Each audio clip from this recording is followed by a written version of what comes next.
feel solid when they not around.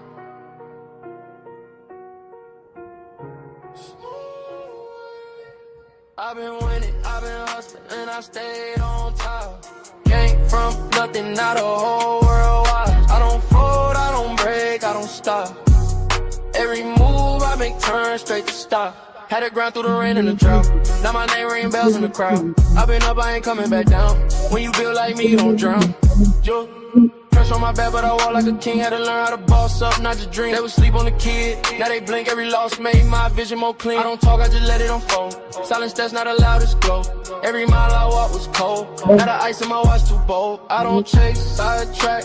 Everything I need come back. Real ones only in my pack. No fake love in my lap. I've been winning, I've been hustling, and I stayed on top. Came from nothing, now the whole world wide. I don't fold, I don't break, I don't stop. Every move I make turn straight to stop. Had to grind through the rain and the drought. Now my name ring bells in the crowd. I've been up, I ain't coming back down. When you build like me, you don't drown. Yo, they respect how I move, I'm precise. I ain't gamble with life, I roll dice. On myself every time, that's right. Now my future's shining too bright. No revenge, I just level up. When they doubt me, I double up. I ain't rushing, I'm setting pace. Now they follow my footsteps, trace. Ooh, I remember the days when I had nothing but faith. Now I'm breaking the chains, and I'm keeping my place. I've been winning, I've been hustling, and I stayed on top. Came from nothing, now the whole world wide. I don't fold, I don't break, I don't stop. Every move I make turn straight to stop. Had to grind through the rain and the drought. Now my name ring bells in the crowd. I've been up, I ain't coming back down. When you built like me, you don't drown. No joke. Yeah, top floor, no ceiling. Still hungry even when I'm eating.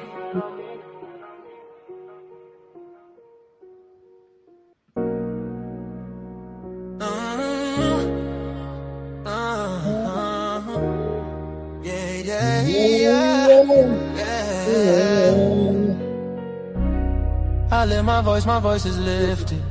Gifted, I foresaw it and I ripped it. The whole enchilada with a side of avocado. I came down from my fences, desperados. My flow should be sold at low. Next to the 2x4s, an electric range stove. The bolts and screws, home and approved. Gentiles and Jews, penning on views. Broken for you, my moment approaching. The coaching, the ocean is waving. The money I'm saving, the arrest I'm evading. The models I'm dating, this cup of mine keep cascading. God has engraved me into the palm of his hand. I'm in the best hands. I be washing Jeezy's dishes, pots and pans. I keep the law of the land. I speak because I can. Legalize blacks, legislate that. Hurry up, please, because a brother can't breathe. Kaepernick kneel, the world stood still. The level of hate was so unreal. I foresaw the end right before the hook. Hating is not a good look. I took from the good book. I feel like a tree planted by a river brook. Let me cook them surgically with this sword. Will put my vocal cord itching to release the source of my peace.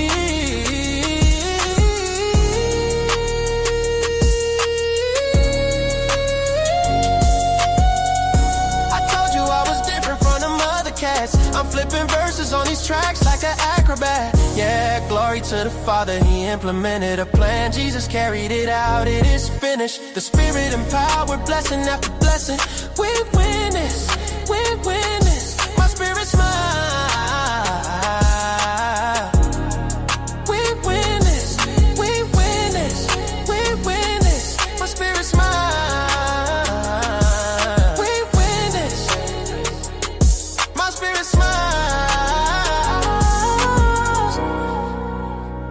My spirit smile, my spirit smiles. Do y'all hear what I'm saying? Think about it. Man, Jesus did that. We win this, we win this. My spirit get it. We win this. Do you hear what I'm saying? We win this. My knees buckle, my spirit chuckle. We win this, we win this. Oh.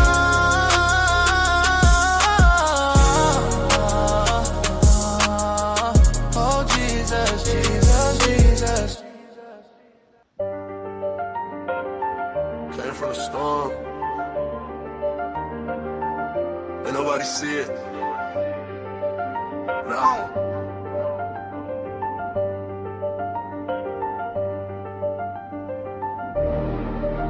Came from the storm, I was lost in it. Now I got racks, I'm a boss with it. They didn't see when I was down bad. Now every move got a cost with it.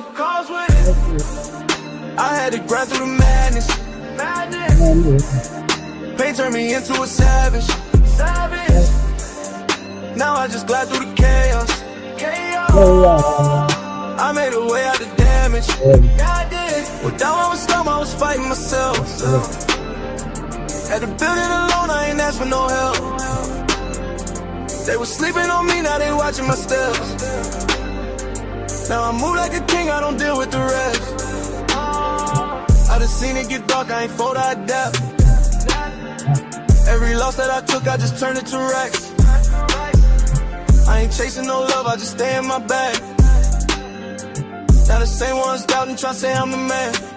Yeah, I've been quiet, I don't speak much, but my vibe tell it all when I pull up. I was lost in the rain, now I leveled up. Now I'm floating above, I ain't regular.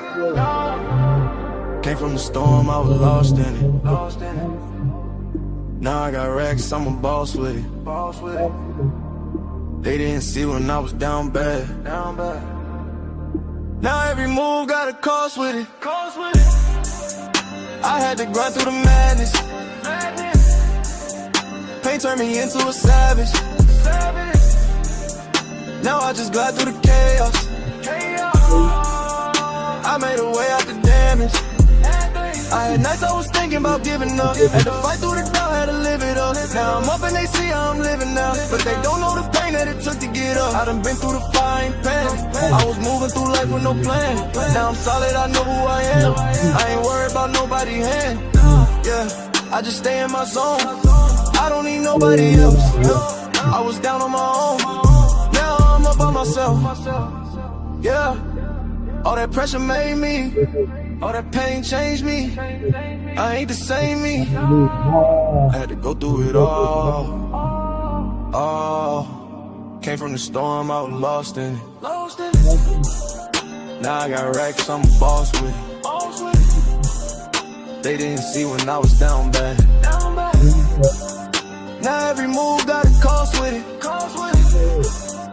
I had to grind through the madness.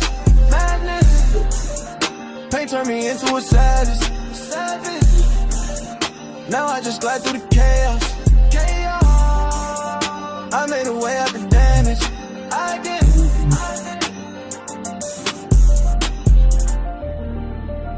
Yeah. Came from the storm. Still standing. Still.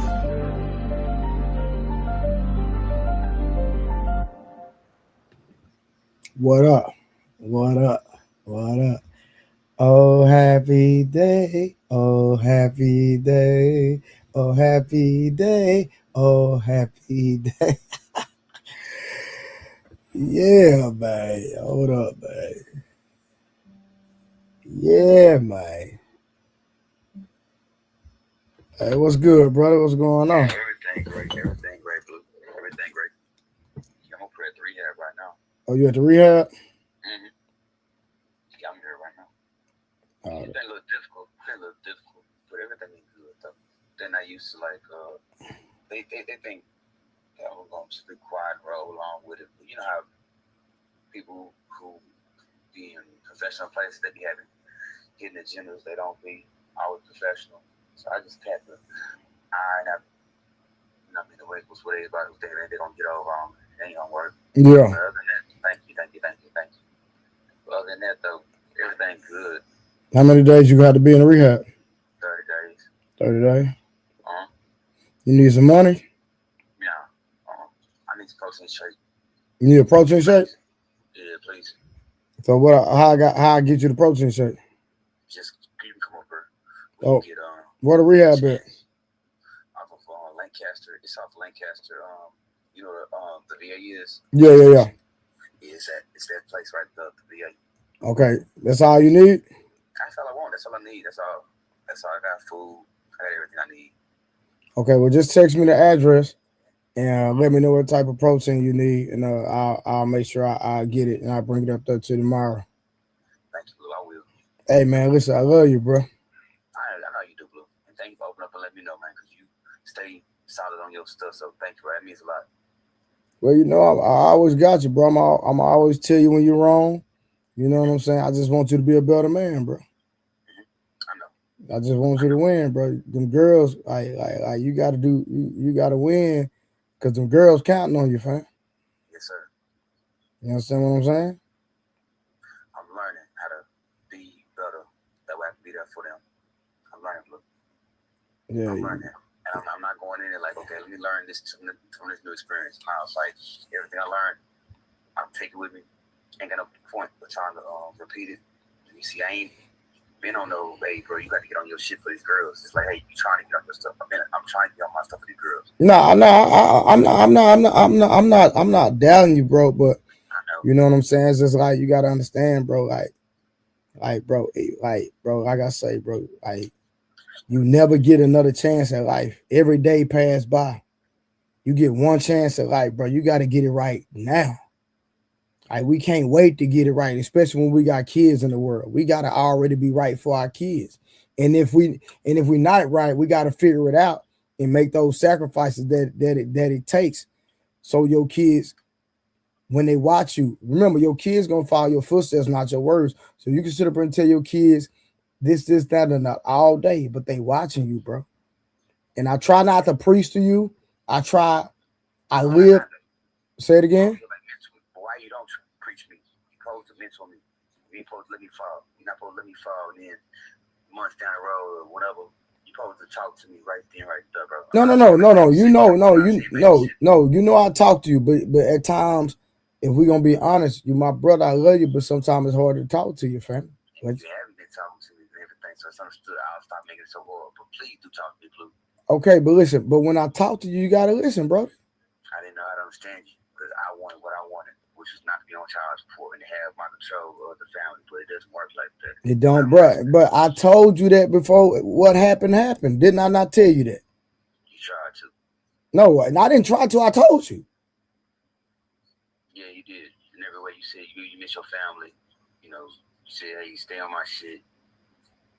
But not only like we ain't gotta go over that. My thing is, how do I live my life in real life? And I'm talking about in front of you, my kids, the world. How do I live my life in real life? You ask me, how do you do it? Yeah, I'm saying I live a righteous I live a righteous life, and I'm a stand-up man in real life, right? Yes, sir. Yes, sir. You make sacrifice, you mentor, you lead by example. Exactly. So even if I don't tell you nothing, just follow my lead, bro. That's all I'm saying, bro. Okay. Well, listen, I got you. Send me your address, bro. I'm gonna pull up on your mind. Take care of you, man. Anything you need, man. Like I say, while you're in that rehab, you gotta listen to them people, bro. You cannot just listen to the people, bro. And if you need to vent, call me. I got you. And you need money, anything, my nigga. Just call me. I got you. So text me the address. I'm gonna pull up on you tomorrow, bro. All right. I will. Thank you. All right, bet. Love you, fam. Bet.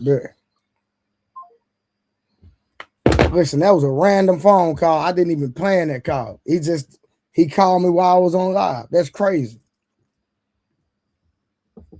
See, it's a lot of niggas talk this internet stuff, but these niggas don't do nothing in real life. These people don't help nobody, not blessing nobody, not doing nothing in real life. We talking about in real life. When you get off YouTube, what are you really doing? And I don't even have to say you heard what this man was saying. This man didn't even know I was live. And that's a genuine, raw, authentic conversation. Most niggas can't do that. And you heard what the man said, but I ain't gotta go over that. But I'm saying, when I say my name Trader Truth, I am the truth. Period. Despite what anybody get on the internet and say, but them niggas not like me. Yeah, the main people got my name in their mouth. Them niggas not like me, nigga, and that's authentic and real. I told myself today, I will never go back and forth with a nigga that you don't never see their kids. You don't ever hear nothing about their kids. You don't ever hear their kids in the background. I guarantee you they don't have a life insurance policy on their kids. Nothing. Straight bombs. That's why some niggas don't like the Bible, because the Bible say a good man leaves an inheritance for his children's children. See, these niggas ain't doing nothing in real life, not doing nothing, not doing no sacrifices, don't have no investments accounts, not putting their kids in better position, and niggas want to put my name in their mouth. Nigga, what? Nigga, the God?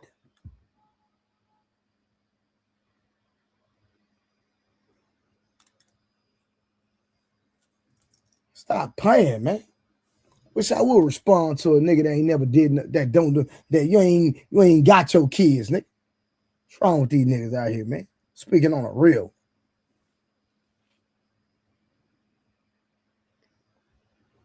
Nigga, I'm a leader in real life, nigga. Off the internet, nigga. I'm a boss in real life, nigga. And on the internet, nigga. Yeah, what we talking about, nigga? Bad niggas won't show no receipts, nigga. Yeah, stop playing, nigga. Niggas don't have life insurance on their kids. Nigga want to put my name in their mouth. Get your priorities straight, man. And I'm talking to Texas, nigga.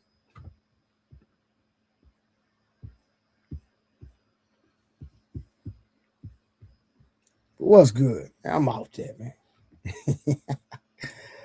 I just had to say that real quick because I know these niggas ain't got no receipts on themselves. Them niggas is bombs in real life. But y'all came for a show. Drake versus Sauce Walka exposed. Who telling the truth? Simp or strategy? The new Fight Club, Ep.3. We in this. Who don't like the stream and who don't share the stream is what I want to know, huh? I want to know who don't. Hey, listen, y'all got to start doing research on these content creators, man. These content creators say they got kids and you don't never hear their kids in the background. Never. And these niggas at that. These niggas is at home. You ain't never see their kids, ain't never heard their kids, none of that. Nigga don't do nothing for their kids. Because I be on streaming, I be cooking, cleaning, doing all type of stuff for my kid. Giving V-Bucks. Y'all done heard my kid come here, Daddy, could I have some V-Bucks? And y'all sit up here, any niggas chatting, super chatting these bomb niggas that don't do nothing for their kids. What's wrong with y'all, man?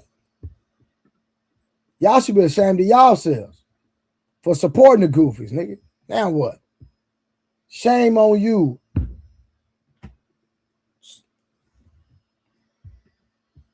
Niggas want to have my name in their mouth and they not doing nothing in society in real life, not making no dent in society in real life.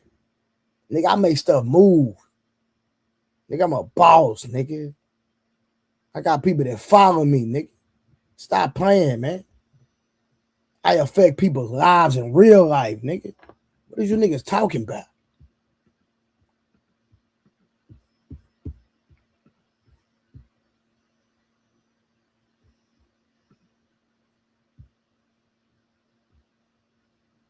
Put some color in the chat, man.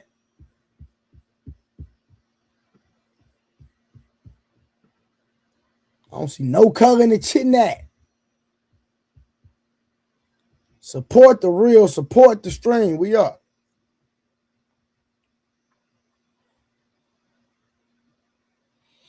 Y'all, we got breaking news. I'm gonna go and drop the link too. Y'all pull up, man. What we on, man? I don't know what's wrong, y'all. My chat tripping or something. I don't know what it is. Seems like my chat tripping. I can't see my people in my chat. I don't know why. It's not moving. All right, let me do something real quick. Let me see who all we got in the building real quick. And all y'all people ghost watching. Nigga, quit ghost watching and comment, nigga. How we got 35 people commenting. I only see about 5 or 6 to 7 to 8 people commenting. Almanaz, what it do? Nita, what it do? Great, what it do? Nicholas, Blu-ray, what do? Sauce? Let me see. What it do? Sauce going outside, bro. I don't know. We gonna have a conversation. We're gonna see. I don't think he going outside, if I'm being honest, niggas. Well, you know, everybody's entitled to their own opinion. Unlikely. What it do, boy? I am Queen Tori. I know I wasn't on mute. Tori, I know I wasn't on mute. I was having an authentic, raw, real conversation. Lotus Flower, what it do? I know I wasn't on mute. I had a real conversation in real life. Listen, man. You heard my boy call me from the rehab. You heard what he was saying. Wasn't nothing fake about that. It was all authentic. And I don't mind being transparent. But the other niggas can't do that, Tori. The other niggas can't answer the phone and have a random conversation on live and not say, hey, don't say this. Don't say that. Don't say this. Don't say that. Nah, that was an authentic conversation, nigga, in real time. Stop playing with a real one. Terry goes, crack-a-lacking. Jonan, even though I know you be trolling, you don't really rock with me, but it's all good. I appreciate you for pulling up. Buzz Cost, what it do? A bit of smarts, what it do? Serene Lemonade, hey friend. That my dog. That my dog. That my dog. Hey, that my dog. We got that 20 ball coming in. Nita, a real one. Put that 20 ball. Shout out to the one and only truth teller. Nita, thank you. Thank you. See, look, my super chats go to my kids. See, I'm not these lame niggas that be crying about super chats and worried about other niggas' money. Why niggas be worried about other niggas' money, worried about niggas' super chats? Huh? What up, Summer? What up, Har? See, when I say this, my super chats go to my kids, nigga, that's a fact, nigga. These cash outs go to my kids, nigga, that's a fact, nigga. And I appreciate y'all for supporting my kids, nigga. Even though they don't need no support, if I'm going to be honest with you. But, hey, it is what it is. Hey, listen, my son already got Versace robe. I done already showed y'all his Versace robe. He had that Versace robe last year, nigga. Let's not put. I wasn't even on the YouTube last year. I wasn't even on YouTube last year. My son Ben had his robe, his Versace robes.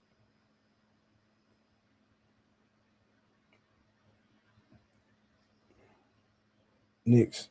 Boy, Spurs gonna win. Girl, stop playing. Oh, they keep their grades up. Hold on. What? Hold on. A bit of smarts. What you talking about? What? Boy, stop playing. Hold on. You want to see all these certificates? Nigga, hold on. See, niggas be on the internet talking. No, let me, hold on. You see this right here? Let me brag on mine. Nigga, hold up. Hold up. Hold on. National Honor Society. National Honor Society. Stop playing. Hold on. Watch this. A certificate for character. A certificate for having great character. Yeah, stop playing. Another certificate. Hold on. So you know I ain't making this up. Another certificate. Boom, hold on. Another certificate. Boom, we right here. Hold on. For doing great on this test. Hold on. Hold on, we still right here. Another certificate. Hold on. We still here. Hold on. Another certificate. Hold on. Oh, this one connected to that. Hold on. Another certificate. Boom. Another certificate with the medal on it. What are we talking about? We don't reward bad behavior. You get what you want when you take care of your business. Okay, Spurs still gonna win, so it don't matter. You get what you want when you take care of your business. Now, I bet these same niggas that got my name in their mouth can't do that. Let's see, for you niggas that got my name in y'all mouth, nigga, post your kids' accomplishments this year, nigga. I just did that. National Honor Society. What we talking about? Huh? What we talking about? What we talking about?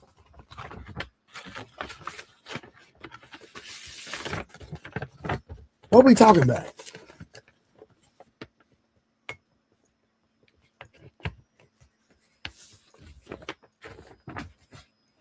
We reward good behavior and we exemplify excellence in every aspect of our lives.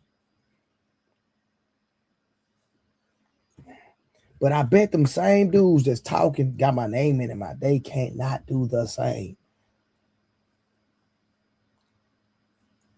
Let's do a flex our kids challenge. I bet niggas won't. I bet the dudes that's talking about me, I bet they want to do a flex on your kids challenge. Let your kids flex challenge.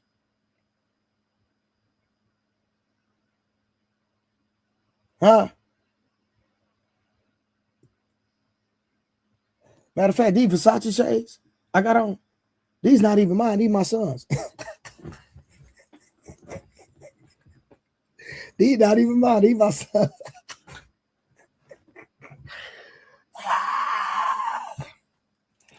Let me take your shade off.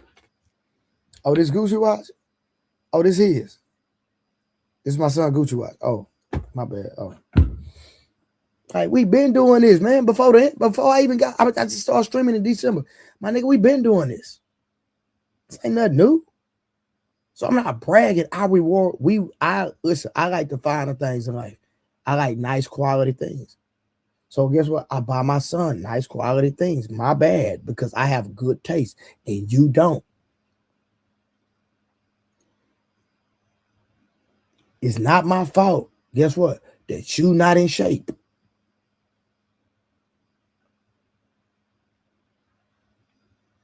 My bad. It's my fault. Yeah. It's weird for niggas to count niggas' pockets and worry about what nigga who super chatting them and all this whole lame stuff. These niggas is lame as hell and goofy, bro. Lame as hell and goofy. But can somebody come up on the panel, because I'm tired of talking about this. I'm not finna waste my time on no bombs no more. But I'm just setting the record straight. If a nigga want to talk to me, if a nigga want to go back and forth with me, let's go back and forth on stream about our kids. If it's not a flex about your children, nigga, I don't want to have a conversation. But I would love to go back and forth about who kids is winning in life. Let's talk about our kids, nigga. But you know what? You niggas' kids we probably don't even live with y'all. So if your kids don't even live with you, my nigga, and you're not doing it for your kids, I really don't even want to talk, if I'm being honest with you.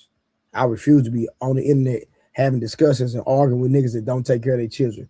Nigga, get off the internet, go take care of your child, nigga. That way. Here you talking about.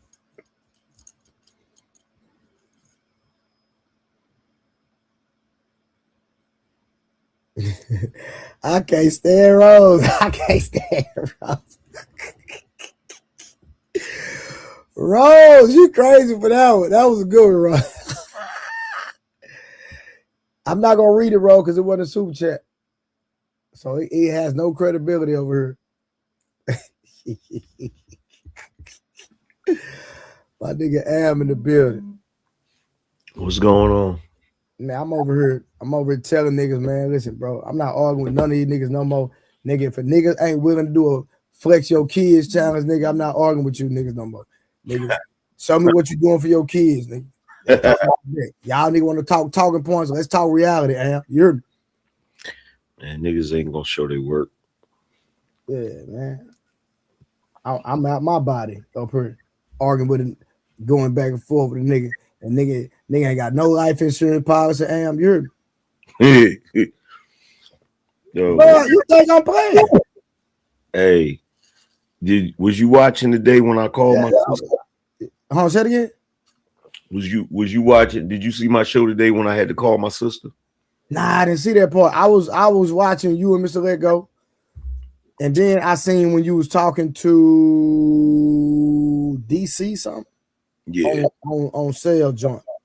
Yeah, before I called, before Mr. Let Go came up, I told niggas, I said, watch this. And I called my sister up, right? She was at work. I asked her 2 questions, and she was outraged about both of them. First question I asked her, I was like, "Yo, growing up, did your brother ever have any problems getting any women?" She was like, "Hell no." She was like, I had to try to stop him from trying to, because they would try to go through her, like, "Yo, do your brother talking to anybody or anything like that?" And I was like, "Yeah, because niggas online is saying that I had trouble getting girls, and that's why I critique women." And she's Yeah, like, yeah. "What?" She's like, "What?"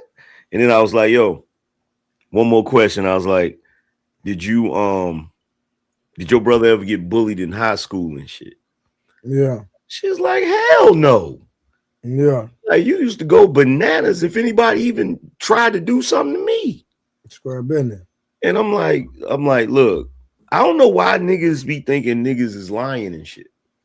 But this is what I noticed though. Like you said, the niggas that talk the most shit, niggas don't show nothing at all. Yeah, I just refuse to like say niggas got my name in their mind, niggas in their feelings, but that's fine, bro. But like I said, if you want to do a stream with me, let's do a flex on your kids challenge, nigga. That's all, bro. That's the only one I'm willing to do, bro. I would show just one of my sons, one of his accounts, one of his investments accounts. Mm-hmm. Cause see, you niggas kids stay with y'all 18 years, nigga, and ain't got and you ain't did nothing, ain't got nothing to show for all that. The only thing they gonna do is go get a car note and a goddamn apartment, and you already putting them 10 steps backwards and putting them in debt. I'm just saying. So, bro, listen, if you not doing that for your children, bro, I'm telling you, moving forward, I'm just a kid chick, Am, for real. I need to know that I'm talking to a real nigga, bro. Real talk. You're gonna be waiting a long time. Yeah, I know what it is, bro. You know what I'm talking about? Be waiting a long time for real. Meant to ask AM how the youngins grades this year. How the youngins grades this year? My kids grown. Yeah, I know, right? You got grandkids, right? My kids is grown. My kids done graduated and everything.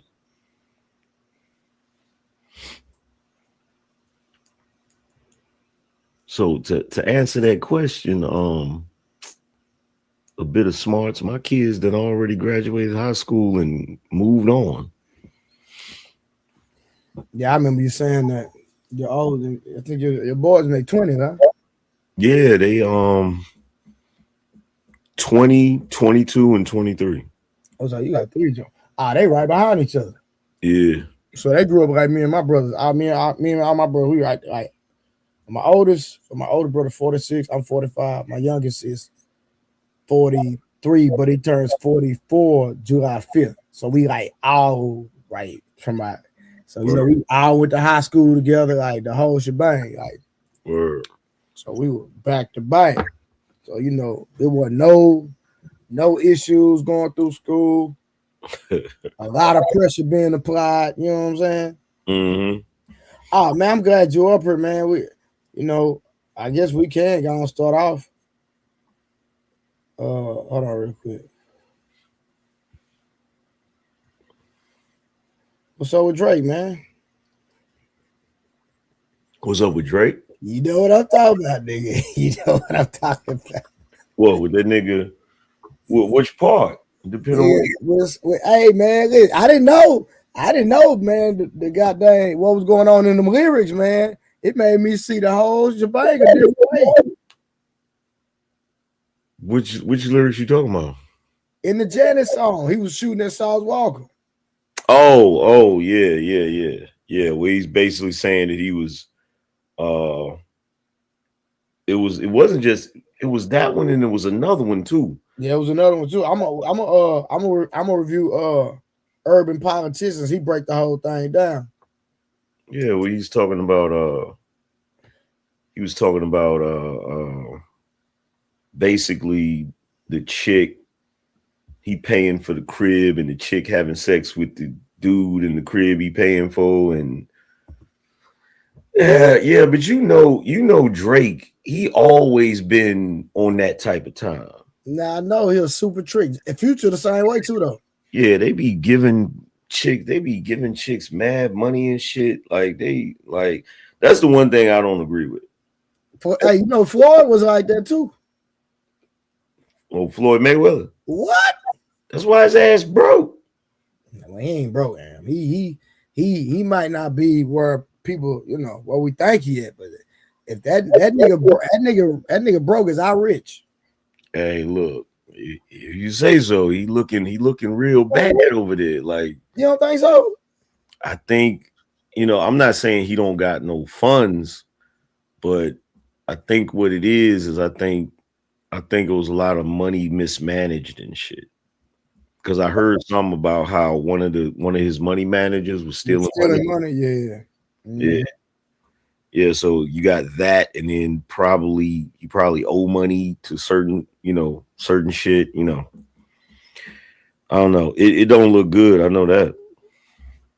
Yeah. You got to think too. If look, you could have a certain amount of money coming in, but if you live in a certain type of lifestyle, you got just as much going out than coming in. Yeah, so that's the one thing people don't realize. Like cats don't realize. Like they be like, "Oh man, I can't wait till I make this amount of money or whatever." But if you get to a certain level, a lot of times your lifestyle go up to that level too. Facts. You know what I'm saying? So it's like, you feel me? Like you look at somebody. Matter of fact, you look at somebody like Drake. That nigga gotta make the money he making. Mm-hmm. Shit, just the maintenance on that damn mansion he got in freaking in Canada is crazy. And then he got the spot he got a few spots. Yeah. So cats don't realize like the amount of money it be costing just to keep up the mansions and shit is crazy. It's really a lot, bro. It's truly really a lot. That's why. Because that's why most of the NFL players go broke in 5 years. That's the stat that once you get those checks coming in consistently and you live in a certain lifestyle, and then when them checks are not coming in, you got to attain that same lifestyle. You got, you've been messed up, then got on child support, you got that coming in. So if goddamn you making millions a year and they hit you for the child support for millions a year, and then that million's not coming in no more, you still owe that same amount of money. And that's when it really crushes. Yeah. That, and that's why with me, like it really don't matter how much money I make. Like it's just certain shit I'm not gonna do. No, I agree 100%. I'm never gonna be that dude that like I don't see the need to have like 10 cars. Yeah, not at all. You feel me? Like, so it's like, nah. Yeah, I only have 2 myself. You know what I'm saying? Word. Yeah. Well, I have more than 2, but it's only 2 mainly that I drive. Let me say that. I have more than 2 cars, but I mainly only drive 2 is what I'm saying. Word. But all my cars are paid for. That's the thing about it. And I don't see myself buying no more, bro, because these cars are getting so freaking, like I can work. I know how to work on cars. So it's like, but they trying to make it to the point where you can't work on them. Yeah, they've been doing that. Yeah, I know. And then they get to the point where like, I remember I had a years ago, maybe like 20, but I'm 46. I mean, I'm 45. It's 21. So maybe like 2006, I had a 550 coupe, Mercedes. And bro, nigga, I had to get like a front end job done on that month. Nigga, $15K. Yeah. What? I thought my partner got a Lambo. He messed the bumper up. Damn, the bumper alone was 40,000, bro. Yeah. To fix his bumper was 40,000. Like he had the adventure door, bro. You couldn't even drive through an apartment complex because it's so low to the ground. You can't even drive through a apartment complex. And then like was in certain like driveways and car washes, it's so low to the ground. If he goes in the wrong way, yeah, he literally gets stuck. Yeah, you gotta push the car, bro. Because your vet low as hell, like. Yeah, And I didn't get the one. They have one where it's got like this button that you can push and He raised it up, yeah, a little bit. I yeah. didn't get that one. So I got the one where like if I go certain places, like I'll have to like pull out kind of at an angle Yep. shit because that shit is crazy because it's super low. No, it's super low. Yeah, I seen that, bro. I seen that, and I was like, bro. I said, bro, I don't never want one of these cars. I don't care how much money I get, bro. I don't want one of these. It's just, it's too much to deal with.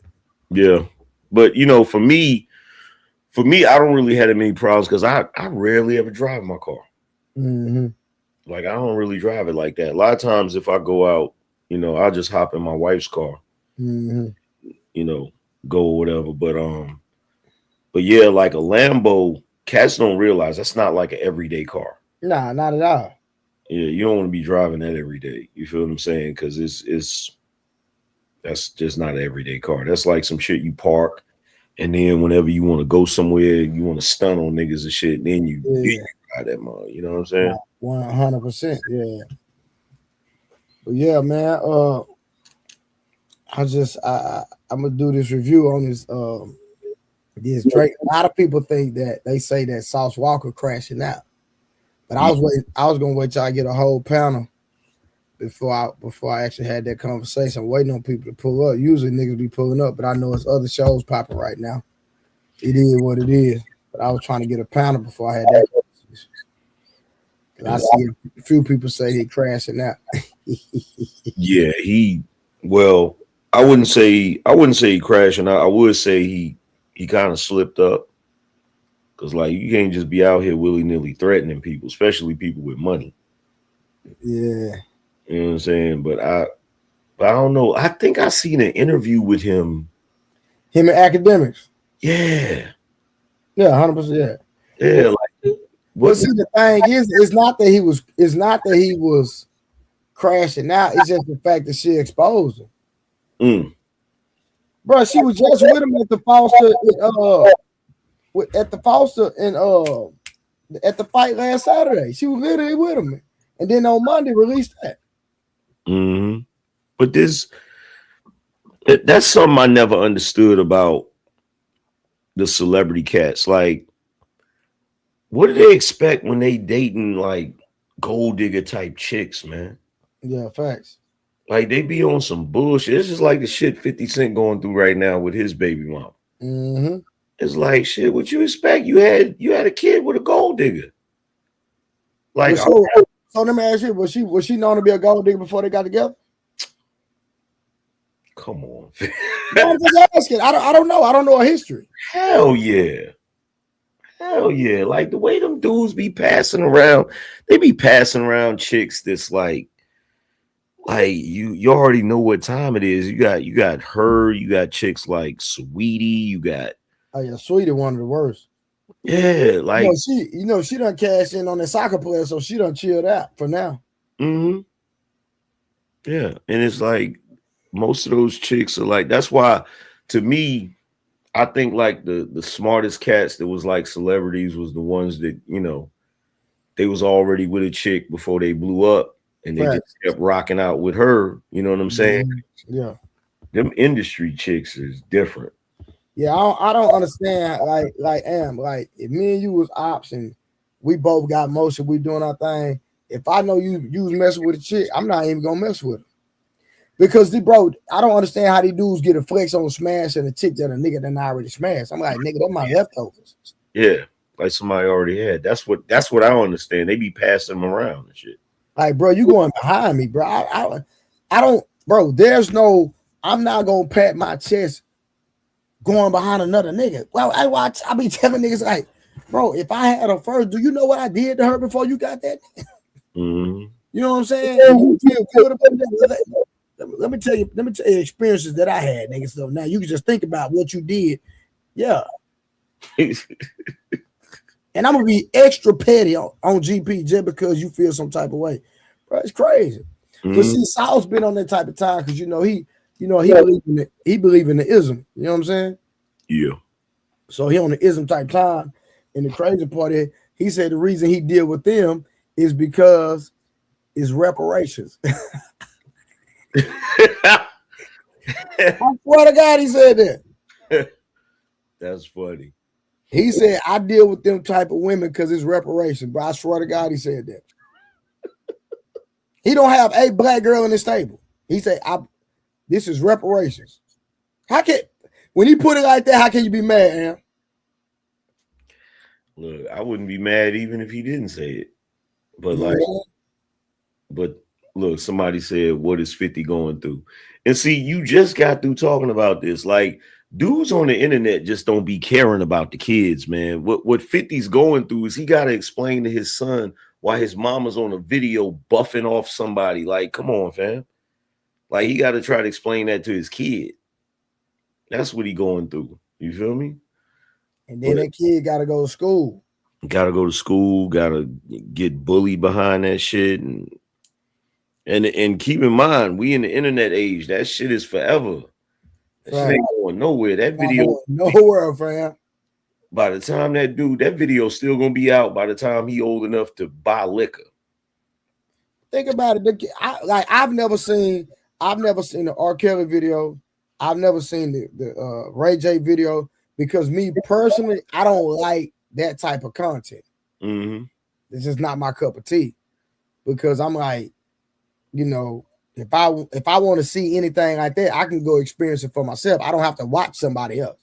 Well, yeah. Well, you got to think back then when the Ray J situation happened and the R. Kelly situation happened, it wasn't like we wasn't in this era of social media. See, now I didn't go looking for the video. I just was scrolling through not TikTok. I was scrolling through Twitter. Yeah. It's just there. Yeah, Twitter, one of the ones. Yeah, I heard this all on there. Twitter.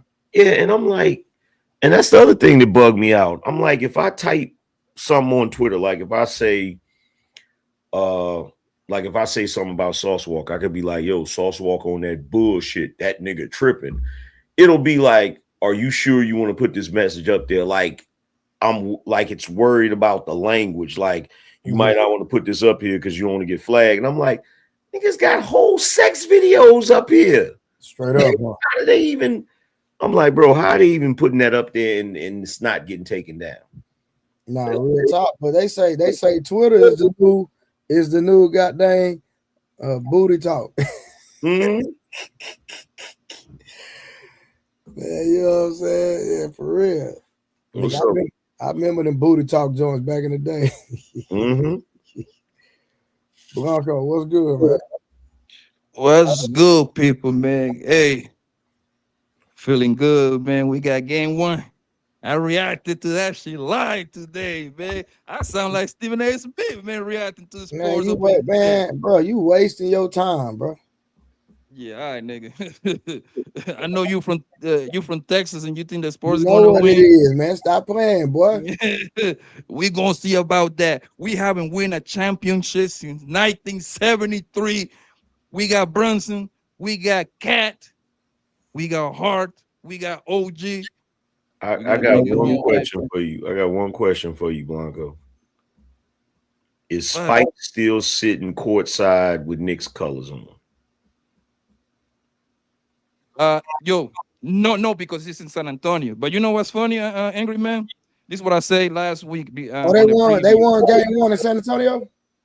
Yeah, they just won. The game just finished right now. Oh, the Knicks beat San Antonio in San Antonio? Yes, nigga, we stole home court advantage. Yes. But look, Angry Man, this is what I say. If I see Spike Lee at the Madison Square Garden, I'm out. That guy is a black hat for the city, bro. Every time we show up to watch the games, we lose. Spike is the curse. I've been saying this. As long as Spike is there on the sideline with Knicks colors on, Knicks ain't getting no championship. He's the curse. Yo, Angry Man, this is what I said last week. Yeah, I think it was on Friday. Dolan, Mr. Dolan, need to ban that nigga from the. Yeah. He need to ban that bitch ass nigga, man. Go make some movies. They need to stop him bro. They need to stop him at the joint. Like, hey, Spike, look, we can't do it this year, bro. I'd rather see Tracy Morgan was at the game today. A word? Tracy Morgan is a real New York fan, boy. He Hey, traveled with what the was the thing. score? Huh? What was the score? We won by we was losing halftime by like 7 points, and the window winning by like 8 points, I believe. No, okay. Yeah, Wemby had a terrible game, but you can homeboy is nothing but 22 years old, man. So the pressure got to him. The Spurs are like the second or third youngest thing in the NBA. I don't know though. For him to be as tall as he is and move like that, bro, it's Bro, different. yo, listen, me reacting to this guy, watching him. I haven't watching. I gotta go. I gotta go watching live, bro. This man was making step back threes at 7'5". Bro. That's scary. That's what I said on the last thing. Yo, this is scaring me to death. Yo, if Wemby happens to win this year, bro, he's over. That man gonna pull. He gonna bring at least 4 or 5 championships, bro. He's the face of the league. I hope you know that. He's the face of the league. No, I agree. When I seen him, the first thing I thought about, because you remember back in the day, like they was talking about how the league is no longer man's league. Mm-hmm. With him, I'm like, damn, is the big man coming back to the league? Like, is it about to be a big man's game again? Because, bro, that's crazy. He got it, angry man. He got to come back to a big because most league are copycats, right? I got a 7'5" monster over here, so that means I got to go into the draft or Europe to get another 7'2" to kind of like match up with him. Yep. And this was my take, right? I'm like, yo, in order for us to have a chance to win it all this year, Carl Anthony Towns got a bully Wemby because he got on size. I mean, on weight. Carl Anthony Towns is 7 foot. He's tall enough to bother him, but he's bigger. He's a 245 guy. Wemby's nothing but 225-ish, maybe. Mm-hmm. So Wemby haven't get to his man body yet. He's still a child. Mm-hmm. So that's what I'm saying. We need to cash in this year, bro. Because if we don't win this year, man, I probably die before these people make it to the finals. We're gonna see, man. It's gonna be a long 7 games. That's all I know. Hey man, I just happy we stole home court advantage, man. Because remember, whatchamacallit? Remember, OKC beat them at home too. Yeah, but I don't care about those country ass bastards, man. I care about New York. That's all I don't care about them country bastards, man. Sorry, That's man. horrible. That's horrible. It's all good. I'm just saying, what you want? What you want best? What we're gonna bet some push-ups? I'm I'm gonna contradict myself because I was like, yo, the NBA is about the star power. And We can just do $100 bet. Spurs over the Knicks. No, but hear me out. You want to bet? San Antonio got the best player, which is Wemby. He's the best player in the series by far, right? So I was like, yo, I think San Antonio should win this series 4-2. I'm like, yo, me looking at objectively, I'm grading everything in an objective way. I'm like, yo, they should win. However, I love my New York City, man. You know what I'm saying? I'm still riding dying with them. You know what I mean? Translation, he don't want to bet you because he's still worried about that Knicks curse. Yeah, hey. Bro, that's why I said we do push-ups. Blanco, that's why I said we just do push-ups instead. No, because I don't like losing, bro. I don't like losing, nigga. I do short bets, nigga. Hey, listen, every bet that I have made on the internet, I have won it all. Nigga, I'm trying to keep my winning streak intact. Hey, talk to me if I see Spike Lee. All right, okay, $25. $25. $25 for what? Spurs over the Knicks. I said 100. You don't want to do the 100, so we do. That ain't nothing but a deal. Hold on, I gotta think about it. Hold on. Wemby had a listen. Bro, it's $25, bro. God damn, my nigga. No. Listen, it can be $1. I don't care about the goddamn money. I just don't want to lose, nigga. All right, let's do a $1 bet, Blanco. It can be one. I don't care about the money, nigga. I don't want to lose. I don't want people to have bragging rights against me, bro. I'm a sore loser. I give up, bro. I give up. Yeah, talk to me. Is Spy Lee come get into the game, man? I'm worried about him. Nah, I got you, bro. I got you. Sorry for derailing the stream, man. Nah, What you nah, talking you, about? bro, Barco, you my nigga. You good, bro. You can do that. Hey, Aaron, man, I seen that conversation, man, you had earlier. Like, like, like, like, why people think a man can't say nothing to a woman is crazy to me, bro. And then they try to make you this bad individual because you voice your opinion against a woman, and try to make it seem like you're not a man because you decide to voice your opinion against a woman. I was sitting there listening to that, like all this old stoicism and all this old bull crap. Nigga, I'm a hood nigga and I'm ratchet, nigga, and I'm ghetto, and I might scream, nigga, and I might argue and I might fuss. But nigga, I take care of my kids, I take care of my business. You can't tell me I'm not a man because I decided we want to go back and forth with a woman. Because Rose, you watching, nigga, and you know I should know you watching. Rose do that same bull crap. Mm-hmm. But I'm like, what I don't understand is like, look, like you just said, most of us is hood niggas. What experience did these niggas have where they never seen no dude going back and forth with a chick? Like dudes in the hood go back and forth with their girl all the time. That's a fact. Like you see niggas outside go having the back and forth, and you know how the back and forth go. The chick is talking shit. Motherfucker, da, da, da, da. Go ahead with that bullshit. Go ahead with that bullshit. Like it's everybody done seen this shit. And I'm like, bro, what are you talking about? You know what it is? I think it's because social media, all the social media platform, Facebook, Instagram. What would be the other one? TikTok. TikTok's more like TikTok's supposed to be kind of for kids, but now like the grown-ups have to take over. Them right? niggas over there. Yeah, grown-ups done took over for sure. Right. But any social media, but Twitter was just it's a war zone. You just anything goes on Twitter, so I don't even count that.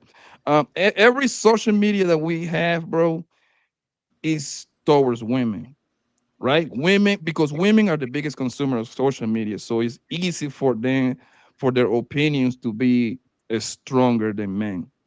If you go to your Facebook right now, bro, I'm pretty sure it's a bunch of bros talking mad shit about a nigga. Oh, they're hunger nigga.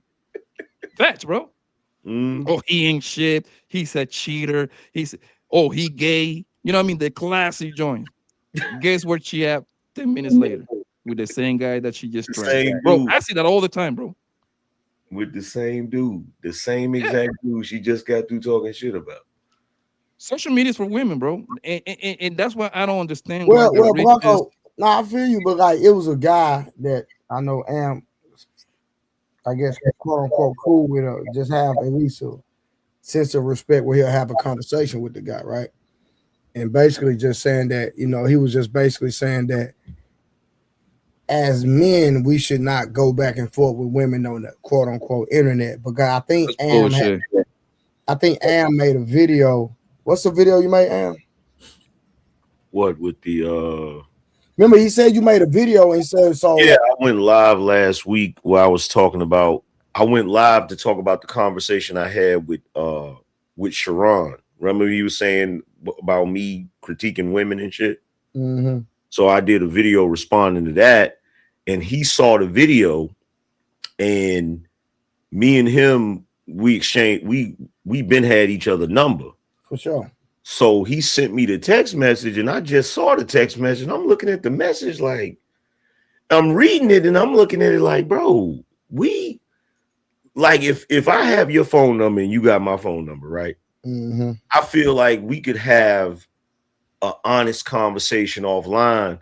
Why are you gonna text me some talking points? Yeah, you feel me? So I was offended by the shit. So I'm like, you know what? At first, I didn't really want to go live about it, but then I was like, man, fuck it. You know what? I'm gonna go live about it, and I just won't say who said it. I'm gonna just the thing, right? And I said, well, you know what? Let me text him and let him know I'm going live. So if he want to come over and talk, then people will know who it is then. But I'm not gonna tell him who it is.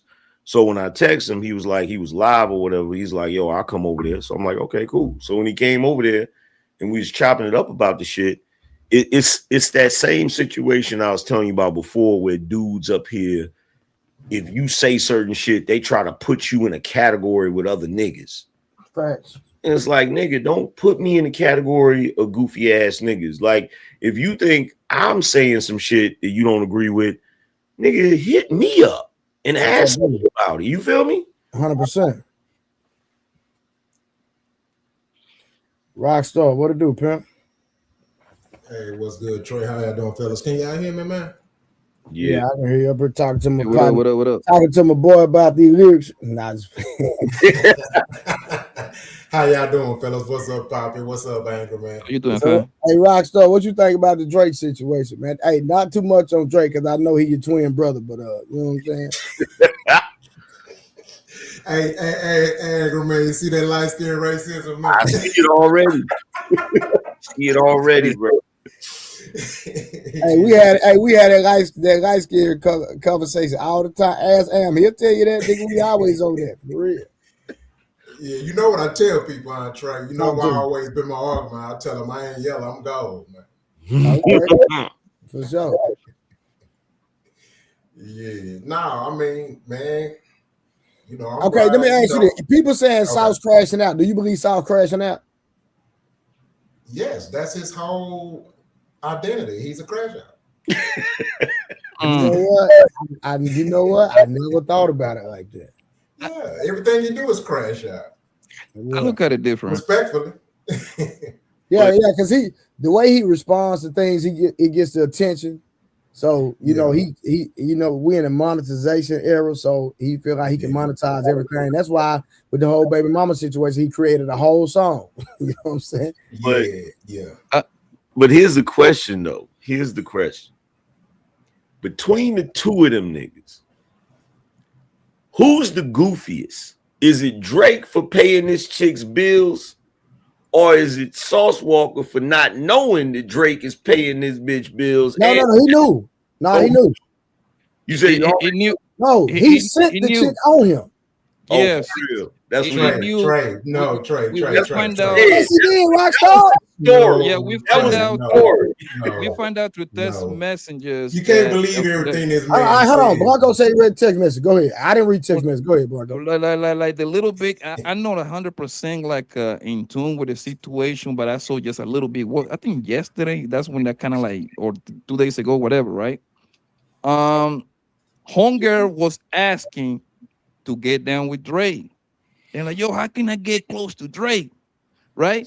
And at the same time, Sauce Walka was trying to get close to his baby mama Hunger.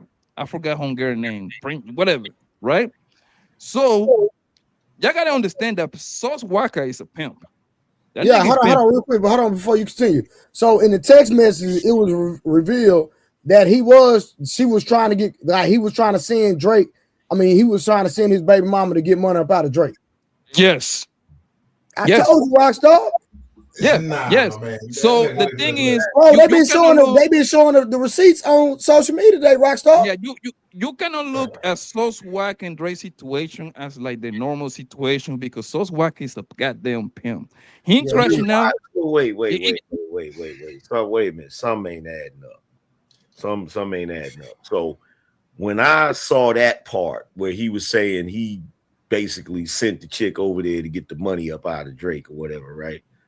I was like, this sounds like some damage control because if he sent her to do that, why is he mad right now? What's the reason? I believe, Angry Man, I believe he would be mad. This is what I think. This is what I think. And y'all can agree or disagree with me.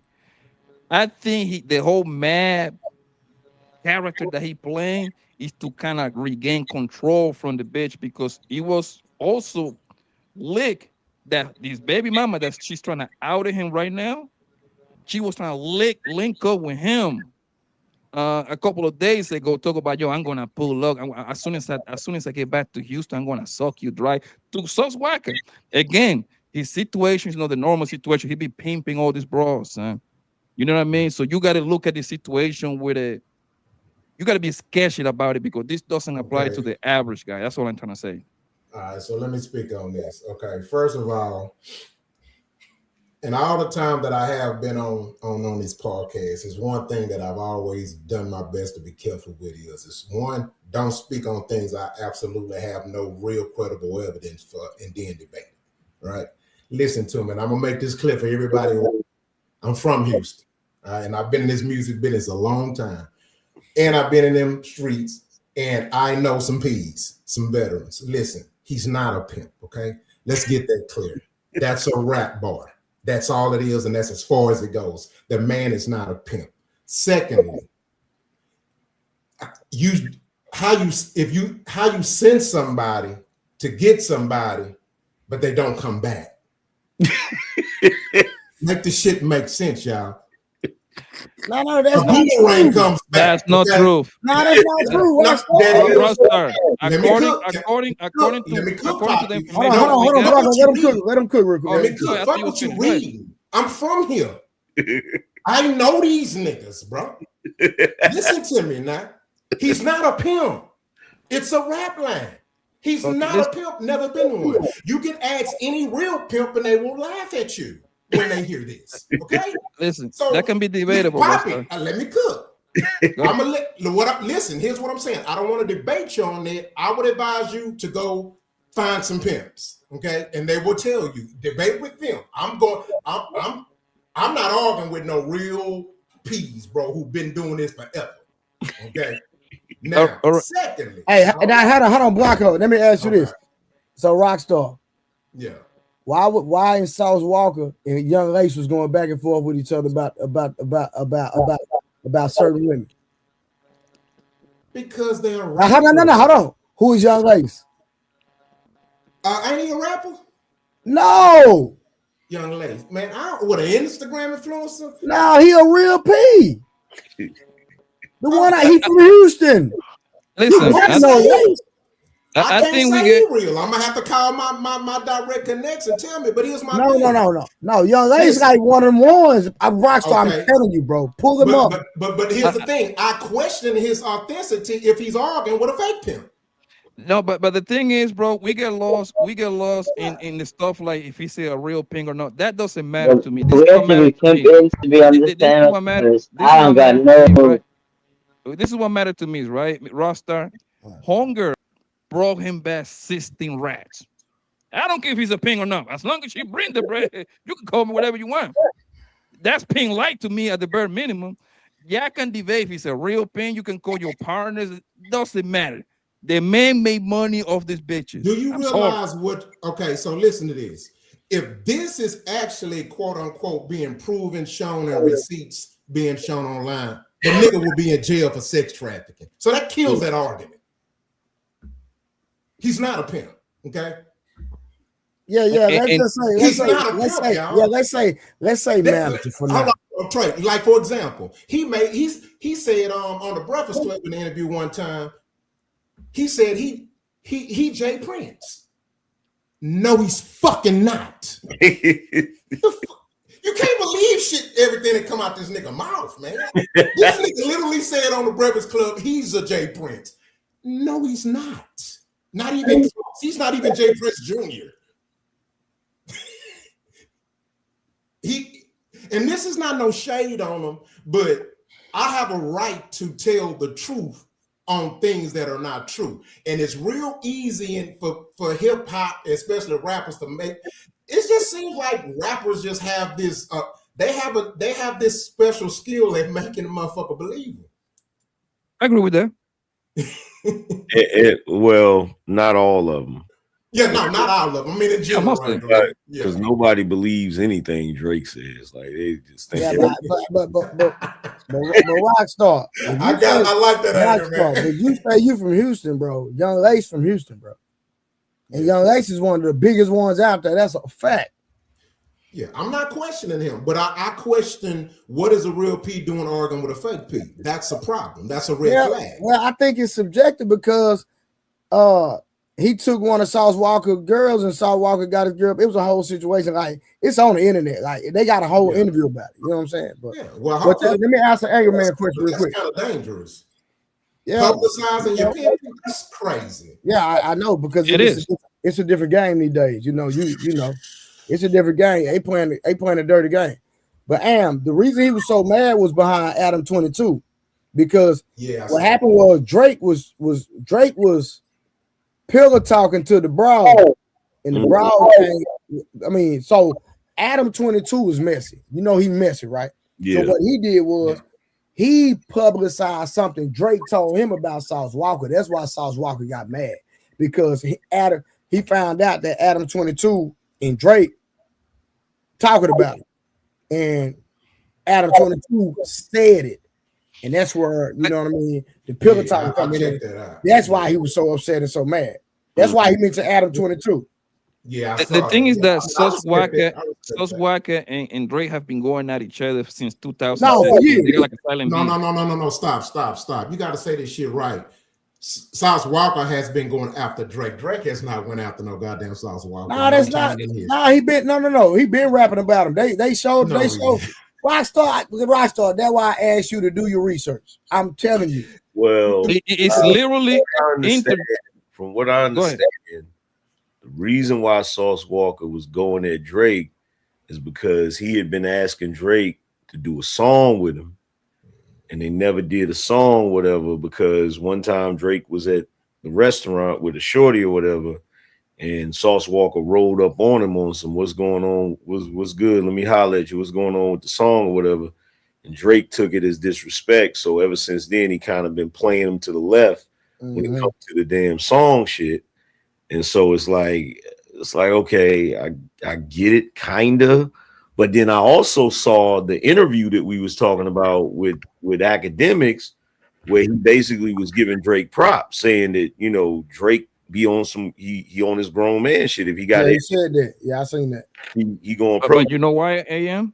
You know why? He was playing the politics. When he did the interview with academics, he understand that academics got Drake's ear.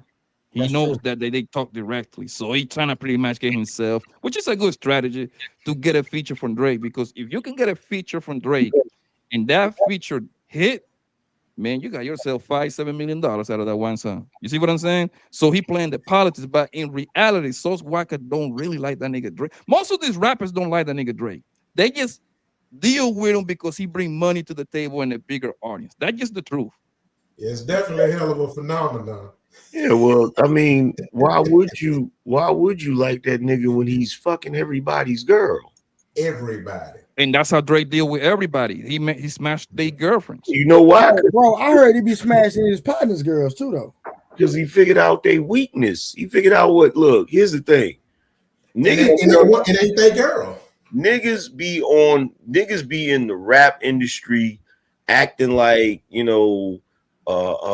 but for what? We don't love them hoes. Like, they be acting like they don't care. And this nigga Drake be exposing them niggas. You feel what I'm saying? Like, I got a cousin that's like that. This nigga old smooth ass, smooth ass nigga, but he a kingpin too. You feel what I'm saying? And that nigga, you better not look. If you doubt your chick, you better not bring her around that nigga. You feel what I'm saying? And the crazy shit about it is when the nigga smash somebody chick, and then nigga get mad at him and approach him about the shit, he be like, nigga, I did you a favor. Like that bitch didn't love you, nigga. If she loved you, why she give it up to me, nigga? She wouldn't. She'll never go. That's a fact. You be sitting there like, damn, he got a point. Like, yeah. I think it's also another part of the problem is that the game done changed too. Like in my era, we didn't wed these hoes in the rap hip hop community. We knew they place. We knew they place. They knew they place. But now you got these niggas falling in love with these bitches or saying they don't love them hoes like Angry Man they say, and then when a nigga like Drake or Future swoop them up, now it's a problem. It wasn't yours. It was just your turn.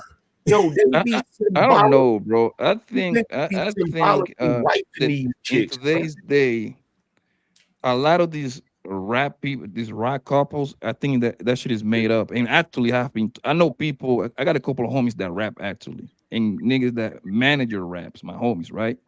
A lot of these couples that be popping up, like the rapper with the Instagram body, that's a made up situation. You know why? Because now is the new game to gain money is pretty much no money selling streams and CDs. That game is over, right? The only person gonna make money is the people on top. Lucian Grange, the people that owns the label. That's the only people that seeing some kind of dollars. At the time that the money get bust down to the rapper is over, right? So the new game is how can I get with this girl that is popping on the Nah, gram? man, rap is just like the hood. Motherfuckers fucking. That shit Listen, real. It how ain't can nothing I made get up. how can I get with this popping girl that got 10, 15, 20 million followers on Nah, Instagram? they fucking, So I can nigga. so I can, and this is only not the top rappers doesn't have to do that. The middle class rappers and the bottom rappers have to do that. You know why? Because if I get with a girl that is kind of lit, then I start getting bookings.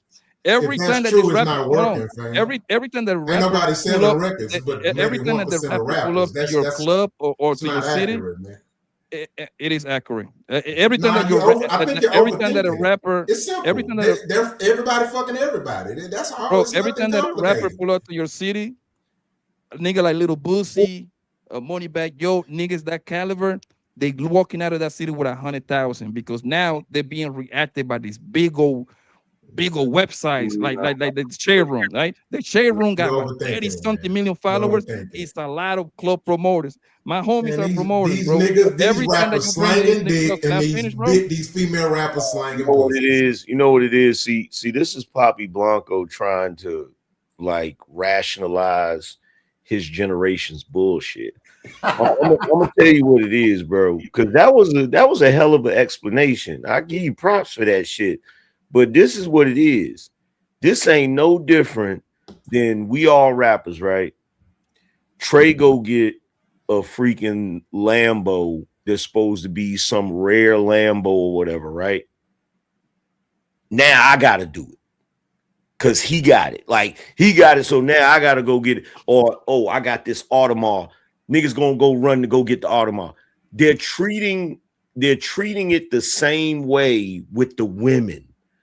That nigga had so and so, so now I want to get so and so. I want to get the chick. It's the goofiest shit in the world, right? Like for instance, this chick that Drake had in his video, right? What's her name? Stunner Sandy, right? The only reason I know the chick's name is because like I did a reaction video to a video she had up there, right? But this is back when she was, just Instagram shorty, whatever. So shorty hit me up like, yo, could you at least like promote me in the video? Because I did the video and the video got millions of views, right? So she's like, yo, could you at least promote me in the video? I was like, yeah, I got you. So I put her name in the video or whatever, right? So then I start following her to see what she do, like she rap and shit, right? So then I see in the Drake video when Iceman dropped, right? So I'm like, oh shit. So she was down there kicking it with Drake in Texas, right? And I know he smashed, right?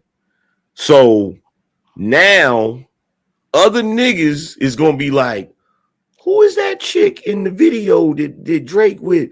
And you know he probably smacked. And so now the other rap niggas, it's gonna be some other rap niggas out there that want to get with her because she was with Drake. You feel what I'm saying? So that's what niggas is doing. It's the weirdest shit in the world. But But but that's The angry, athletes doing it too. The but athletes angry, been doing it. but yeah. angry. The thing is, I for the most part, I don't think the niggas want to do it. They need to do it. It's business, angry. And No, they listen, want bro. to do it, brother. Let me tell you why. Let me tell you You why. Because every overcomplicating time, something yo, bro, simple. can I finish, my There. nigga? Okay, go ahead. Go ahead. God, bro, I'm not telling you something that I got of the nigga. I know these people, bro. What are you talking about, Where you gang? wrong? Okay, cool. Let me be Business, wrong, but let me bro. finish, nigga. Damn. Business Yo, with but angry. Let me tell you, hold on, before you go, right? good. The money in the rap game right now for the middle class rapper and the bottom rappers is in the club walkthroughs street club walkthroughs. You know why, Angry Man? Because that's on task money. It's cash, all cash. So if you bring somebody like money back, yo, and I be in the back with these people. These promoters are my niggas, bro. Right? Yo, you know how much money you got to pay money back, yo, to come to your club for 30 minutes, bro? 30,000. Like, yeah, Pussy, need 20,000. So guess what? Hold on, Angry, and then you can have it. I do that from 11 to 11:30. Guess what? I still got from 12 to like 3 o'clock. I can do 2 strip clubs. So when I'm done with the one day, I'm racking up 100,000. They don't care about the music no yeah. more. I mean, look, Poppy, you But are we talking about finances? Or are we talking about the hoes fucking niggas? Hold on. Look, bro, you preaching to the choir. Like, niggas been doing that. Niggas been doing that walkthrough shit. Like me and Izzy Bands was gonna be promoters and shit, and we was like pricing who was gonna, like, who we could get to walk through the club and how much they would charge. That nigga, what's his name from the what's that damn football show that used to be on BT? That shit with that Ballers? No, not Ballers. The Oh, other you talk about the BT one. Yeah, I forgot the name. I know you talk about. Game. With the Tia an Marie acting girl. show or a reality show? No, it's like a regular show, like The game. It was the game, right? What was the dude's name? One of the main dudes, the one that was talking to one of them twins, Pooh something. Tia Marie husband or whatever. Like, that nigga was charging like freaking, I want to say 10K just to walk through a freaking club and shit. And I remember Izzy telling me that shit. I was like, man, that nigga ain't nobody giving that nigga 10K. You feel what I'm saying? So, like, yeah, I get it. Like, niggas been doing that. But when you talking about business, as far as who a nigga dealing with, a business move is like when A$AP Rocky started talking to Rihanna, or when Jay-Z started talking to Beyonce. That's a business move. But how many Rihannas out there, Angry? Well, hold on. But smashing these random supersized thought pockets, that ain't no business move. That's a business liability, if you ask me. Facts. Reach. Facts. That's like, bruh. Yeah, and Angry Man, it's what they do. Like, let me give you an example, right? And I ain't gonna say no names. So, all right, so I remember my manager had came to my record store when he had came with a chick. She was a bad bitch. She was a bad bitch. There's plenty of bad bitch. She was a real bad bitch, mixed breed. All right, so, but he was knocking her down. I didn't even know, right?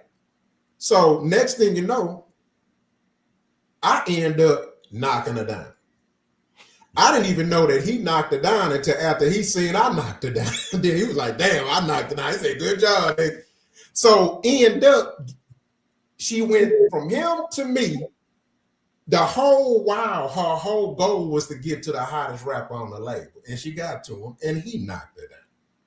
You see what I'm saying? This ain't how shit do with business. This is just what they do. It's no different than any other sector in society where motherfuckers is fucking, and whether the motive may be to get somewhere or whatnot, but it's just what they doing. You know what I mean? It's not necessarily a strategic move like Angry Man say now. Beyonce and Jigga, that's more of a business move. You know what I'm saying? Or hybrid of it. You know what I mean? Personal or whatnot. So yeah, like right now, if 21 Savage wasn't already married and linked up with Lotto instead of just getting her pregnant, that might have been a business move. You feel what I'm saying? But the way he went about it, it just ended up being a goofy ass scandal and shit, even though she capitalizing off of it. You know what I'm saying? As far as trying to promote her album and all of that stuff, right?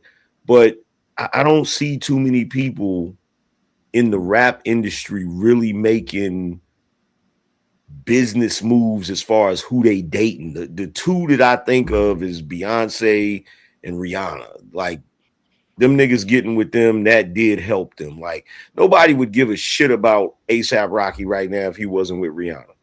That's a Yeah, fact. the thing and is, they still don't give a shit. it's only one Beyonce, one Rihanna. That's true. But you got to think. But no, but what I'm gonna say, you got to think about Rihanna made most of her money in cosmetics though. Yeah. Yeah. Yeah. Yeah, she didn't make most of her money from the game. It was cosmetics that took her over that to the next level. The thing is, the bottom line is, bro, there is no money for the rapper when it comes to streaming, aka selling music, bro. They just doing that to fulfill their business obligation, bro. They got to go outside of the rap. Think about what the rappers have been doing for the past 5 years, right? They got to link up with Eden Ross, Kai Sinai. What's the other corner nigga? Neon, whatever his name is, right? Yeah, You yeah, know why? Neon. In real life, these rappers wouldn't hang out with these dudes, bro. But they gotta do it to have some sort of sales, whatever, bro, right? They doing whatever it takes because there is no money in the music no more. The music is performing their old son. Give me 20, 30, 40,000. Yo, they gave my peoples gave Ross 70,000, bro, last year to Because pull up. we the new celebrities. I've been telling niggas this and nobody don't realize it. Facts. We streamers, YouTubers, we're the new celebrities. Oh, I'm streaming every other day now. Nigga, yo, I'm reacting. Hey, man, I'm about to get on Netflix, nigga. I'm I'm about to you get right your now. Netflix deal in Spanish and English. I'm gonna tell you why I love it. I'm gonna tell you why I love it because now, and this is why Hollywood is in such a shock in the industry, right? Because there was a time when the star or the star was the actor, the athlete, right? The rapper, the actress, or whatever, right? Mm-hmm. Now it's the regular nigga. Yeah. This shit is amazing what's going on. Yeah. You know what I mean? It's the regular nigga that's streaming now. He's the star. And it's fucking the game up. I love it though, because Hollywood always been a racist piece of shit towards us. They only let one nigga in per year or 10 years, so fuck them. I don't give a fuck. Yeah, they was gatekeepers. And see, the biggest problem, the worst thing that ever happened to celebrities and athletes is social media. Because before, when it came to movie stars and stuff, the reason why they were so big is because there was a mystique around them. There was still mystery around them. You didn't know who they really were. But now, because of social media, you get to see more of them and listen to their opinions, and you find out, nigga, you're not that interesting. In fact, you're a bit of a jerk. Like, so now people look at niggas like I really didn't want to know that much about you. You feel what I'm saying? And so now the regular, average, everyday guy, because I can tell you right now, it's people out here, they would rather listen to what you got to talk about, Trey, or what I got to talk about, or what Poppy or Rockstar got to talk about, than what The Rock or Kevin Hart got to talk about. They don't give a shit. It's like, man, get out of here. Go make a. You know what's crazy and Angry Man, and you can actually double check with your boy Easy, bro. I say the same exact thing last year. I'm like, yo, one of the main reason why rappers ain't selling no more and they're not be looked at like this crazy grandioso rapper no more is because they lost their mystique. It's because now we get to know your life inside out. Now your baby mama is posting your text messages. She telling you, she's saying that you are deadbeat. Most of that she might be alive, but guess what? Now everybody's in your business. So I said the same exact thing like 8 months ago, bro. And now they don't want to like music is kind of like a microwave food. Yeah. It's like you listen to the music, it's a good single, you listen for a week, you move on to the next one. Before we have to go to I'm all enough to like actually buying CDs, bro. You see what I'm saying? It was a whole movie when the Blueprint dropped, when Illmatic dropped. You see what I'm saying? Yo, you literally we used to plan like, yo, I can wait Thursday in the morning, man. Go get the Black Album. You see what I'm saying? Because you know why? We used to read the booklet. Remember the booklet thing? Yeah. We used to read the producer, who put it together, and everything. No anymore. Yeah, no it's anymore. definitely a blessing and a curse. You know what I mean? So, you know, that it just comes with the territory. You know, I think it's just evolution, man. You know, the best way you can do is adapt to it. I mean, you know, I come from the CD era. You know what I mean? So I didn't adapt that well with it, but of course my time had aged. I aged out. You know what I mean? You know, you just got to take that, you know, as it is, and just, you know, be able to evolve to accept it. But yeah, man, you know, it's a blessing and a curse. You know what I mean? So yeah, but what makes it even worse is finding out, because when you're growing up, you look at all of these celebrities, you look at these rappers and stuff. Because, like, look, when I was a kid in the 80s, if you was on TV, that just meant you was rich. And we automatically thought if you was on TV, you had to be rich. That's a fact. You know what I'm saying? That's a fact. And finding out how much these niggas was really making, I'm like, bro, I saw Country Wayne having a conversation with Pierre, the comedian, right? And Country Wayne was telling him that he was making like $300K a month on Facebook, right? And Pierre was like, he was shocked. He's like, there ain't no way. And Pierre's like, shoot, I ain't even make $300K a year. And I'm like, I said, what? I said, hold on for a second, Pierre. Your ass was on Def Comedy Jam when I was 12, nigga. How the hell you ain't never made $300K in a year? You know what I think it is? I think is back then the stars were given it to us. Now the new stars is organic. It's like the average Joe can become a star literally in 3 to 6 months thanks to the internet. But We he got walk around with phones. But We walk let around me with add to that tablet. though. Let me add to that. You're 50% right? I'm gonna tell you why. And the reason why is because, like, I'm in IT, right? So I know some people who kind of work in the IT where they deal with Hollywood and stuff like that, right? And deal with Meta and all that. So what it is you're 50% true. So I'm not saying you're wrong, you're right, but at the same time, it's still gay kept. So here's what they do. Just like the NFL on the draft 177 players, but they sell hope to all these motherfucking kids in the country that they can make it into the NFL. They're doing the same thing with social media. They're only letting so many people in as far as giving them these deals. Their purpose, let me tell you something, it's a bunch of motherfuckers who just as funny as Country Wayne is doing as many skits and even doing the numbers. But they might be like, damn, why I'm putting in all this work and I get it? That's because they only letting so many in a year. Now they may get to you, but it's the same thing, bro. Don't get it twisted. Yeah, They but sell the hope. hey, real rock. So I don't think there's a creative actor putting in more work than Country Wayne. You say what? I don't think there is a creative actor putting more content. Oh no, I'm not saying that. He's definitely a top tier. But what I'm saying is that is okay. So you can say the same for athletes, right? The college players, right? But even still, let's say you just take all the college players that are putting in more work than everybody. It's only 177 slots. Think about it. It doesn't matter. But what I'm saying. Hold on. What I'm saying is I'm telling you, social media is the same way. They're only letting so many people. No. in. I know the game is rigged, right? But that's it's rigged like a motherfucker. No, that's not my point though. This is what I'm saying. I'm a Country Wayne connoisseur. Like I said, I was doing $60K a month myself on Facebook back in like 2020. So I know. Yeah. So what I'm saying is like, because I watch Country Wayne all the time. Yeah. This nigga dropped a 3-minute video, nigga. Yeah, every day. Every hour on the hour, bro. Yeah, he got it automated. Yeah. Bro. No, I'm not taking away his work. We talking about 365 days a year, 24 hours a day. Nobody's doing that. All the time doing skits. I know it. No, I'm not taking away his work ethic. But what I'm saying hold on. Let me say this real quick, right? So I don't care if the game is rigged. He can't lose, bro. That's what I'm saying. No. I get it. Like I said, I'm not taking away nothing from him.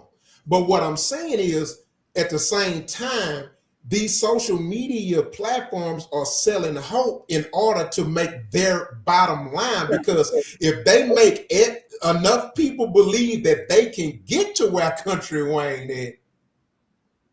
Well, it's the thing about it. The thing about it is, I get what you're saying about the gatekeepers, but when it comes to social media, the gatekeepers just recently got here. They just recently. They wasn't there originally because originally they didn't think niggas could make this kind of money on social media. You feel what I'm saying? But now you start seeing the gatekeepers, because I peeped it. I peeped the gatekeepers. I'm gonna tell you how I knew the moment some gatekeepers showed up. One, when you got content creators like that Bobby Adaloff chick just popping up out of nowhere. Yeah. And you like, They put her in front of everybody. That's they just pop out of nowhere, and all of a sudden they getting interviews with everybody and shit. He's like, oh, see, this the bullshit. But and then on top of that, you got these guys that get these deals to do content. You feel what I'm saying? Yeah. They get deals because so now you have and the funny thing about it is most people ain't even peeped this, and I've been saying it for years. The social media content game, it perfectly parallels the music game. Yes. The same way the music game got 360 deals, they got something similar to that with social media. You feel what I'm saying? In the same way you got people that's signed to something that's making their money, and then you got people that's independent. You feel what I'm saying? The way independent artists are. You feel me? So it perfectly parallels. But yeah, it's starting to get more and more gatekeepers now. You feel what I'm saying? I mean, you can look at it from and most recently the Breakfast Club. The Breakfast Club is on Netflix now. So now these giant giant companies is attaching themselves to the whole live streaming world. Because a lot of people don't know this. Netflix is a tech company. Yeah, it's a tech company. But I'm gonna tell you ahead of the curve. But I'm gonna tell you the mistake Netflix is making, right? So Netflix, always been ahead of the game. But the thing is, they don't realize you can take a comedian from social media and you can give them a Netflix special, and the Netflix special is gonna pop because it's a one-off. Like it's like a movie. You put it up there, people watch it, boom, boom, boom. But what they don't realize about the podcasting side of it, and they're starting to see this with the Breakfast Club, you can't do the same thing with podcasting on a platform like Netflix because you're removing certain elements from it. You're removing that chat room. You're removing the comment section. And when you remove that from a podcast that's supposed to be a daily podcast, you're removing the engagement. And so if the people can't converse in the chat or in the comment section or whatever, and they got to watch the Breakfast Club like it's a regular TV show, you're kind of going backwards. And that's when you end up losing people. That's like if you invented the TV and then you took a radio show and then you put it on, you had a TV show and then you try to take that TV show and put it back on radio. And now niggas can't see you. They just gotta listen to you and shit. You gonna lose your damn audience, right? And that's what the Breakfast Club is going through right now. And them other dudes too. Who was them two dudes? What was the two dudes' name that got the little deal with Showtime? You talking about Maul and Maul? Talking about the white boy and the black dude?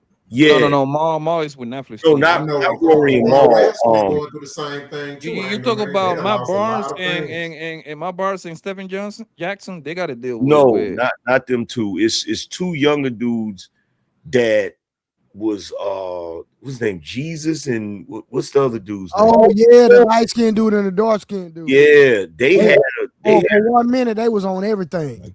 Yeah, and then they got that Showtime deal to put their podcast up there. Yeah, Deez and Demero. Yeah, Deez and Demero.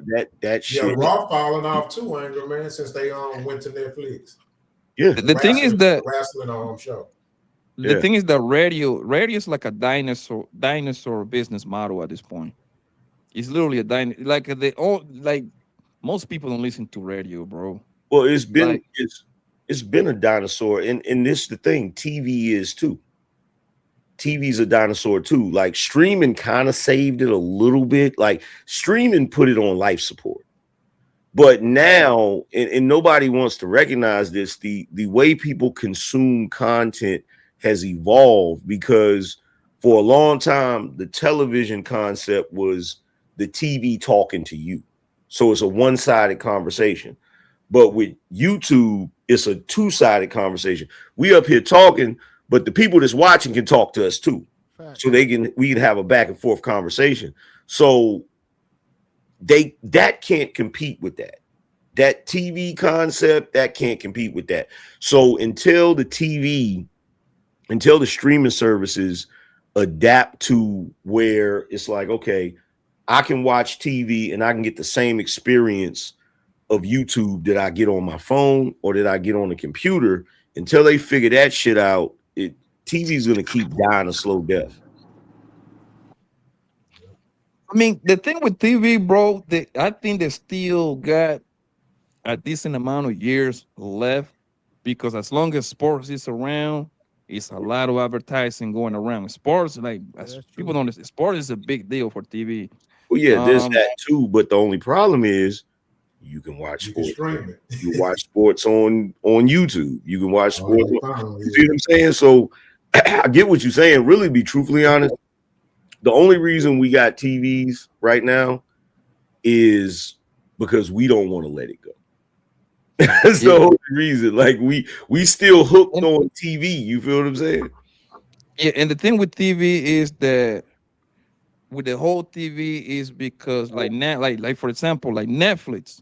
People don't understand that Netflix was trying to buy Warner Bros., one of the big boy TV production company, right? Yeah. And you got to be kind of glad that Netflix didn't accomplish that, because Netflix was going to start the termination of the TV era, pretty much, bro. Because Yeah, they were trying once to you're number monopolize. one, once you're number one, what do you usually do? You buy number two so you can put them on ice. You see what I'm saying? So now I drive everything to the whole streaming thing. Well, look, here's the thing. Cause look, I got tomorrow, my little munchkins will be here and they be chilling or whatever. And I can tell you right now, these little kids, they don't fuck with that TV, bro, at all. Only way they'll watch the TV is if you put it on YouTube.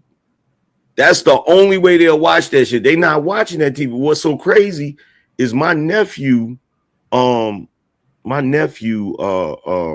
brother-in-law's son, he sent, when he found out I was a YouTuber, he was like, "Oh my God, you're a YouTuber?" He went and looked at my channel. He's like, "You almost got 1 million subs." So he sent me, his mother sent me a message, said that they wanted me to shout them out because his little friends don't believe that he has an uncle that's a YouTuber. You know what I'm saying? So like for the little kids, it's different with them. Like YouTube is everything to them, not like the TV and movies. They don't care about none of that shit, bro. Yeah, and I go on the limb. My son still watch TV though. He do? Yeah, he watched the Animal Planet. Word. I grew up watching Animal Planet, but it's like, yo, listen, man, and this how the YouTube stuff is big, because my baby girl, bro, like before, like 4 or 5 years ago, she used to watch this little Chinese boy, fan. His name is Ryan. Everybody watched him. Bro, I don't know what it is about Ryan. So he's a social media superstar. He's not a star. That man is out of here. This man got deals. How old is he now? He got to be like close to 12 at this point. 13 around. Nah, he's a little bit older than that now. Yeah, possibly, right? But listen, the first time I came in contact with her was like 5 years ago during the pandemic. My little girl was like, Ryan. I'm like, who the hell is this? I went in on the phone, bro. Yo, this boy got deals with Walmart, Target. He got like 3 channels. Bro, this man is a superstar, bro. Bro, you know how many Ryan episodes I've seen? Like you have Buck Ryan, nigga, Miss Rachel, nigga. Miss Rachel. I don't know little kids, nigga. You know who Miss Rachel is? I don't know who Miss Rachel is. I know who Ryan is. I know who's that white dude that be doing all that shit. Danny Go. Yeah, Danny Go. Bro, I tried to get them tickets for Danny Go because he was here in Raleigh. You ain't getting no tickets, bro. Like, and Ryan, bro, do you know how much money that kid makes a year? It's crazy. But like if you look Blimpy at was a that, big thing too. go Blimpy ahead. was a big thing. You know about? Blimpy. I know about Blimpy. Yep, Blimpy. But go ahead, Eddie man. Go ahead. I said I actually believe that more kids want to be YouTubers now than they want to be rappers. Oh, that's a fact. Yeah. Oh, that's a Like fact. that's a trend that's actually started. And what people don't realize is my kids only watch TV because we make them watch TV. We we say, hey, no tablet, you need to watch TV. Mhm. But the TV thing is a thing of the past. This is why we see TVs getting cheaper and cheaper. That's why Yeah. they dropping them I'm off. not gonna lie. 'Cause, Like my son, if he had his way, he'll be outside. His video game, he'll be outside for sure. Mine too. Yeah, my son, like today we went. You know, we got them little scooters, so we went around. We went around the city riding on our scooters. Yeah, I'm against kids be on tablets, bro. That actually drives me crazy. I'm like, yo, y'all go outside and fight each other or something, man. Go well, play with your cousins, bro. Like I got well, them in all kind of sport. the reason TV is not like really working anymore because you can't control it. You got full control over that tablet. You can like the TV. Maybe you can pause it and rewind it. For the most part, is changing the channel doesn't give you the control, as in being able to interact in chats and different things like that. So it's just a whole different game. And I think that a lot of people don't understand that that's the entertainment. The streamers are the entertainments of the future. Yeah, but the thing is, because now the average Did he freeze? Blanco, you there? Yeah, he got that Joe cricket. create their own That system. cricket internet. Yeah, you had froze, Blanco. Got that cricket Oh, internet. my Boy. bad. Last time that. Now you good now, but you Sounds good had now? froze. You had like literally froze. Like you was standing still, everything. Yeah, what I say, like the new celebrity is created by the average people nowadays. Look at Charleston White. That man is a full blown celebrity in the internet, bro. Homeboy getting $10,000 plus dollars just to sit down and talk shit for an hour, bro. Literally, he can do that all day, bro. Yo, buddy, easily rack up $150,000 a month just by sitting down and say the complete opposite what most people think. If it thinks that Trump is doing good, you're gonna turn around and say that Trump is doing bad because he wants everybody to react to him. Yeah, he tried to stay in the algorithm or whatever the Yeah. hot topic is. Nigga, Poppy, he ain't the only celebrity, nigga. I'm on celebritybirthdays.com, nigga. Shit. I'm a hood celebrity though. I need to be an internet celebrity. I don't play in the hood. I think Charleston White actually be spitting though. Oh, that's funny. That is funny as hell. Yeah. Yeah, some of the shit he be saying fly as hell. It sounded even fly when I said it before him. Nigga. This nigga. Fuck out of here, nigga. He ain't saying nothing new. Niggas saying the same shit niggas been saying. Same conversation we've been having in the barbershop since forever. Oh, no, That nigga sound better than you. Not just playing. Hey, real quick, let me receive chat. Nicholas with $10. Only rappers I know who get money off rap is a couple of the lifestyle rappers. Currency. Who is that? Currency. He's from New Orleans. No, I know Currency. Currency, Les. I was at the other name. Fendi, P, and Primo Rice. Not sure who that is. Now he crazy. The baby getting money off rap. If you don't think the baby getting money off rap, Yeah, so let's go back to what Am asked earlier. I truly believe that. I believe Drake is the sucker in the situation. Well, yeah, he's definitely a sucker for paying. Like, look, that's some shit I can't never agree with. Yeah. I don't agree with funding chicks' lifestyles and shit. That shit. Yeah, but she funded he getting the money. Like that's why he posted that Maybach he just bought because he said, "Nigga, this came out Drake money." I don't understand that shit, bro. That shit is Listen, that shit, me personally, bro. Rockstar. It is what it is, man. Let my nigga keep winning with the drip, man. Hey, I don't have nothing but love for Sauce How Walka, you say what the man didn't do? You literally saying that the man didn't buy the Maybach with the money. The man said, No, I didn't. No, I said you can't believe it. Let me tell you. He may have. Let me Okay, see. so Rock, so hold on. What should we do then? No, I mean you have a right to believe it. I'm saying I don't believe it. It don't matter if you don't believe it. I'm asking exactly. Yeah. When the nigga pulled up with the Maybach and say, "I got the money out the me," Okay, so let me say this, Trey. Here's my thing, right? Now, you talking to a former rapper, man. The shit that everybody realizes about these niggas, I've been saying, but I was called a hater because I quote unquote didn't make it. Now all I do is get called saying, "Damn, nigga, you was saying this shit 10 years ago." Okay, so Rockstar, let me ask you this then. So was Drake really paying the bro? He may have. He's known to be a trick. Hell yeah.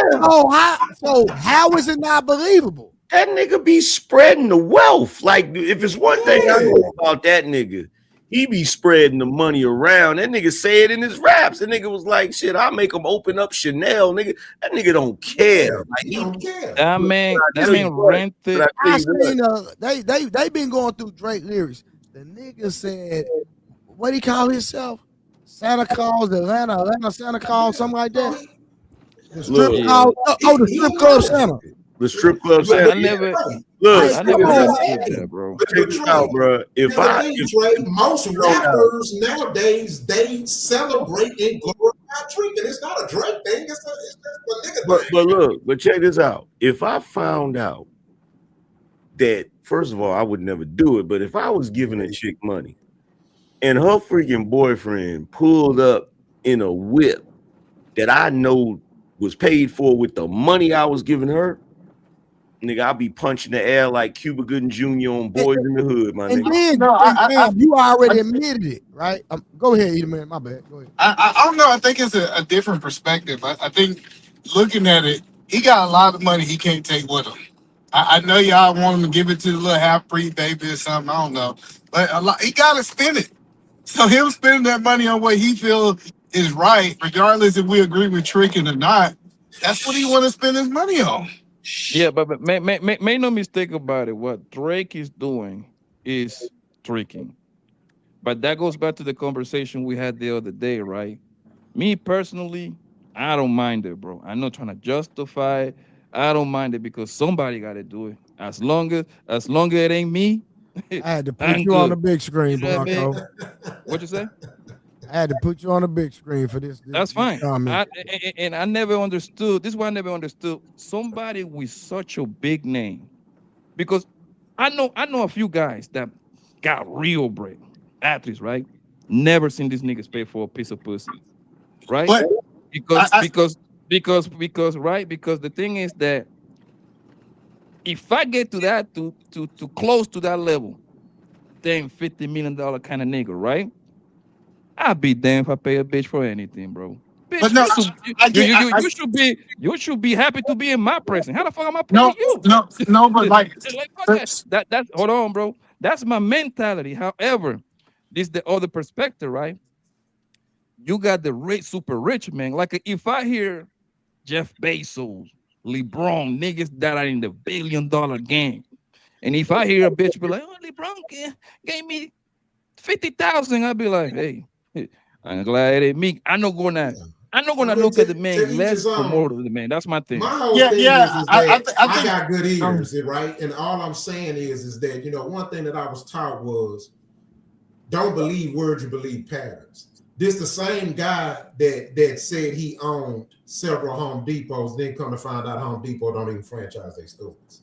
Like, that's all I'm saying. It's just hard for me to believe shit that he say. No. But hold on. Don't say it there one day in the interview. He said I got 7. He said he owns some Home Depots. Gonna find out, and Home Depot even put out a message, we don't franchise. Bro, I wouldn't.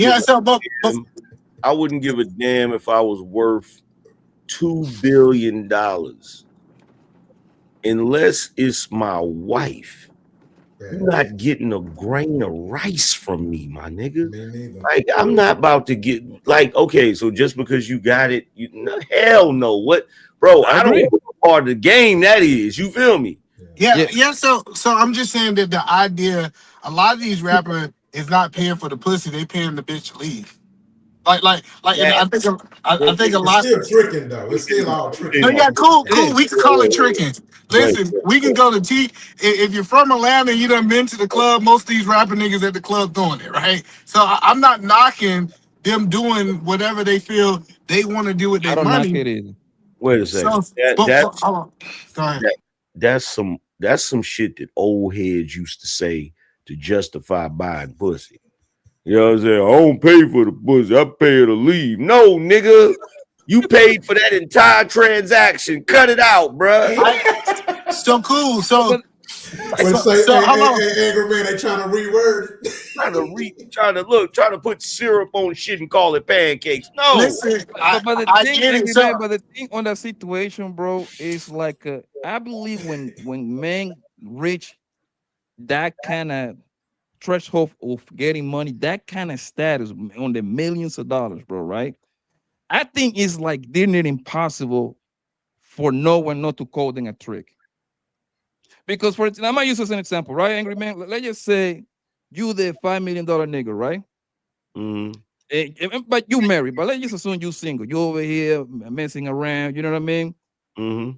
Of course, everything you do is going to be big. You're going to be moving first class. Obviously, you're gonna be messing with the girl. What you gonna do? Get yourself a first class ticket and put her in the back? No, she gonna get the first class ticket with you, right? Where you going? You're going to Papi's restaurant in Las Vegas. It's like you sit down with somebody over there. That's $1,000, right? You doing parties. You renting. You see what I'm saying? So hold on, Andrew, man, right? So hold on. So by the eyes of the regular people judging you, they're gonna call you a trick, even though that's something you do on your everyday life. If I'm Well, single, Papa, you missed if what I'm angry man wait, said. He said a wait, key word. He said unless it's his wife. wait a minute. Here's the thing, because this part Poppy missing, right? What make you think like if I was a single guy, what make you think I'm going anywhere where I'm gonna have to fly first class with a bitch? I'm See using that that? as an example. Private jet. Boy, see, when I go, if I was single, when I go somewhere and fly first class, you feel me? I'm going, if let's say I was going to Turks and Caicos first class, nigga, I'm not taking sand to the beach. I'm going, if I got that kind of money and I'm single, I'm gonna meet broads when I get there. So they not No. But flying, angry. they not But listen, flying with angry. me first class. And Angry. I'm using that as an example because I'm using bro, I'm with somebody taking that them you're to already a talking to. chicken joint. I'm not Tricking taking is them to no tricking. 5-star restaurant. Like, bro, look, here's Tricking the is thing. tricking. Here's the thing, bro. Look, this thing with I don't know this new age thing, fam. When I was a kid, I used to watch DuckTales, nigga. I used to watch Scrooge Hey, that's Duck. one of my favorite cartoons ever. Yeah, exactly. I used to watch Scrooge McDuck. That nigga had his first dime, nigga. You feel what I'm saying? That was To watch the my Looney Tunes, mentality. You feel thinking me? the I even brain. remember. Look, I even remember some of the shit Scrooge McDuck taught. That nigga said, "Work smarter, not harder, nigga."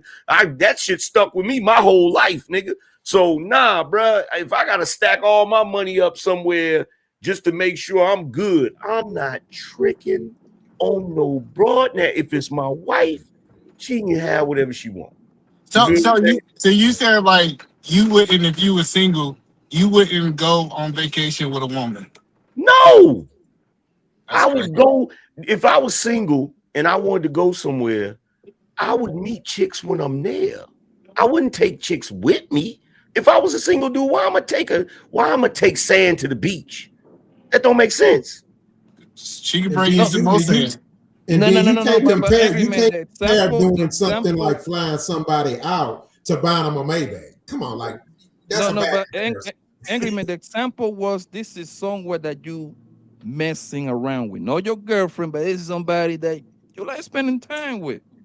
You know what I mean? Hey, baby, let's go over here real quick. You see what I'm saying? I'm not talking about just a random bro. No, bro. This is somebody that you got a little connection with. Hey, baby, let's go catch the Kanye and JC next door coming up. You see what I'm saying? I'm talking No, about situation like that, bro. no, And take it away from the flying. Anything you do that you do for yourself, right? You're doing it for yourself, and you bring a bitch attach herself to you, they're gonna tag you with the trick thing because, bro, you know, and we know you're not doing it for the bro. She just happened to be she's benefit from what you got going on Just had, anyway. I got just a happen, question. she just happened to be around you because that's just the lifestyle you live. That's just like right. You know, so many lame niggas in the space they want to sit up here and talk about all trades talk about material stuff. Well, nigga, I like nice things. My bad. I've been doing this, nigga, before the internet. Nigga, I was doing this. Nigga, I was doing this when I was in high school. Nigga, I was buying our money. I wore our money in high school. You know what I'm saying? So I always had quality taste. So just because you like to wear white t-shirts, wear what you like to wear, nigga, don't try to shade on me because that's what I like. I've always been a fly designer type nigga my entire life since high school. Ask anybody that know me, they would tell you that. So Peep this I out. got a Peep question. this out. So Kimberly said AM sound cray cray. No, if men thought the way I thought, there would be more wives out here instead of hoes. Facts. Facts. Okay, I got a you gotta question. earn that shit. You know. Go ahead. Facts. Question. Y'all know where the term honky come from? Uh-oh, here we go. I'm not muted. Go ahead. Answer my question, either man, since you gonna mute over Nah, your big nigga, mouth. we don't know. We don't know. Just talk. Nah, Don't we answer listening no to you. question. I'm Just tell us asking what a it serious means. question. No, we don't know. Educate us, old man. Yeah, educators, OG. So what will happen is this. When the white man would come to the community, right, to pick up one of our little skilos, they would honk. Yo, there's honky out here for you. Mm. Where the term lane come from? Why are we talking about white people? It's in that. You not paying attention. This is the problem with you youngsters. Let me pay attention. This is the problem with you Let me youngsters. pay attention to the honkies. You give them game and it go right over their head because they know that much. You right. It's The honkies honk the horn. I'm listening. The honkies honk the horn. The white dudes came and honked the horn. They said the honky out here. Now we going to lanes. Why the lanes? Jesus Christ. Either man. That when it came to the game, there was pimps, players, and tricks. Right? Mm-hmm. Once again, any man that paid for that thing, right? His game was broke. That's why he was an L7. He was a lane. See, I come from the land of pimp players and hustlers, right? So when you look at everything from where it came from, the origin, you will get it, right? Guess what? Who made tricking popular? Guys like Lil Wayne. Mm-hmm. Remember, a lot of these cats like Drake, shout out to Drake. Normally, remember, he was Nickelodeon Drake. Y'all forget about Nickelodeon Drake. He couldn't get that at first because he looked like a camel. Well, That's that money crazy. You came- think that he couldn't? When he was on Nickelodeon, he couldn't get no women, bro. Listen to this. You can't unlame a lane. This See, is crazy. we when we talking, I'm trying to give you the game, nigga. The problem is you're not listening because you too busy talking. Yes, sir. Go ahead, finish, sir. I apologize, sir. So I just put it in perspective for you if you really understand where I just came from. I get that, but I'm just telling you, some niggas just be like, hey, man, I ain't got time to be trying to chase this woman when I could just give her a couple dollars and keep it moving. So before I go on that movie, Dead Presidents, right? What's my main name? I know Lawrence Tate. Lawrence Tate was the main actor, but the dark skin guy, Cuddy. Remember Cuddy in the movie? Mm-hmm. Mm-hmm. Well, Cuddy buying grocery to Lawrence Tate, baby mama. Was that tricking or was that player? It's tricking. Yep. I guess I tricked that I bought some cereal. It was Tricking off some cereal. The trick cereal. That's what I need to go get some trick cereal and some milk. and whoever wrote that movie, to this day, they need their ass kicked. Because anybody knows that with that situation with Cuddy, if Lorenz Tate came back a whole Vietnam vet, he would have ended that nigga. I'm gonna tell you what's the worst ending. What's the worst movie part? Angry. Belly. The ending of Belly. I have never been so disappointing as when Belly and like the very end of the movie. So Rockstar, I want to see. Let me ask Rockstar. I think he balanced. If you messing with a girl and she got some kids and you bring over some Cheerios, you tricking, Rockstar? Yes. Why the hell is you buying cereal? Nigga, I'm trying to ask Rockstar. We already heard you. We heard that you think if you look at her and buy her a zebra cake, you're tricking based on Anchorman stance. I'm asking Rockstar. They ask me to be asleep when I get there any goddamn way. That's crazy. I guess if you do anything for a woman, it's called tricking, huh? Now, Yeah, like, I didn't. Hey, fuck them kids. You asked me the question. I said, so fuck for them me, kids. right? I ain't buying them shit. So for me, right, it's all about your intention, right? Like me, right? One of my homegirls, her car broke down, and it was like $400, and I knew she didn't have the money, so I paid for it, right? Yeah, you was tricking too. Hold on, just listen. I'm not trying to get with her. I'm not trying to sleep with her. It was just a genuine gesture because I know she didn't have the money. That's not tricking at all. My definition of tricking is that when I do something for you, knowing I have a ulterior motive trying to get your attention. What if you already sleeping with her? Man, either man do this. Or when you, like I say, you trying to impress her with your money and doing things for her, and you trying to, you trying to do things just to get her attention, but the attention is not genuine. So I don't believe doing something for somebody out of the kindness of your heart, just giving, and you're not trying to get nothing from them. I don't think that's true. What if you already got it? That's what I'm saying. Like you already done hit it 4-5 times. Eat a man. Look, it's simple. Everybody got to talk to me at one time. One at a time, guys. One at a time. It's in a person's blood. A person know if they're a trick or not. It's simple. This nigga knows the difference between philanthropy and tricking. He know the difference. Like, bro, cut this out, Eater Man. First of all, you could try to act like I'm being ridiculous, but the problem is you younger niggas done messed up the game. Y'all that's what it is. Around here, no, because I'm gonna tell you what y'all be doing. Y'all running around here thinking that if you spend some money on the chick, that's gonna make her drop them draws faster. That's all that shit is, bro. That's right. No, but I get that. Yeah, if you spending money to get ass, we all agree that that's tricking. But I'm just saying, hold on. If you say I do this, I expect this, that's tricking. But you spending money on a woman doesn't mean that you tricking, and that's kind of how y'all painting it. If your ass is expecting her to drop them draws faster, yes, you tricking, nigga. Yeah, well, I always believe you should spend no money until after you got some ass anyway. So hold on. Let me say it this way, the man. If you even leading with your pockets, you tricking, nigga. According to court documents, your boy Donald Trump bought a whole lot of money on furniture to the cornhole. Is that tricking? Donald Trump is a white man. All they do is trick. That's it. They invented this shit. They invented it. You see, y'all didn't hear what P said. He told you the story. They didn't listen to him. Like, hold him accountable, P. I repeated what you said. Hold him accountable, P. The way that I honky thing it just went over their heads.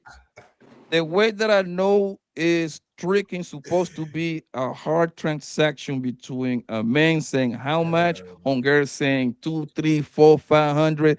Here's your money. Give me the pussy. Good night. Right? Also, I would throw in there a man kind of paying a ring of a bitch that he don't even see something like that. That would be tricking right there. Paying car notes and all that shit. Let me say this to the younger dudes up here, right? This is the part of our history. You're talking to me? Oh, my bad. I'm talking to your ass too. This is the part of our history. Man out there with us, ain't he? No, he a little bit younger. Eater Man a little bit younger. Eater Man in his 30s, ain't you? Yeah, he is. So here's the thing, right? This is what y'all not getting. Black men not only were not tricks, we prided ourselves on not being tricked. There you go. Yeah, I hear what Angry Man saying. If I'm messing with a girl, she ain't got no food in her refrigerator, I'm gonna make sure she got it.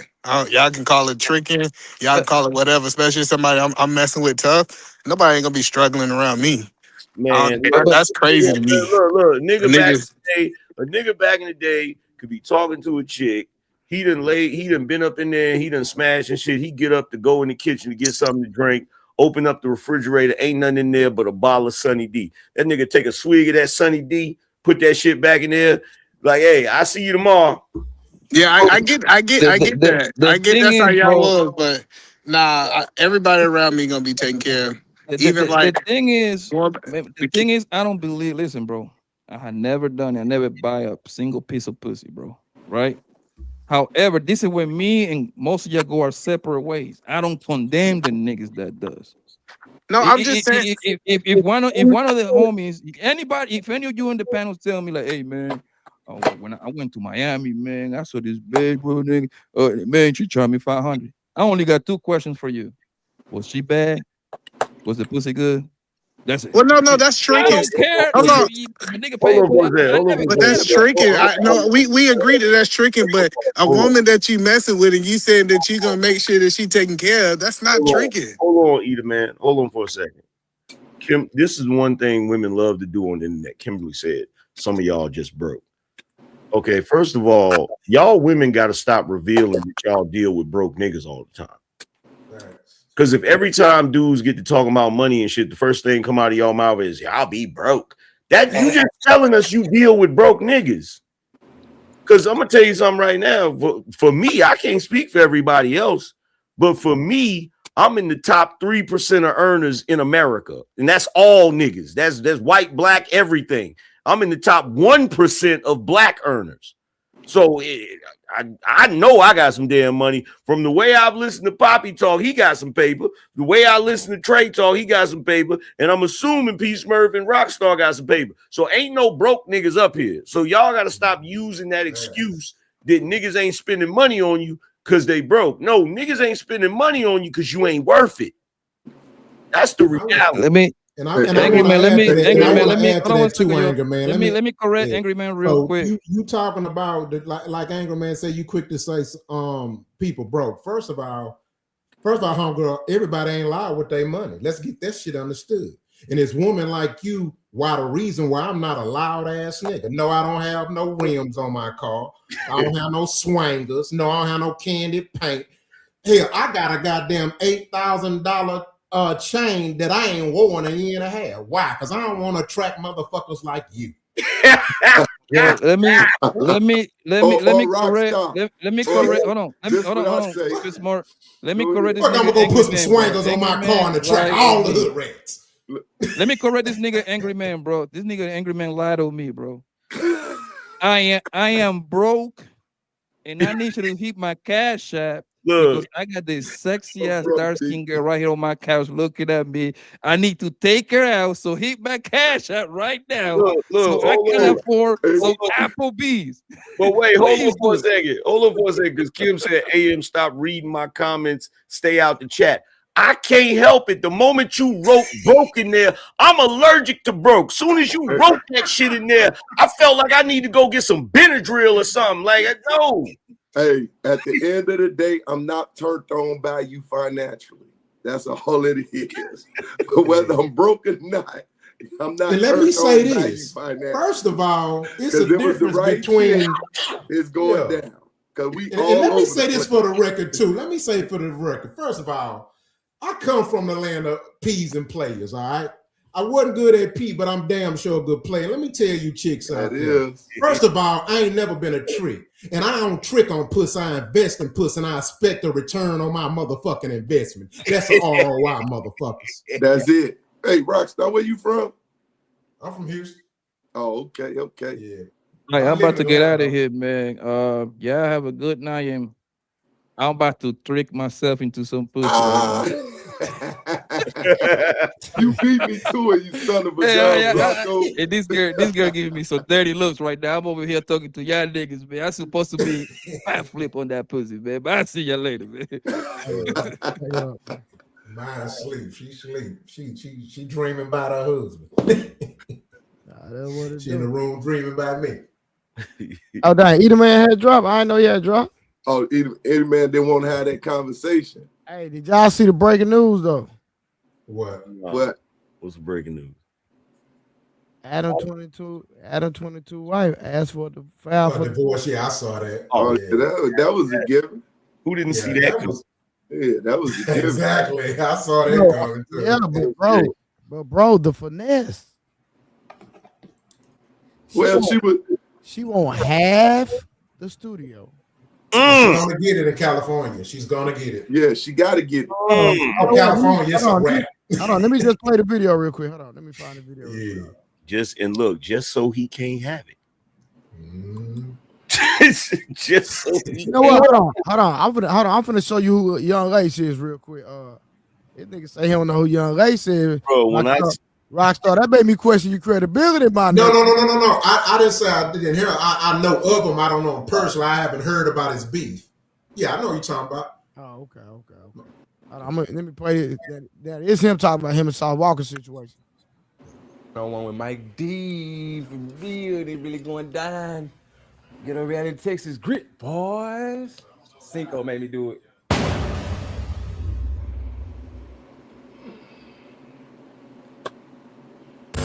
I'm in Vegas during Hurricane Harvey. My house was flooded. Walk house was flooded. He couldn't leave his house. There was water in the neighborhood, so you couldn't leave the crib. Him and the chick get into it, and he kicks her out the house. He had an artist, Spilly, the white boy. His mother, Mama Spill. Me and her got a lot of history together. You know what I mean? We've been knowing each other for 15, 16 years before this. Me and her in Vegas together because she lives there, right? And she says, hey, you see this? And she shows me this little girl on live going off about Walk. She kicked me out, you know what I mean? She got 2 trash bags full of clothes, so forth and so on. And she said, man, can you have somebody pick her up for me, Lace? Please, you know what I mean? Until the storm is over with. I had somebody go and pick the girl up, put her in a hotel room, pay the hotel room up for a week on behalf of my homegirl, right? Mind you, I never knew this chick before. I never been in a DM. I never talked to her before. We never had no interactions with each other. It was a mutual friend that I sent somebody over there to help her out, right? And fast forward, I get back to Houston. The city opened back up. I find out my house underwater. Everything in the motherfucker gone, man. And all I'm thinking about, niggas, what the next move gonna be. Still ain't talked to this girl. Mind you, I paid the room up for a week. You just did Mama Spilly a favor. That's it. Mama Spill called me and she said, hey, a girl want to talk to you. I'm like, all right, bet I'll go over there and rap with her. I shoot over there to the DoubleTree. She come downstairs, we talking, and she just give me the whole rundown of what went on between them. You know what I mean? I ain't gonna speak on their private business, but she told me everything that went on. And at that moment, I'm thinking Walt didn't want this situation no more. He threw, you know what I mean? It was a piece of trash. He threw it away, right? Bet, let's go. I immediately went to work. Brand new condo in her name. Got her teeth. She said, you know what I mean? He used to make fun of her teeth because she had little, you know, the little brown spots. Baby teeth. No, the little brown teeth, spots. Like, yeah. She had brown spots all over her teeth. And she told me that was one of her biggest insecurities because dog used to, you know what I mean, badger her about that. So I said, don't worry about it. We're going to get your teeth done. I sent her to Miami, got her teeth done. All this is in 45 days, right? So, mind you, I wouldn't get no money out this situation yet. You know what I'm saying? That was just my initial response. Because if you're going to fuck with me, you got to look like me. I give you that. That's the reason why I went so hard with this chick, man. One, she was a grown woman and never had a home of her own. You can't fuck with me. You ain't never had a crib before. You know what I mean? So my thing was to hurry up and elevate the situation as an investment, and I'm gonna get it back 10 times. For sure. She wasn't no bad looking chick. She was gorgeous. I didn't know dog had feelings for this girl. I didn't know that. You know what I'm saying? Because again, it wasn't me against him. I've never been against that nigga. It's the game. It was the game. And the only thing I did was my job. And as a result of me doing my job, 3 months later, she goes back over there to him. You know what I mean? Something happened, and the only nigga she knew to call was Walt because she wasn't from Houston. She calls Walt go pick her up. You know what I mean? Next thing I know, I'm in Vegas. I get a phone call in the middle of the night.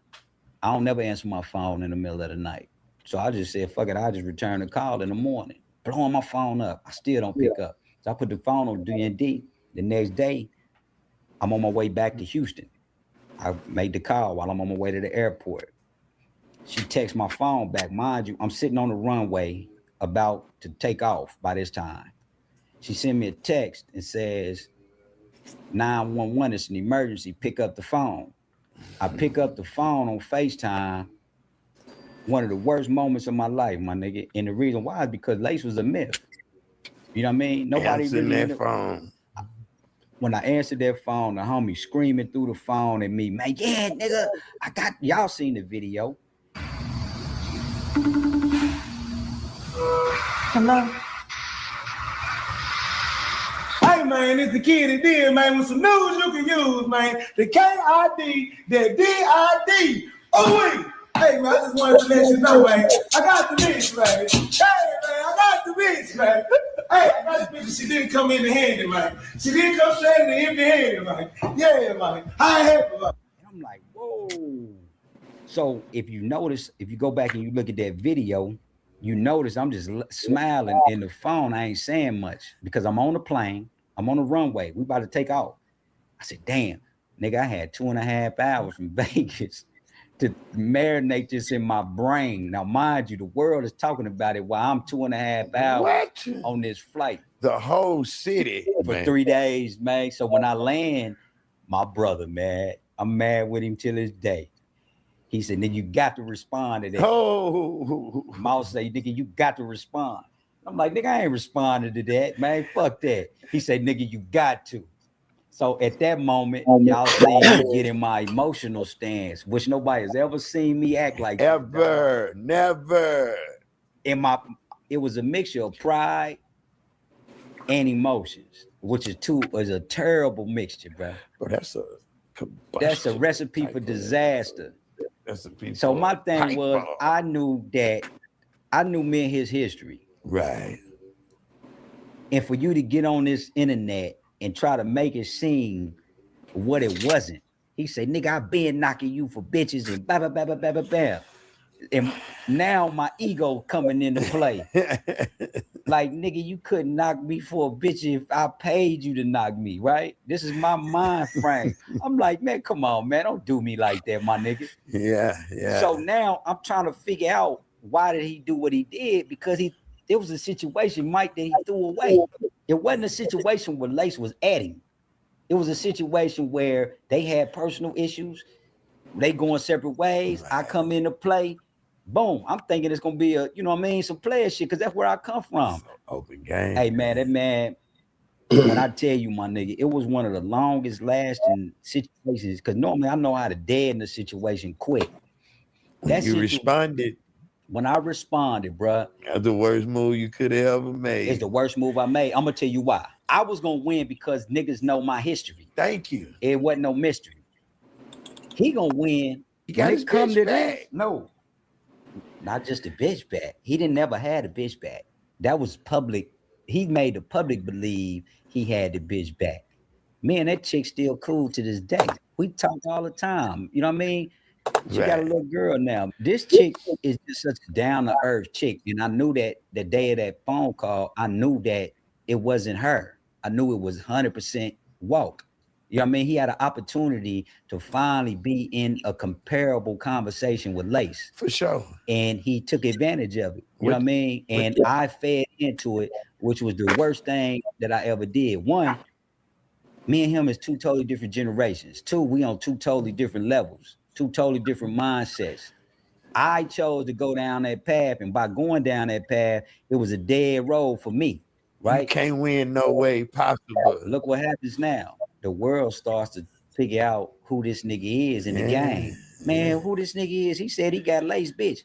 But people didn't know that was never my people. That was his broad. That wasn't my broad. He had that broad. It was in transition. That's it. You know how they say the check. You know how they say the check, what they call it when the check get ready to clear. It wasn't mine. The check hadn't cleared yet, man. It wasn't mine. Ooh. So when he got on the live, the first thing I said was the famous quote, nigga, how you mad at me because you got your bitch back? right? It was unbelievable to him that I did all of that work in that situation and the bitch still came back to him, right? But it wasn't never that. That lasted about 25 days, 20 days at the max, and I got the call. But I didn't go public with it. What I'm gonna get from that? I wasn't gonna gain nothing by going at dog. You know what I'm saying? It's a myth, man, when they say niggas ain't supposed to have feelings, man. Yeah.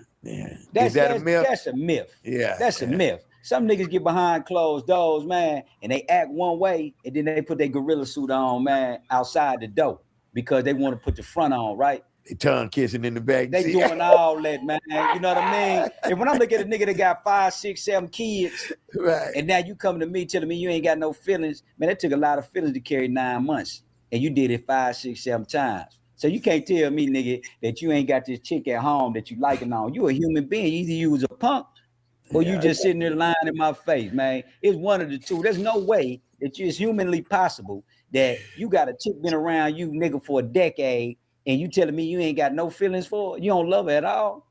You ain't got no feelings whatsoever. I just told you a story a while ago about my baby mama. I was devastated. Man. Yes. Devastated. So for me to sit there on this camera and lie to you and sit back and say, a pimp must have no feelings. About none of that. That's hey, man, that's bullshit. Have you ever had feelings? Did not say that shit. What did I say? Did not say that shit the other day on my stream. Did not say these niggas be getting up here acting like they don't got no emotions and no feelings and no nothing, and they think that shit is cool. Like, nah, nigga, I don't never feel like. Get the fuck out of here, man. Yeah, that's why I told you, bro. He's not a P. Let me tell you something. Don't nobody love a hoe more than a pimp. They will kill for them bitches. Wait a minute. He's not a pimp. That rock star. Say that again. Man, these men don't nobody love a hoe more than a pimp.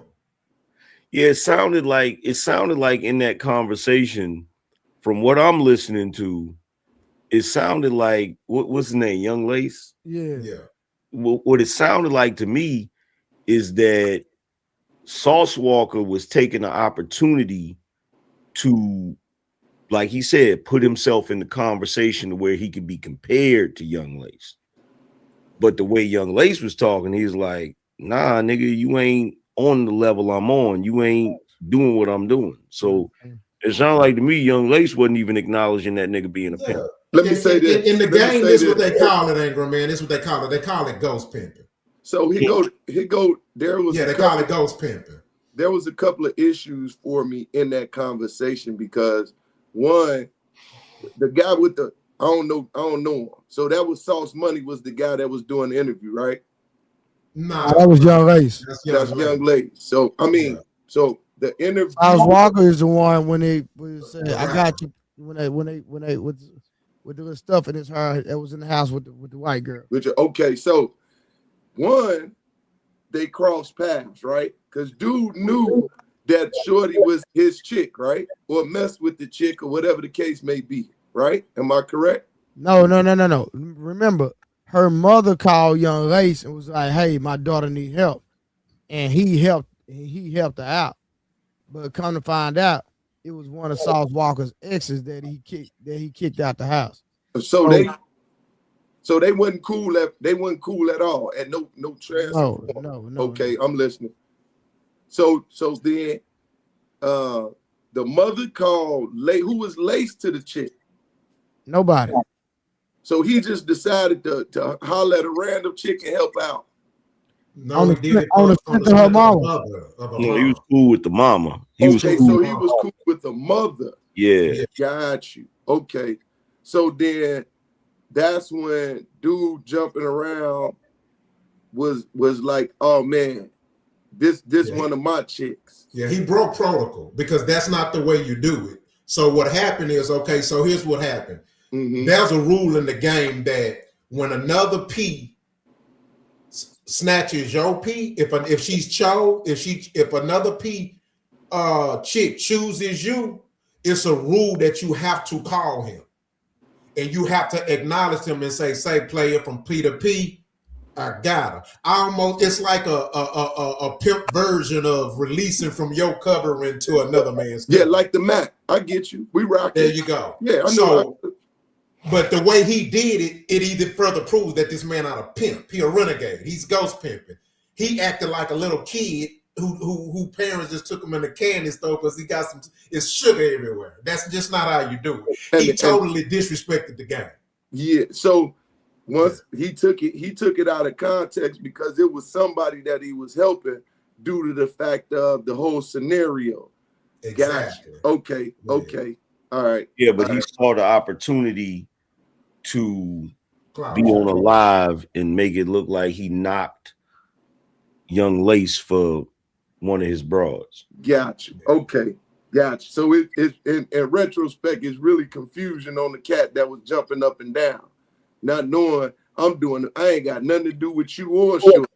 I'm doing a favor for a personal favor for one of my people, but just so happened now this chick feeling me. So now she back in the play with me no matter what. She was already your chick. You just couldn't help her in the first place. Yeah. Gotcha. Yeah. Okay. Yeah. I'm vibing. I know one thing, shit, they better be careful. Both their ass gonna be in jail with all this damn social media shit. This shit is crazy. These niggas be ratting on their damn self. Yeah. This shit crazy. I don't get it, dog. Like Sauce is known for putting in work. These niggas ain't learned from Big Meech. You cannot publicize this shit. Yeah, for sure. No, 100%. Especially during this time, because now they got an eye on everything. You know what I'm saying? And then they changed the laws. And now all that shit considered sex trafficking. They purposely did it because now they got this system right here. Voila. So you can tell on yourself they watching. Okay. See, I don't know if y'all know about the situation when old boy got unalive right there in Memphis. Is that Memphis? Sauce Walka partner. Yeah, I saw that some months ago. Well, last year. Remember the rapper that was Sauce Walka. Sauce Walka got shot. Yeah. Yeah. Remember when they found out the dude that did it? Yeah. Yeah, man. It's like that boy ended up in less than 24 hours. He was out of there. Oh yeah, I remember. Yeah. That's a fact. Less than 24 hours. That's what I'm saying. That's crazy. Maybe putting in some work. Don't get it twisted. They could have it. Nah, oh boy, yeah. You ain't gotta tell me. You ain't gotta tell me twice. All right, real quick. Let me see. Shoot, since we vibing, man, I seen a real good. I seen another video good to react to. Let me find it real quick. Since we up here just vibing here, see if y'all want to rock out to it. Yeah, to all you niggas out there, man, doing y'all thing. Tell you what my lawyer always told me. Shut the fuck up. No, stay off this communication and this communication. These niggas is crazy. Y'all retarded if you doing that one and not doing this, boy. Especially that, because that's called trafficking. If y'all don't know it, that's big right now. It's very big if you in the southern states. Better be careful. Don't call yourself no pimp.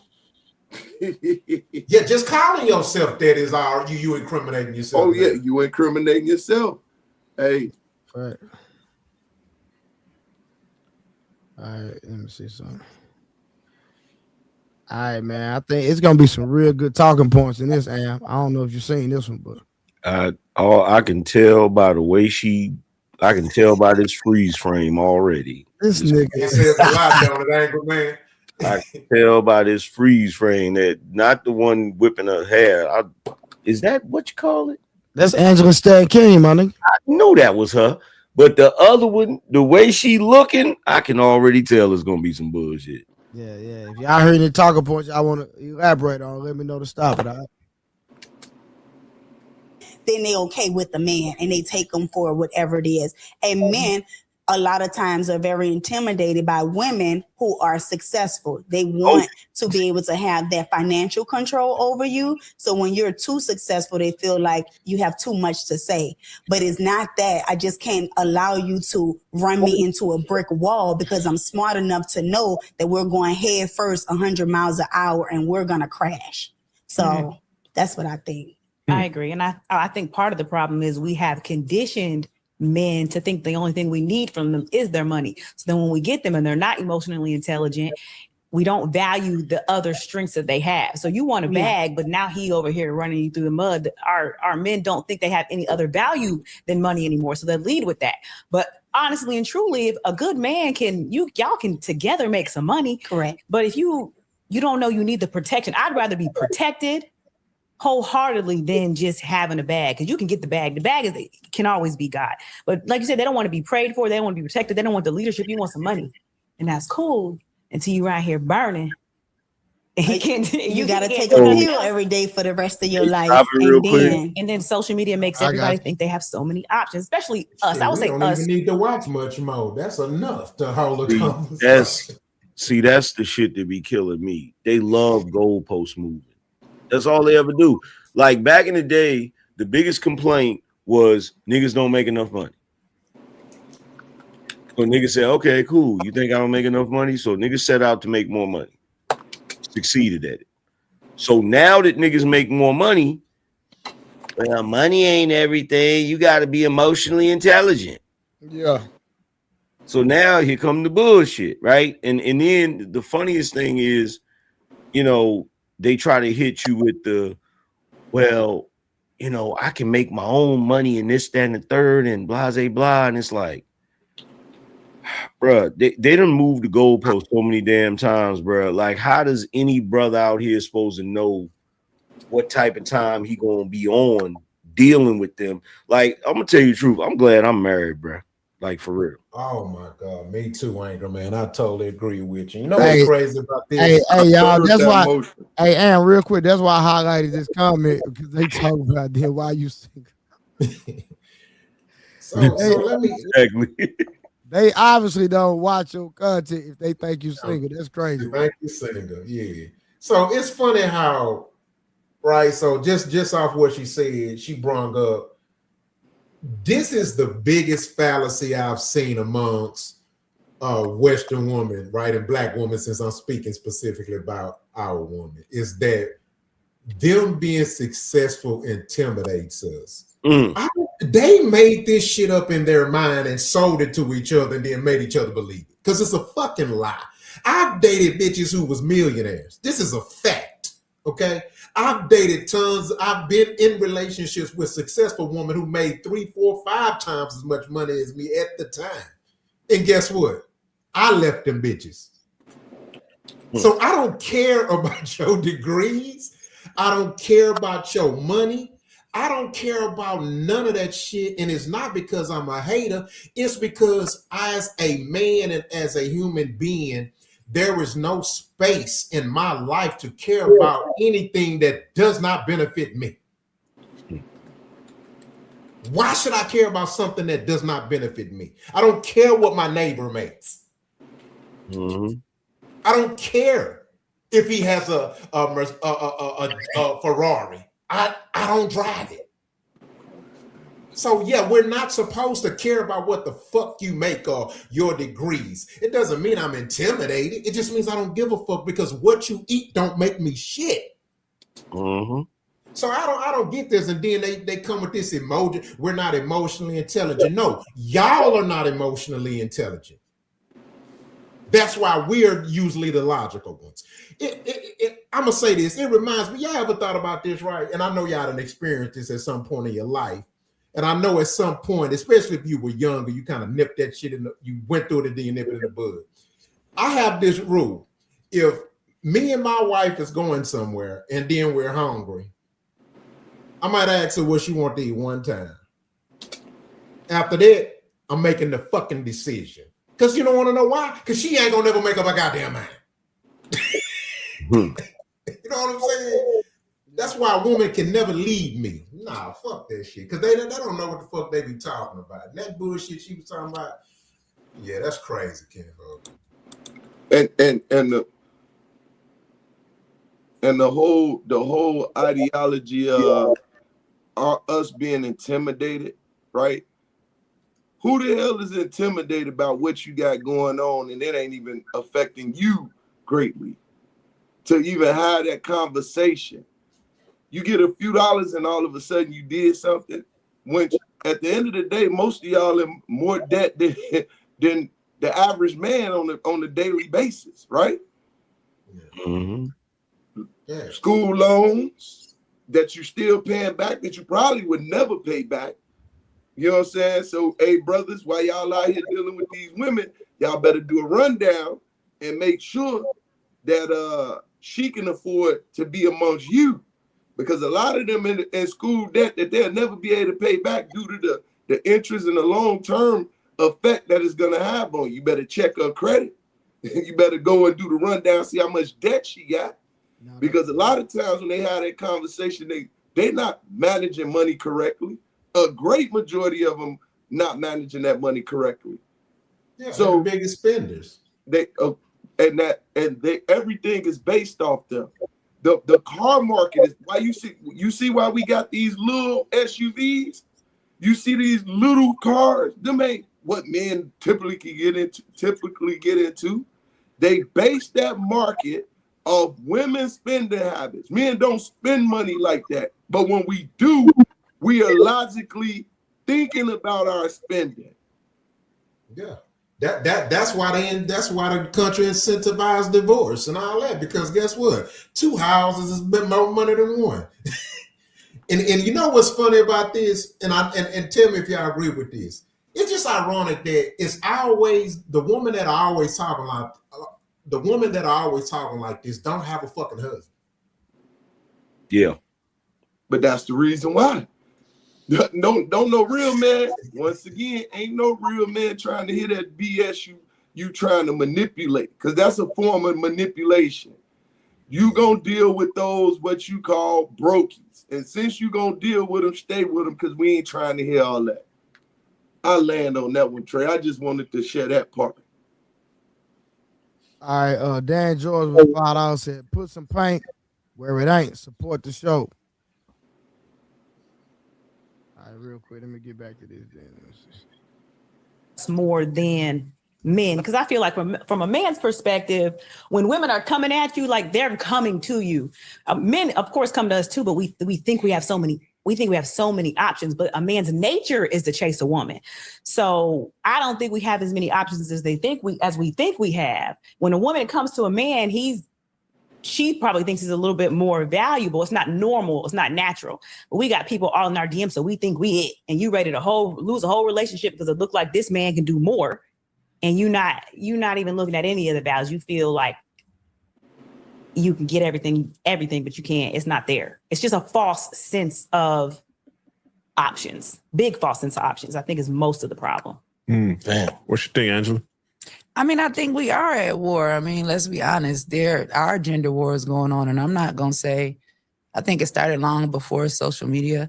I can't speak for everybody, but I think the majority of us that are probably my age, we come from being raised by strong women, independent women that didn't have a choice but probably to be independent. So we've taken on, this narrative that we're strong and we're independent and that we don't need men. And I think in a way that probably pushes a lot of men away, because it's just part of a man's existence to be needed. You know what I'm saying? Especially by his family, especially by his woman. I mean, I don't think that society has played a good role in it, because now are we even defining men and women? Because these days, a man could be a woman and a woman could be a man. So, yeah. I mean, well... Yeah. I'm she done. ready to go there. I'm done. Yeah. Let's just be honest. We don't know what we're dealing with. How can we even have the conversation if there's not a clear defining difference between man and woman? I mean, there ain't no conversation to be had at this point. Yeah. But let me ask y'all this, like me personally, right? I understand that there are,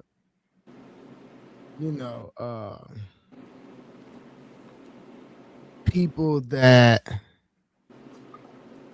I'm gonna just say it like this. In everyday life, in real life, I'm not struggling to determine the difference between a man and a woman. Are y'all? Nope. Nah, not at all. Not at all. And that's why I even I think she was separate. speaking on the. She was just speaking on the current social climate in America. But is it really that bad? Though we understand it happens, but I don't think it's that bad to the extent where we going out here, like we see women every day and we know that that's a woman. Like I don't think we're in a climate where it's that many of them where they're affecting the market where we can't tell. Actually, it is, Trey, because Okay, where? So when you look at it first, You tell me in Chicago where you are, where I'm you talking- see that many women where you don't know, you can't tell between a woman and a man that's trying to be a woman. Oh, you're talking about that part.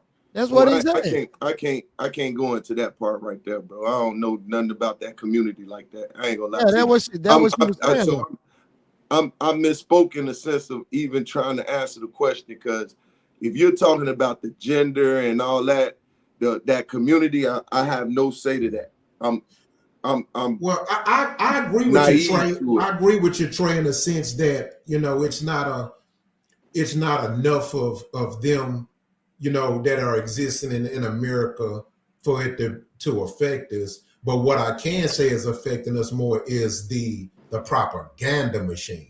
Now that is, but I agree with you as far as just the literal sense. I mean, they make up less than 1% of the country. You know what I'm saying? That community. So I totally agree with you on that. But the propaganda, oh my God, the propaganda have you believing everybody like that. If Trump wouldn't want to Kamala got in, it would have went a little bit more rampant.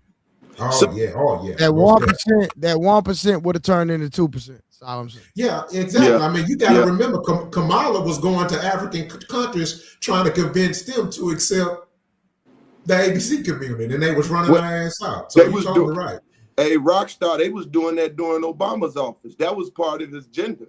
Yeah, exactly. But Kamala was the first time where they was literally, that was her whole reason for hitting the countries to have conversations about that, like just specifically. But to piggyback on the whole concept of that was part of their agenda to get Obama in, so that he gets towards those nations because of his true ideology or lineage, right? His daddy was that. So that is how they was able to get into the diaspora and even have that conversation, because they wasn't having that conversation with the and it failed miserably. Yeah, exactly. Now you had Africa. Exactly.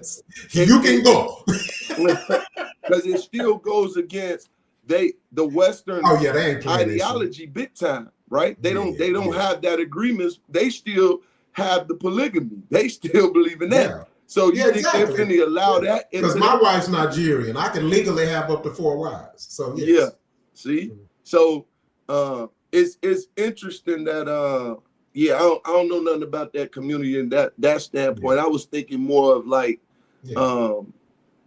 when you look at levels to being it's a female. For me, it's a girl, teenager, then it's a female. She has the body. But she was speaking in general, so I didn't take it literally, but she was speaking in general. She was, if you listen to how she said it, she was more speaking on a propaganda perspective, not necessarily literal perspective. But what I did want to correct was what that other girl said. Hold on, let me read this super chat real quick. Okay, gotcha. Shout out to my boy Munt. With the $5, he said, I leave the panel for one day and it turned into a red pill, hate the ladies buffet. Munt, you've been munting too much. Oh, man, you get off that simp train, Munt. I'll let your boy. I saw you sipping over there on Ham's show today, Nick.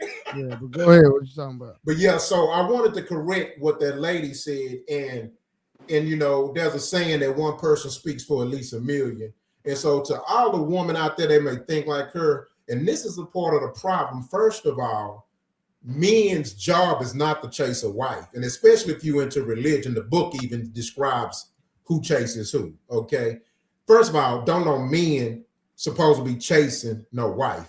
No. If anything, men chase pussy, and they shouldn't be chasing that. Tell you what I was taught growing up. The only thing that a man's supposed to chase is his purpose and his drive. There you go. Pussy come with it, success come with it, money come with it, peace come with it. Yep. I don't have to chase for those when if I just chase for my purpose and my drive, all that comes with it. Yep. So I ain't gotta chase a motherfucking thing. All right. Yep. Second of all, woman's job is to chase their husband. And here's the key though. In order for you to catch the husband, if you're chasing one, you have to already be a wife. Okay. So let's get that shit clear. So I just wanted to correct her on that. Talking about men's job is to chase woman. No, it's not. No. The only thing men chase is pussy, and they shouldn't be chasing that, because if they chase their goal and their purpose in life, all that comes with it. That's it. Because but they another way to say it is this: you can always get women chasing money, but you can lose money chasing women. There you go. Because time is money, right? Money is power. And what comes with power? All those other things, or what Drake say, the words of Angry Man, big homie. I just want to be successful. I want the money, the cars, the clothes, the hoes, I suppose. You feel me? All right, shout out to Brother Neil, the Golden Child, with the $2. Golden Child, I seen you over there in that chat asking me. I was paying attention. Go, Brother Neil. You think I wasn't watching? I'm gonna leave that right there. We gonna get to the business later on though. It's like, what are you? Who are you? So what do y'all think this stems from? Like, is this something that it ain't something like you said that just started happening in the last 10, 20 years? There's always been disconnections in our community, but where does it stem from? Do you think it go back 30, 40 years, civil rights? Do you think it's been since the beginning of time, regardless of what race was there? Has there always been a disconnection, or what does it stem from? Because if you find the root of the problem, you can try to start to heal the problem. I don't think we no longer really have a respect for like family values. Cause like my dad and his wife been married for almost like 40 something years. And it's like, I think now and you don't stay married 40 years because it was perfect, right? You know, the word says a wise woman doesn't tear down her house. And that was one of the things I learned kind of like along my journey, ending up having different relationships, is because I'll be with one, that child's father, he cheat, I find out about it, I leave him thinking the grass green on the other side, go get with somebody else, have another baby. We've created these broken homes. We got to deal with all of these different situations because we don't know how to stay down. And I wouldn't say that, you know, we give men a pass to cheat, but I just think that's pretty much like a Western ideology, right? Now that I'm older and I'm mature, I'm not against the way that people believe or think, but this just comes with life experience. Because even if you read in the Bible, if you think about all other cultures, right? When they were building kingdoms, a man had more than one wife, okay? And these women, they stuck together and they helped create that kingdom. We got situations where even my children's father, God bless the dead, who had 4 other women, you know, as mothers for his children. I co-parented with them, right? Let's build the kingdom. Let's not tear it down. So I think a lot of us have contributed to not only the demise of our own family, but our own culture. Like child support. Child support wasn't ever put in system to keep the family together, right? We don't know how to work out our issues. I'm gonna run and put the court system in our business, and now you paying them, right? And there's no encouragement for us to keep the family together. So if we create these families, you know, we stuck with them. Like some of them first cousins, you can't stand them, but you can't get away from them. So once we create these families, it's important, you know, just for future generations, for our children, for our bloodlines, that we figure out a way to work it out and make sure everybody good. I agree. What you think, Dr. Chanel? Well, I agree with what she's saying, but then I also think women were so silenced at one point, and now women are becoming smarter. Now women are becoming successful. 40, 50 years ago, family was together because women couldn't vote. You know, women was at home having multiple children. They knew their husbands was across the block. Trey. You get what I'm saying? On Friday and Saturday with Miss Susie. He took care of home. This shit is insane. So one of the biggest issues I have with that was one of the things we did respect back then was Big Mama. So Big Mama wasn't. They make it seem like Big Mama was them, right? We're more smart. You're not more smarter than Big Mama. You can't even hold down a household with 12 children, let alone 2 these days. How you smarter? Or are you so smart that you dumb? Because some people can be so smart that they truly dumb. See, you more indoctrinated. Big Mama held down the house, maintained the house, and I don't even know where they're getting the whole complaint from, in a sense. And I do remember Grandma telling the girls, do better than me, in the sense of you have more opportunities and be wise with your opportunity, not down your man, right? So they can't even cook to the degree that Big Mama was able to go in the kitchen and make something out of nothing. How are you how are you smart? I'm not understanding, right? It's all a cop out. It's all a cop out, right? Because you got to think about this.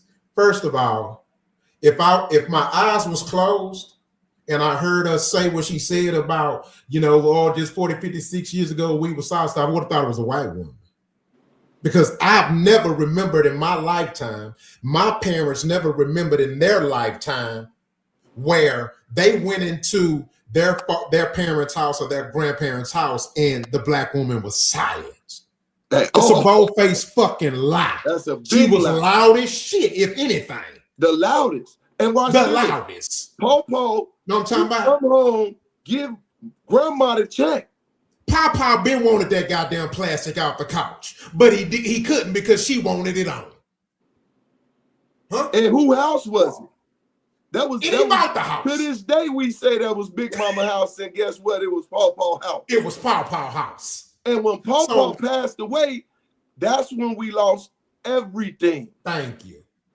So that's a bald-faced lie, and this is what we call a psychology inherited pain, inherited drama.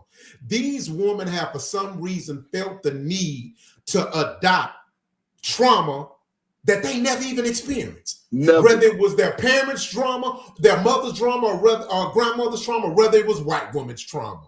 Black woman ain't never had a problem having their position upheld in the household. That was a white woman problem, because that's how white men treated their goddamn woman. They treated it, look, white men treated white woman like less than human too, just like they treated us, just on a higher tier.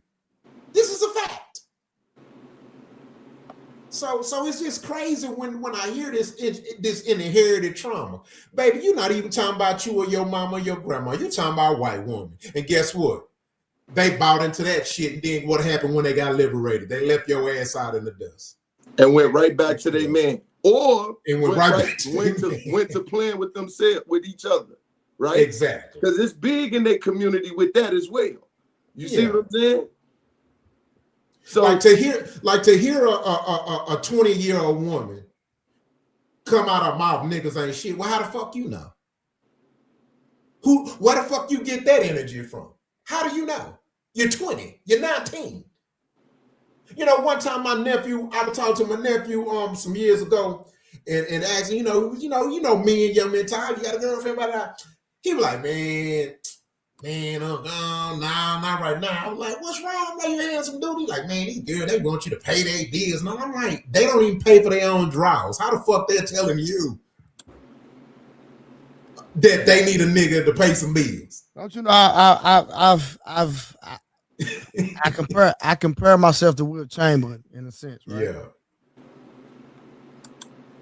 And I've never had a woman ask me to pay her bills, not one time. And I done mess with a lot of women. Cause they do it to who they like, bro. And I'm on your side of the coin, to be quite honest with you. Like I say, I tried when I was single, when I was trying to date these women, they wouldn't let me take them on a date. But when I quit asking, all of a sudden all of them taking me on dates. And I didn't have to pay a dime. Even my wife, I didn't have to pay a dime. I did it because I liked her just as much as she liked me. But the other ones, I ain't paying that. Yeah. And then I was raised, you know, and it's not knocking what you saying. I was raised like I don't even believe in dating. I was taught by married men and women and OGs that the only person that you date is your wife, the person you in a relationship with, are two people that didn't agree to specifically mess with each other. I don't take random women on date. I don't fucking know you. You might be a psycho. Yep. I don't fucking know you. Let me tell you something. One thing about me, man, conversation rules the nation.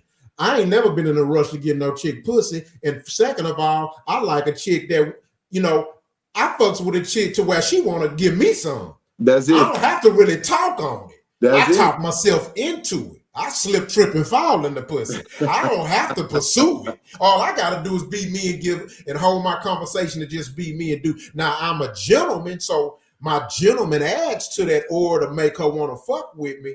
But nah, man, you know what I'm saying? I don't even believe in dating. How the fuck I look like taking a random woman and go spend $50, $100, $200 on a man? I don't even know if she like me. That's a fact, bro. And it was a weird time in my life because once again,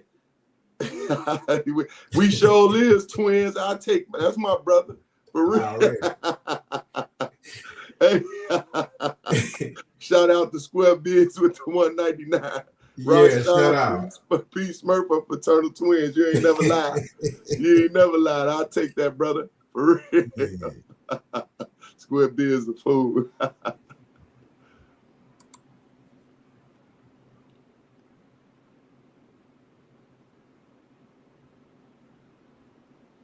Trey, you fell asleep at the control? Nah, I didn't know if it was up. Right. Women, so my grandmother is 93. And what she always said is like, I get a PhD June 20th in philosophy, and my dissertation is on Black women being silenced and scrutinized for our bodies, for our voices, for our opinions and things like that. That is what the dissertation is about.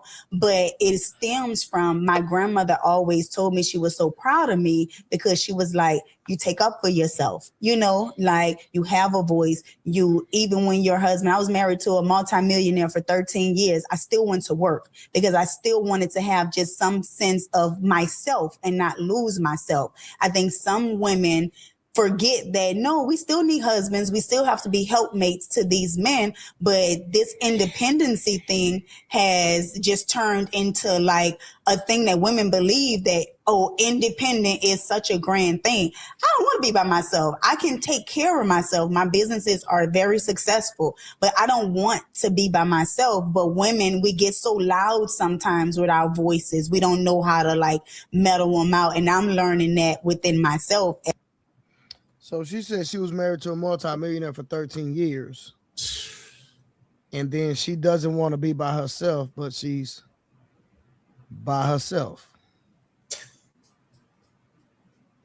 So I'm kind of confused on her mouth ran her mouth. Yeah, and like she said, I'm learning now. You old now, it's too late.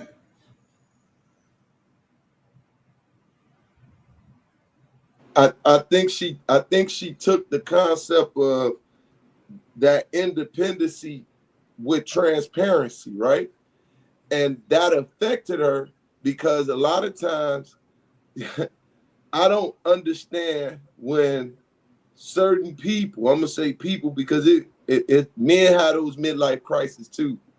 At the end of the day, you're growing and evolving. So who you were today shouldn't be who you're gonna be tomorrow, right?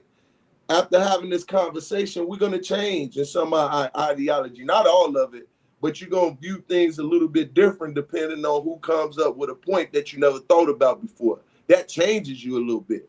So I think what happens with women, they become transparent to the community and the environment around them. Just like, go back to what you stated, Rockstar. Bro, you just did the dope boy lane, Trey. Yeah. And here's what's crazy about it, right? You know that she had to bring up a degree, right? First of all, you talking about you, and I'm not knocking it, but this is my problem with it is, and it's the reason I'm about to jab at this is because This is what they throw in our faces. They degrees. Now, y'all just heard her say she's doing a dissertation for a degree in physiology. You want to know what the average medium starting income annual salary for that is? $53,000 fucking dollars. 50,000. Majority of those positions. But this is what they throw in our face. Ooh, my degrees, I'm better than thou. My standards can be this high. Baby, your starting annual salary, the medium annual salary for that fucking degree is $53,000. Well, for the one, she said she's gonna have a PhD for the field that she's going into. Yeah. Okay. And watch this. It's amazing that, okay, we'll get them that they're more educated than us. But how do we make 10,000 more than them on average? How? Right? The only other group of people that's less than us is the Latino community, right? Then it's the who above us, the white community, and then who above them, the Asian community, right? Yeah. So at the end of the day, you're more educated or enrolled in what? Because those two things are a big factor. And the jobs that you take, once again, won't pay that amount that you think and challenge of us. Because majority of us, once in play, because once again, we were blocked out of the system. Once we go into the trade, we making starting out $30 an hour, $35 an hour in the trades. And now we're able to crack into those markets because they don't want to do it. Yep. And when I say they, the people that they blocked out, now their sons don't want to do that no longer, which is leaving a big gap in the infrastructure. So who's going to take care of the infrastructure? Now you got to look for the next best thing because we don't want to do it. We own the businesses now. Okay, we'll take those jobs. Well, guess what's happening? As we get in those positions and time go into play, now we at 40, 50, 60. Then now I can compete in the sense of, hey, I'm an entrepreneur in those same positions and I can compete in the contracts with those. We done got that intelligent when it comes to this thing, right? You know, it's you know, y'all ever heard this saying, if you don't know how to be broke together, then you ain't gonna know how to be rich together. That's a new one for me. I like that. Yeah, I'm from that side, man. If you don't know how to be broke together, you ain't gonna know how to be rich together. That's cold blood. So the point of the statement is this: if these females' minds is solely focused on how better I can do than you, then they will never be marriage material. Because it's not about I, it's about we. You see what I'm saying? I see exactly what you're saying. Because it shouldn't be a competition. My wife ain't competing with me. I'm not competing with my wife. Nope. We don't compete with each other. We compete with the world. We compete with the world. And we should be teaching our children to do the same. Exactly. And so that just blows my mind. And my wife is educated. My wife got 2 degrees and she finna start nursing school. And she don't work. She's doing this because that's what she wants to do. My son who just passed inspired her before he passed because he was health fragile. And so she, you know, her real issue like she wanted to be able to help him, but unfortunately he passed. My whole point is that's what true love is. It's not about just me. Yeah. But that's a deflection. I want to also say sorry for your loss too, Rockstar. Yeah, appreciate it. You feel me? I do want to say that because I understand those are precious. Those lives are precious. They hard to bring in the world. People taking them out on a daily basis, and here you go. You know what I'm saying? Losing it by sense of. So shout out to you and your wife for that. You know what I'm saying? Sorry to hear that. And you damn near definitely better support that. In the sense of that passion, you know what I'm saying? And her want that, and I'm with you on that. When it comes down to us supporting each other, because as my wife is shifting she's going into horticulture, she want to feed the community, and we put certain things into play. Where today we had one of our neighbors literally come in our garden and shop, and we donated so much to her in the sense of a lot of things, right? And it's God's blessing to be able to do that. You know what I'm saying? I don't want to take that blessing away from her, that because that's her testimony. But it bigs my heart to see this woman take something from a seed that we once was eating, and now it became life again, that can help life and give life and nurture life. You know what I'm saying? So I'm pushing, as I'm furthering my education, I'm pushing her to further her education. This our time. I told her, you got 3 years, right? Further, but definitely where I can just support what you want to do right now. You know what I'm saying? And I'm talking about, man, her touching the ground, and when the woman came, her eyes were so big. She like, you did all that from your hand? She like, yeah, we started this period, and literally my wife started in January in the house. She took a section of the house and created an indoor greenhouse and transitioned it outside. And now, man, melon plants and strawberry, I'm seeing them just burst out of the ground. You see what I'm saying? And I'm just looking like, wow, this woman turned this dirt over and literally brought back life to the community, man. And it's crazy to me. And guess what? I'm going to continue to sow into that because that's dope as hell to me. You feel me? You know what I'm saying? So when it comes to those individuals, that's the problem. They are, this is how I know the spirit of delusion has been poured out upon the people, because of the fact that he said in this biblical principle, he said in the end times, your sons and daughters will prophesy. Them babies are starting to speak up in the sense of what's right and wrong, right? Also, people are going to become lovers of themselves and their heart's going to become wax cold. We there. And we are definitely, he say, in the end times, right? Not the end of mankind in this, but the end of this whole ideology of what was built for his purpose, right? Yeah. You ain't gonna find him. You ain't gonna find a man, because the Bible says when a man finds a wife, that means he ain't necessarily searching for her, but all of a sudden he come across her, and when he sees what he sees, he's gonna put whatever need in order to nurture her, because he knows she gonna bring him what he needs, and therefore the Most High to Jesus, Jesus to man, man to woman, woman to children, and this thing goes all over again and over again until the last person is brought into this world. I land on that one. That boy went to church. He went. As a human right now, but women will say, I don't need you. I don't need you for now. I make my own money. Don't no man want to be talked to like that. Put your finger down. You know, but I think it separates us because you hear, I call them the podcast bros. The podcast bros asking women, well, what you bring to the table?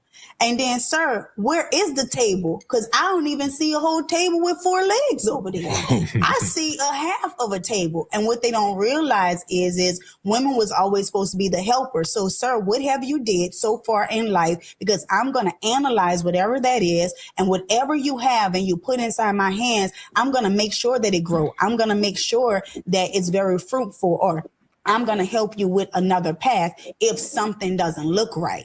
But the podcast bros, like, I don't need women. I can get a maid to clean up, or I can sleep with anybody. So they have detached from us. And women are like, I don't want nobody to boss me around. They want to point. And they go for this. But I think the conversation to have for her is like, ma'am, how did you lose your husband? She explained it. Yeah, she told on herself. She told on herself. Yeah, she said she talking about her mouth. Yeah, no, yeah, not just the thing she said. Yeah, it was transparency. She lost herself, supposedly, right? Mm-hmm. And with her losing herself, she lost the ideology of what it truly was. And I'm now kind of ad-libbing in that sense, or putting my own assumption in it. Well, I said assumption. Insinuating that, yo, when she did that, she caught the spirit of Jezebel, right? I'm doing this and I'm doing that. not realizing that ain't her place. Her place was to be a helpmeet. And now she got the testimony and understanding and she can see clear. So she gonna be a living testimony for a while until I look like she may got a ring on her finger, not until she changed that ideology. And once again, as they say, women lose value as they get older in the sense of what men desire, right? That's what they say. Independency thing. So I just kind of feel like we are against each other. And my grandma said if she could have left my granddaddy a long time ago, she would have, but she couldn't vote. She didn't have this, and she has 6 kids. So where are you going? So grandma kicking that one, like, how do you trust these women though?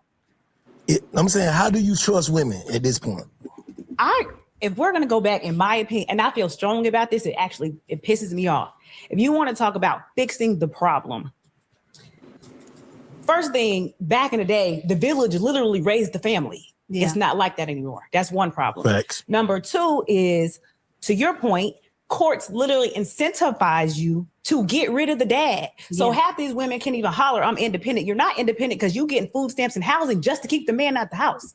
And if you think systemically, like really big picture, especially Black men, people know how strong Black men are. So you're not understanding if they're taking him away from the kids, especially the boys, so you can be dependent on food stamps and housing so you can't get ahead. Nobody's teaching these boys to pick up a drill. Mm-hmm. They're being raised by, the mamas are like, oh, I don't need the man to help me, to go to work all day, to leave the baby with Tom, Dick, and Harry, who's picking up all these other spirits. And then, and not for nothing, I'm not judging nobody, but if your son's at home with your daughters all day, my kids did, I had to check it.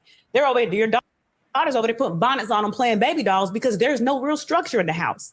And then you have the women who want to put the daddy on child support and then still want him to show up. Now, granted, every man should show up. And I hate when people say, oh, it made me mad. I hate when people say, well, you should fight for your kids. No, you should not.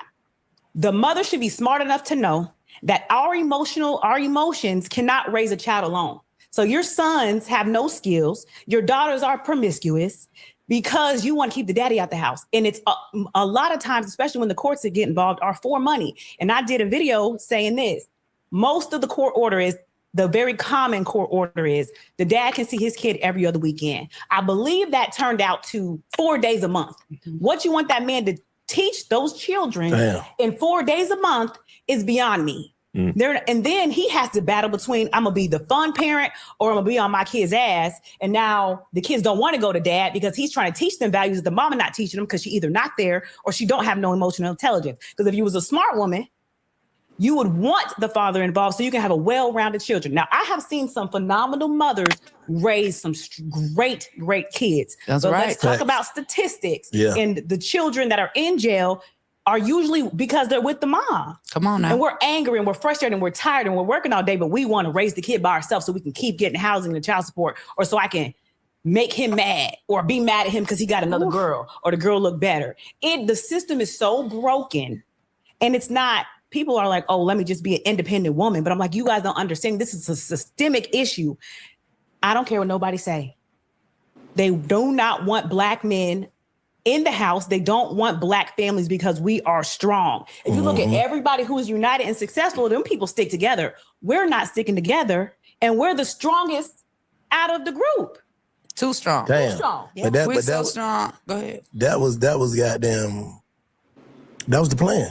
When they started dropping drugs in cocaine and crack and all things in the neighborhood back in the 60s, you were already damned. I drove through neighborhoods now, and you literally see the check cashing place, the liquor store in those communities, and they're gonna stay down because all those things are there. But you go into the predominantly non-Black neighborhoods, it's not set up like that. It's in your face, and if we're not strong enough to pay attention to it, we will stay here. Facts. What's some of the ways we can fix it? So the kids, the pawns, basically. Yeah. Kids are always the pawns. Kids, the pawns, basically. Damn. 9 times out of 10, the only way to fix it is for people to really understand. So you have to do a little bit of self-work, right? Like when I was raising my kids by myself, I had to say, dang, I'm making my daughters hard and independent because I don't want nobody to ever play with them. But now I'm just repeating the cycle because now my daughter is a strong Black woman. in essence, my values is the man leads, the woman is the rib or the helpmate. I don't want to raise no rah-rah loud girl. Now, granted, you need the survival skills of being able to be independent. But I was raising hard daughters and I was letting my sons just do whatever because he a boy. So I'm raising strong daughters and weak men. So I had to check, okay, Amanda, hold on. We got to get this order right. Real shit. Because you are raising boys to be men that you don't want to be with. Facts. You are raising girls to. What y'all think about that comment? I think that was a heavy comment. You're raising boys that you don't even want to be with. Facts. Yeah. And they dress them and everything just like the baby daddy that they not with. Uh-oh. You know, she dropped a lot of jewels in there. And to add to what she said at the end, and when I say this, you know, it goes for both black men and black women. You know, you become the change you want to see. Yeah. Like I can't tell people enough how important that is. You know what I'm saying? Each one teach one, reach one. You know, at the end of the day, we need more people to do community service because we should be providing more value than just raising our kids. You know what I mean? Man, I watch my mom, my grandmother, my aunties, my uncles, my dad. They raised other people's kids. They helped other people's kids, less fortunate. And it didn't even take them much. And in a lot of cases, a lot of them didn't have much themselves. I don't see that no more. We become too individualistic. And that's a problem. You know what I mean? I ain't never seen one man steer no ship. I've never seen it. You know what I mean? And so to me, that's where the breaking point is. That's where the breaking point is. You know, I mean, come on, man, bro. Why are we quick to give a care package to a nigga getting out of prison, but don't give a care package to the dude or the kid that just graduated college?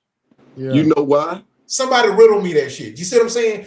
So, you know, I say this all the time. You want to know what the number one killer of black people? Cool.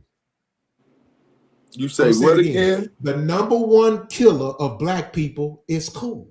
We want to be cool so bad. Y'all, we willing to die for it.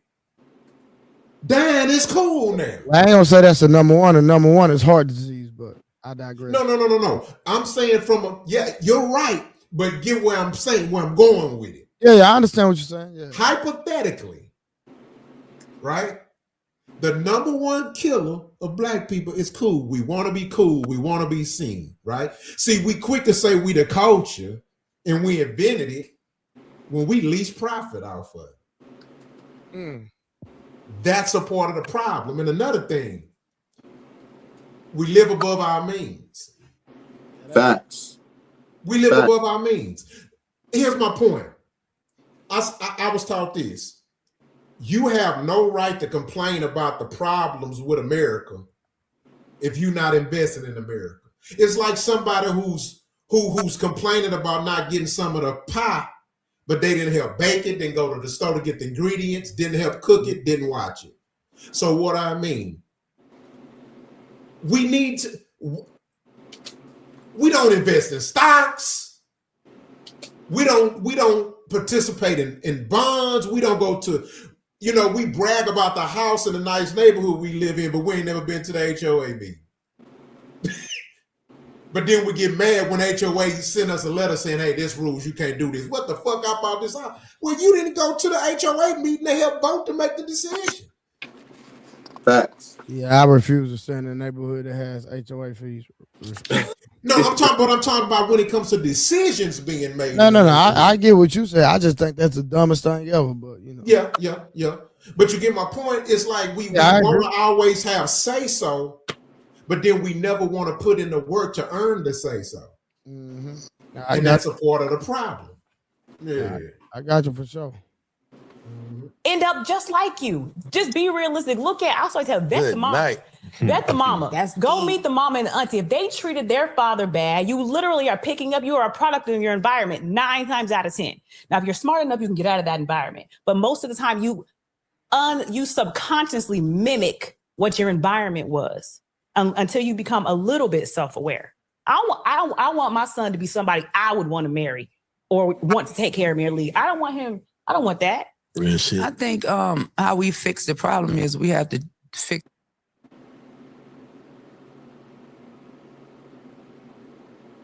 Did it stop? Trey, you on mute. Can't hear you, Trey. Okay. Oh, my bad. She said, I want my son to be somebody that I would want to marry. I got some kickback for that too. No, I don't have no kickback for it. Yeah. If you reverse the context and a man say, I'm raising my daughter to be the type of woman that I would want to marry. Yeah, they'll take it out of context. Yeah, it's innocent, but you know how people are taking it. They will literally railroad a man for saying that. They will say that sounds weird. They would that's why I had kickback and not to it. say that. So I'm sitting there listening to that. I'm like, just think about if a man would have said that.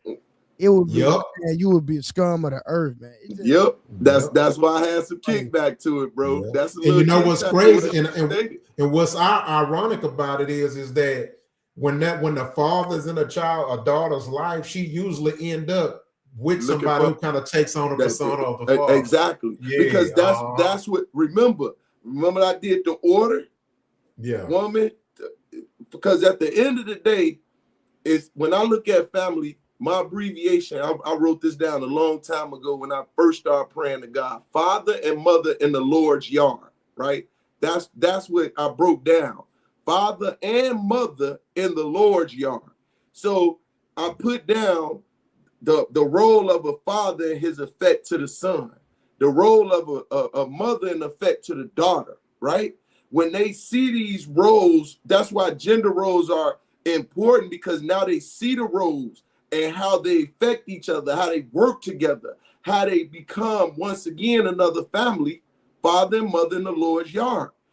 That's very important in the household. And when that's lacking, now guess what? Your child is lacking. That's why it's important to have both combinations, because it gives that balance.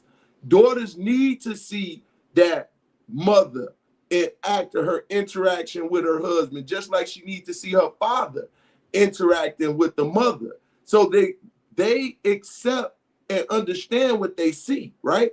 A baby takes on what he sees. So when you hear that baby using foul language, I know where it came from. It came from the household, right? And it's crazy because the first thing they'll say is he acting grown. No, he's acting like you. She's acting like you. She's reflecting what he or she is seeing in the household. So what you can pretty much give a genuine idea of.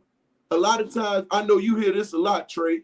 We know that it's a man raising your son. Don't you hear that a lot? 100%. And the reason why, even if they never met you, is because they can see his characteristics, your characteristics in him, and you not even there. One of the biggest things that the teachers used to always brag about with my children was, yeah, we know a man is in that household, because they knew who they were. You couldn't convince them in no shape, fashion, or form of who they wasn't. They knew what their nationality was. They knew what they could and could not participate in. Why? Because there was a structure that was put into place. And when that structure got broken down, they knew it. You see what I'm saying? Because they like, hold on, there's something absent in this child. What is it? All right, man. Y'all get the likes up. We got 145 people watching, man. Support the stream. Yes, sir. Put some color in. I'm about to get out of here too. You good, Rockstar. I'm finna still rock out. Okay, yeah, man. I appreciate that too, man. yeah. Good talking to Hey, y'all, man. Pull up twin, anytime, man. twin. Already, man. Yeah, let me know when you want me to come on, man. You know, Nah, I just got pull you, up man. I support your channel, man. I love just it. pull up anytime, man. Anytime you want Okay, to. that's what's up. Shout out to Peace Smurf, man. Man, Ain't you man. Nice too, talking to twin. y'all, Love man. and respect, bro. Be All safe. right, that's Be what's wise up. out See there. y'all later, man. Yep. All right. I'm rocking with you, bro. Yeah, man. Y'all put some cover in the chat. Support the stream. Y'all already know, man. We steady giving y'all this content y'all desire, y'all like. So, man, y'all can show y'all contribution and y'all support by hitting the Cash App or the Super Chat. All right. If you want the stream to continue going, you want this knowledge, you want this entertainment, you have to support the stream, people. Like we almost at 40 hours and we are not meeting any goals. All right. So we need y'all support. Y'all know how we do. So let's keep going. It's the way that we think, right? Mm-hmm. And with all due respect to the doctor, like getting a degree with an education or institutional system having to teach you how to be a Black woman is something that I would be leery of, because I've really lived that experience in real life. And I really, really work with a lot of Black women, a lot of them successful, a lot of them going through, but all Black women, right? I don't think it's a degree that you can earn that teaches you that particular experience. And I think sometimes we can want a voice, and it's okay to have a voice. But what about if your voice is so loud that it's drowning out everything in a room? Like you just said a minute ago, you said fathers shouldn't abandon their children. You know, we blame fathers all the time for abandoning their children, but do we blame mothers for aborting their children? That's that voice I'm talking about. You know, wanting to have that freedom of liberation, wanting to be in total control that it does. She said something heavy right there. She said, y'all blame fathers for abandoning their children, but y'all don't blame women for aborting their children. That's a heavy statement, people. That is a heavy statement, a heavy double standard. And so I don't condone either, but let's just talk about the reality inside in this world, that if a man abandons his child, he's a scum of the earth.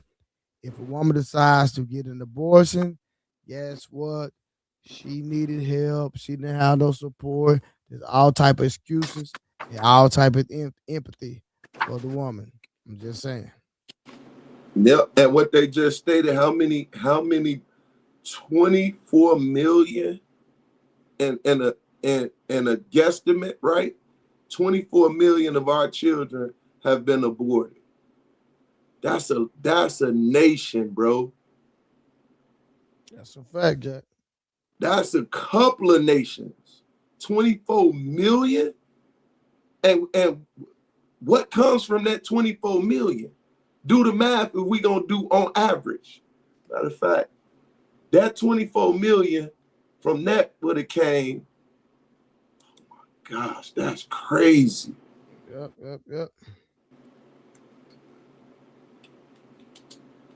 Give me a second. Doesn't matter what you're willing to sacrifice. And when we talk about, you know, Black men, you know, that Black man, he's a Black boy before he's a man, and he's a Black baby before he is a Black boy. So we really, really got, and you can ask Kimora Lee Simmons, you can only get Black life from a Black man, right? So as a community, we should be doing more to protect Black babies, Black boys, okay? Black men, because we have contributed to a system in all ways. Like we've all contributed. Women being too strong. Some of us that used to be in the hip hop game, we seeing some of the damage that we've done. Entertainment, we get older, we get wiser. Nobody's really at fault. We was all just a part of a culture, but we're all trying to fix it now, right? We've all contributed in some way or form to the demise of our culture, right? So we can't have a voice that's so loud that when we vote is based off color and not policy, right? Or when it's time to fight for Black life or Black men, right? It's time to fight until we standing in the courthouse get in front of a white judge telling us to go against the fathers of our children. Because that man, listen, them children carry that father's legacy. Okay? When don't nobody want their baby daddy to die and you have to tell your child your daddy wasn't shit and didn't leave you nothing, that was your choice to lay down with that man. So since you made that decision, bro, let's be, I don't like you, you don't like me. Okay, cool. We cannot like each other and still understand we have children that love us both. It is better for us to build than to tear each other down, because what we leaving our children. And discord continues to grow from one generation to the next. Right? I think a lot of that shit just be ego too. You know what I'm saying? Like nobody want to feel like you got over on me. Like, you know what I'm saying? You go on with your life, I'm going with my life. I'm gonna take what I got. The man feel like shit. You ain't gonna never find no nigga like me, and she feel like, well, you ain't gonna be able to see your kid. It's just a bunch of bullshit, bro.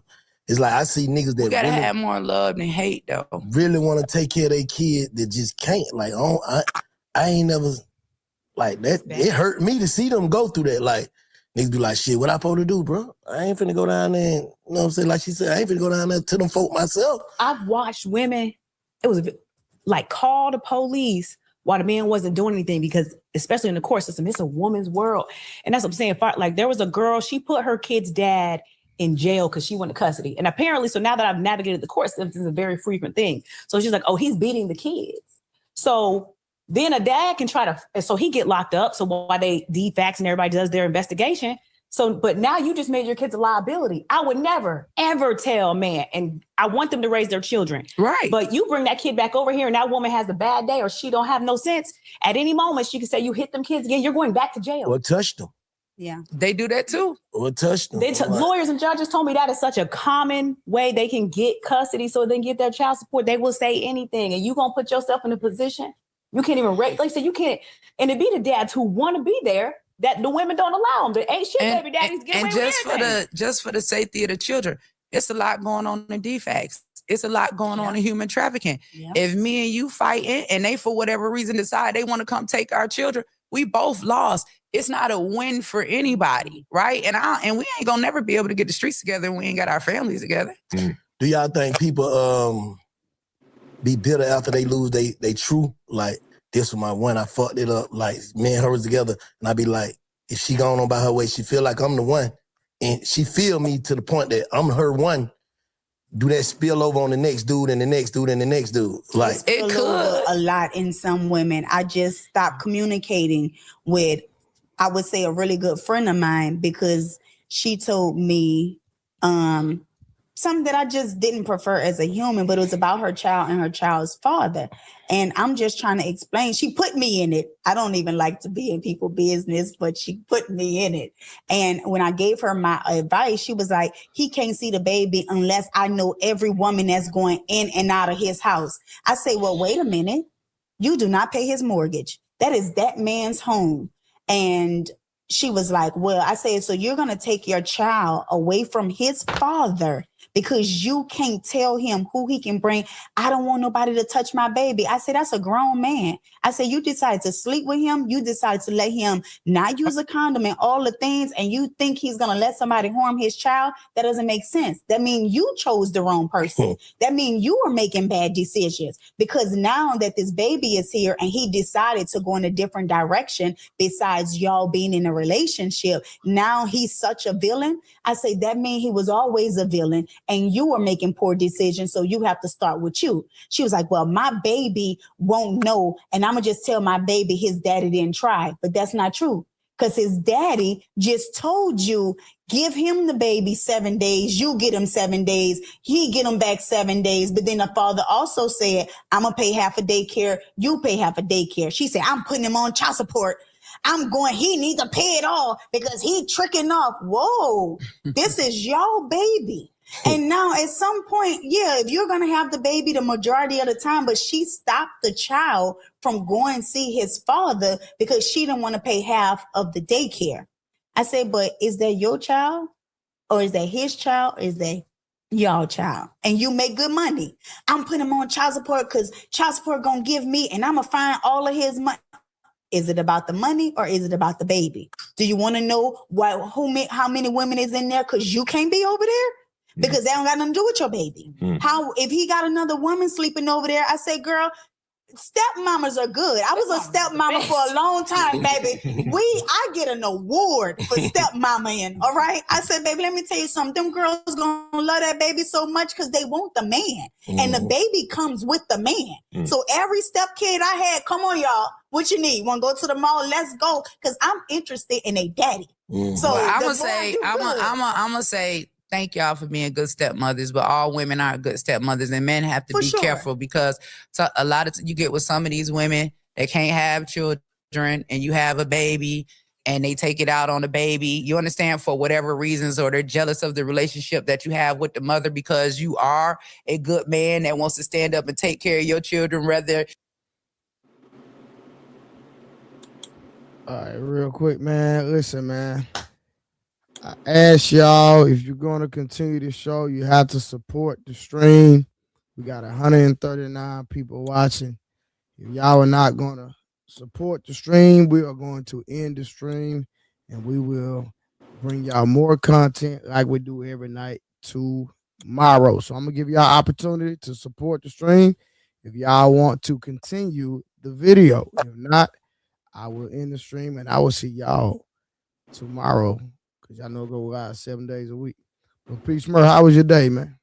Man, bro, it was busy, man. I started class today, and when I tell you I was going to sleep in class, just so happened the teacher cut it short, and I forget. I never been to summer classes. I never did summer classes, so it was supposed to be 7 people in the class. Ended up being 2. One person left, so it looked like they gonna shut that class down. I got to choose another one, but.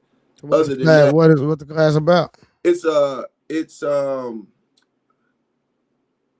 diesel engineering construction. So it's pretty much the breakdown and the components of all systems in the diesel engine. So we going pretty much in depth. The professor, he actually worked for the Chicago Transit Authority, and he's in a training facility, and we break down everything from the nitty to the gritty, all of the systems and all the components, everything that's needed. So that was one of my classes. Then I'm doing an intro class to it, which is kind of backwards on how they got me in this program. So I ended up picking up 3 mentees today. It's so dope. They're doing a dual training. They get college credits through their school, their high school, and they're going into like different industries. So one of them, he on the football team, and he's looking to do entrepreneurship. The other one, he just strictly want to do entrepreneurship, business management, and the other one want to be a truck driver. So they all best friends. I end up picking them up. So they gonna end up being on my team and want me to be their mentor. So it was a good day in that sense. I picked up 3 new mentees, which is dope. So I have my 5 for the summer now. Now that I got those 3 and my daughter and my son that I started out. So this gonna be a good summer for me. So I wanted to have 5 people. I got that 5 people, and I'm finna enjoy it. All right, shout out to Pete Smurf for investing in the youth. Shout out to Michael Gamer, 1580 coming through with the $65 ball, man. Good looking, Mike. Thank Appreciate you your support. You know what I mean? Hey, y'all don't let him be the only one that blessed the stream, y'all. We got over 100 people watching, and we're gonna let only one person bless the stream. Now we're gonna continue the stream because of that brother with his hard-earned money bless the stream. You know what I mean? So we're gonna continue the video and keep the game coming. But on the flip side, do not let him be the only one. I think we got another one come in. Appreciate that, Michael. He always coming through. Yep, love, Mike. All right, let's keep the class going. Keep the fire burning. Thank you back. Thank you for Dan George again coming through with another super chat. Appreciate as always, Dan, be on it, man. I appreciate that. All right, come on. That's only 2 people, man. Come on, man. We need at least 3 more. We got over 100 people. I listen. Peace, Murder. What I told people, man. If y'all like the content creation, y'all like the conversations, we started giving y'all the real and the truth. If you just give $1 a day, that's $7 in a week. So we got 100 people giving $7 a week. Come on, man. Support the stream, man. We appreciate y'all. We taking out our time. We got all these fans. Listen, this is the same microphone Joe Rogan got. So if you know that, have to be the exact microphone Joe Rogan got. So you can imagine how much it costs. We doing content creation. I'm finna try to give you a backdrop. You know, I got my fancy wall. I'm about to put some stuff in the back of here. Bro, talk to me. Let me cut your wisdom. I just peeped going on how just for you to hide a panel, how much it cost a week. I didn't know they kick your ass like that. Yeah, everything just for the streaming. Yeah, you stream your costs, like all this stuff, man. Hey, we ain't if you're gonna be a good content creator, you're gonna have to invest. You gotta invest, bro. You gotta invest. Golden Child coming through with the $2. Golden Child, I'm still on your neck. Yeah, that wasn't your cousin. You think I'm playing with y'all. You think keep laughing, Golden Child. You think I'm playing with y'all. But shout out to Golden Child, man. What brother Nimsy do? He know what I'm talking about. I ain't gonna put it on. Nah, you ain't got to. Hey, he know what's going on. He know exactly what's going on. Yeah. Yeah, how was your day, bro? Hey, Rooster, I'm on your neck too, Rooster. You know what I'm talking about. I seen you. Yeah. You think I'm playing? Y'all think it's sweet. Back over here, man. My day was beautiful though, man. Me and my son been kicking it all day, man. I forgot he out of school. It's on and cracking. Well, yeah, you know what I'm saying. Yeah, you know what? So while I'm here, since I'm on my petty mode, since you know what I mean. Yeah, me and my son been kicking it, but it's crazy how people got kids, Peace Murph. Yeah, you don't never see them talk about their kids. You don't never see their kid. They can't say, "Hey," you don't hear them cooking for their kids. Listen, bro, I refuse. Moving forward, if a nigga want to have a conversation with me, if he want to talk to me, let's talk about what you do for your kids. That part. Because if you're not doing for your kids, man, you can't even talk to me because we're not even like the same type of man. Yeah. I have no respect for a man that don't take care of kids. So at the end of the day, you got the content creators that want to beat their chest. They want to have a conversation with a nigga like me. Listen, this is what we gonna do. We gonna have a flex on your kids competition. That's type of conversation I want to have. Hey, that's the best conversation. Also results of your kids, nigga. But y'all want to sit up and talk about talking points and want to call people out their name, call people out their name that you would never say in person. Let's talk about your kids though. I guarantee if you die today, you won't leave them nothing. You don't have no life insurance policy. Man, I'm not arguing with you niggas, and you niggas ain't doing nothing for your kids. I refuse to. Moving forward. And you said it earlier. I heard you said when I was taking my nap. First thing, hey, the Bible said, which you know that's my favorite lane right there. A real man, a good man, leave not his children, but his children's children uninherited. Bro, you know the dude got kids. You ain't never heard him say, "Hey, come here." You don't never hear him talking to their kids in the background. Nothing at all. Boy, I wish I would speak to these niggas on the internet, man. These niggas some bums and goofies, man. And I'm talking about content creators, and you know who I'm talking about, nigga. And if you feel some type of way, nigga, and if you feel some type of way, nigga, pull up. I pull up on your stream, nigga, and let's see. Let's post some receipts on what we do for our kids, and let's post our life insurance policies. Let's talk about that, nigga. And if you ain't willing to do that, nigga, shut up, nigga. So what you saying? So what you saying? Then they're gonna be a debt to their children when they pass away. Man, do you hear me? Straight debt, brother.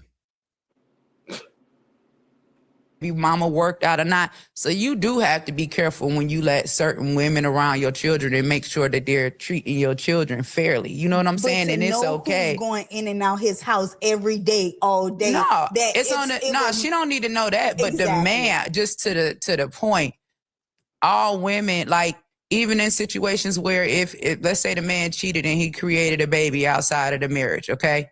Most women will want the man to have the baby aborted. I will welcome the life anyway, because all babies are blessings, right?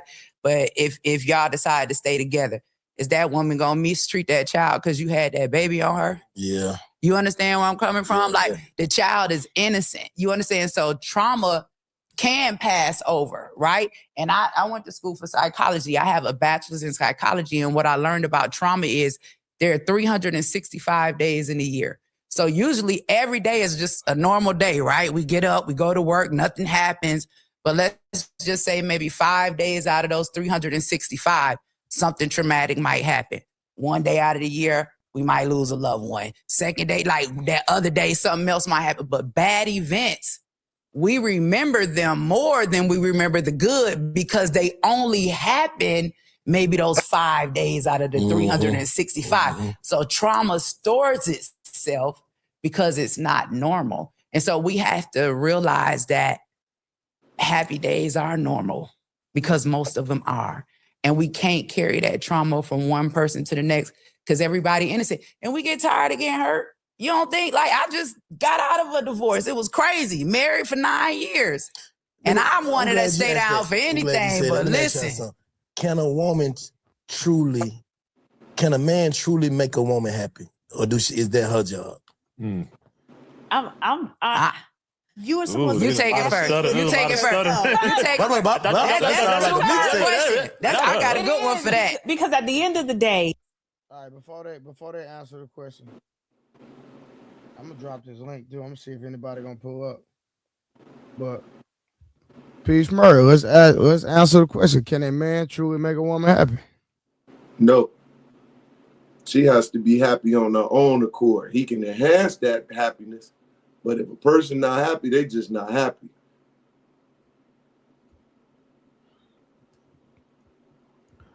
Okay, so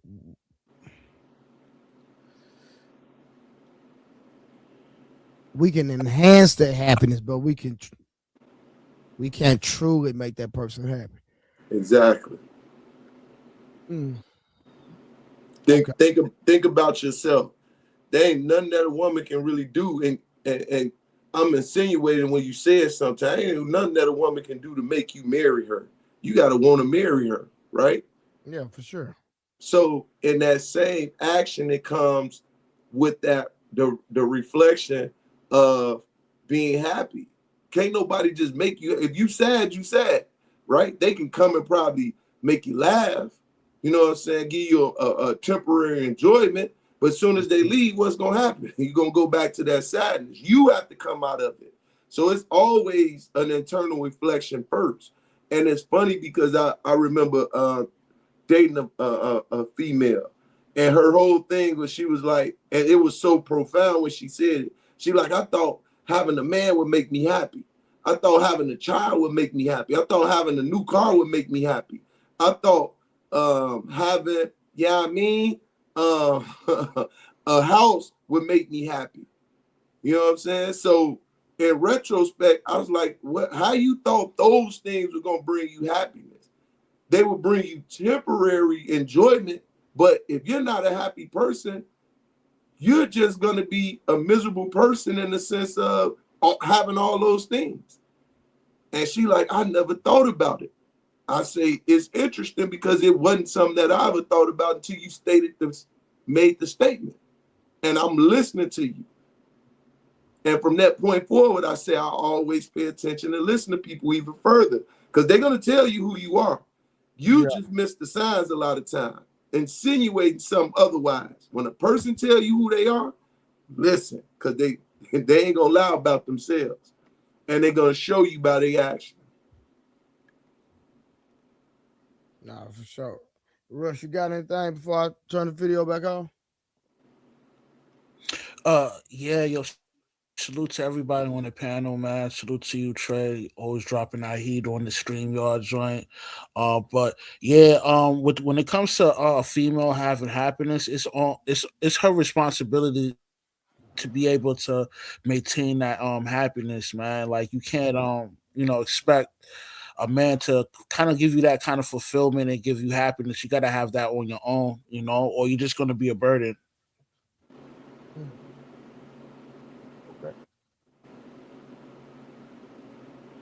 That was cut straight to the chase. Then let's get to it. Let's see their response. We came out here alone. We're gonna die alone. We do have to make ourselves happy. However, a man's job is to make me happier. Not that. He needs to protect your heart, right?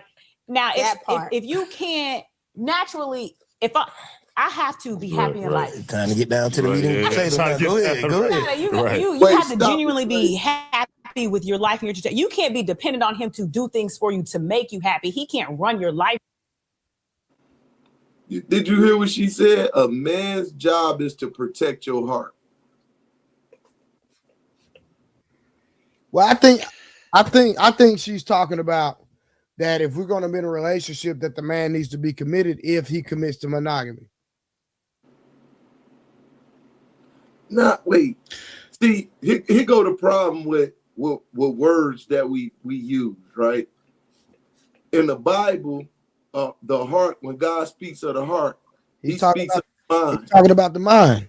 So it's a man's job to protect your mind. And that's basically saying, be my peace. Like a man say, be my peace.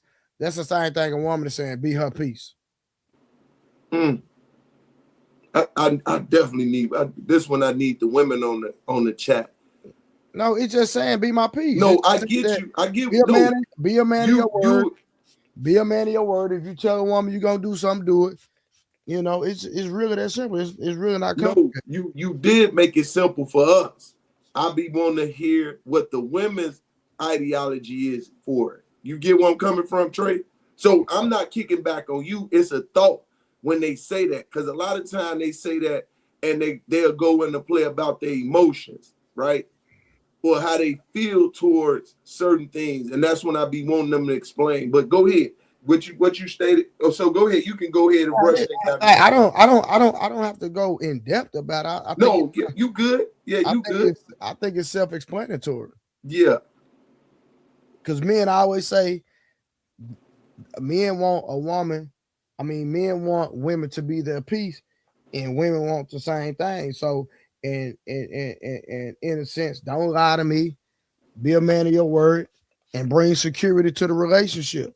That's all a woman is saying in that regard when she say that.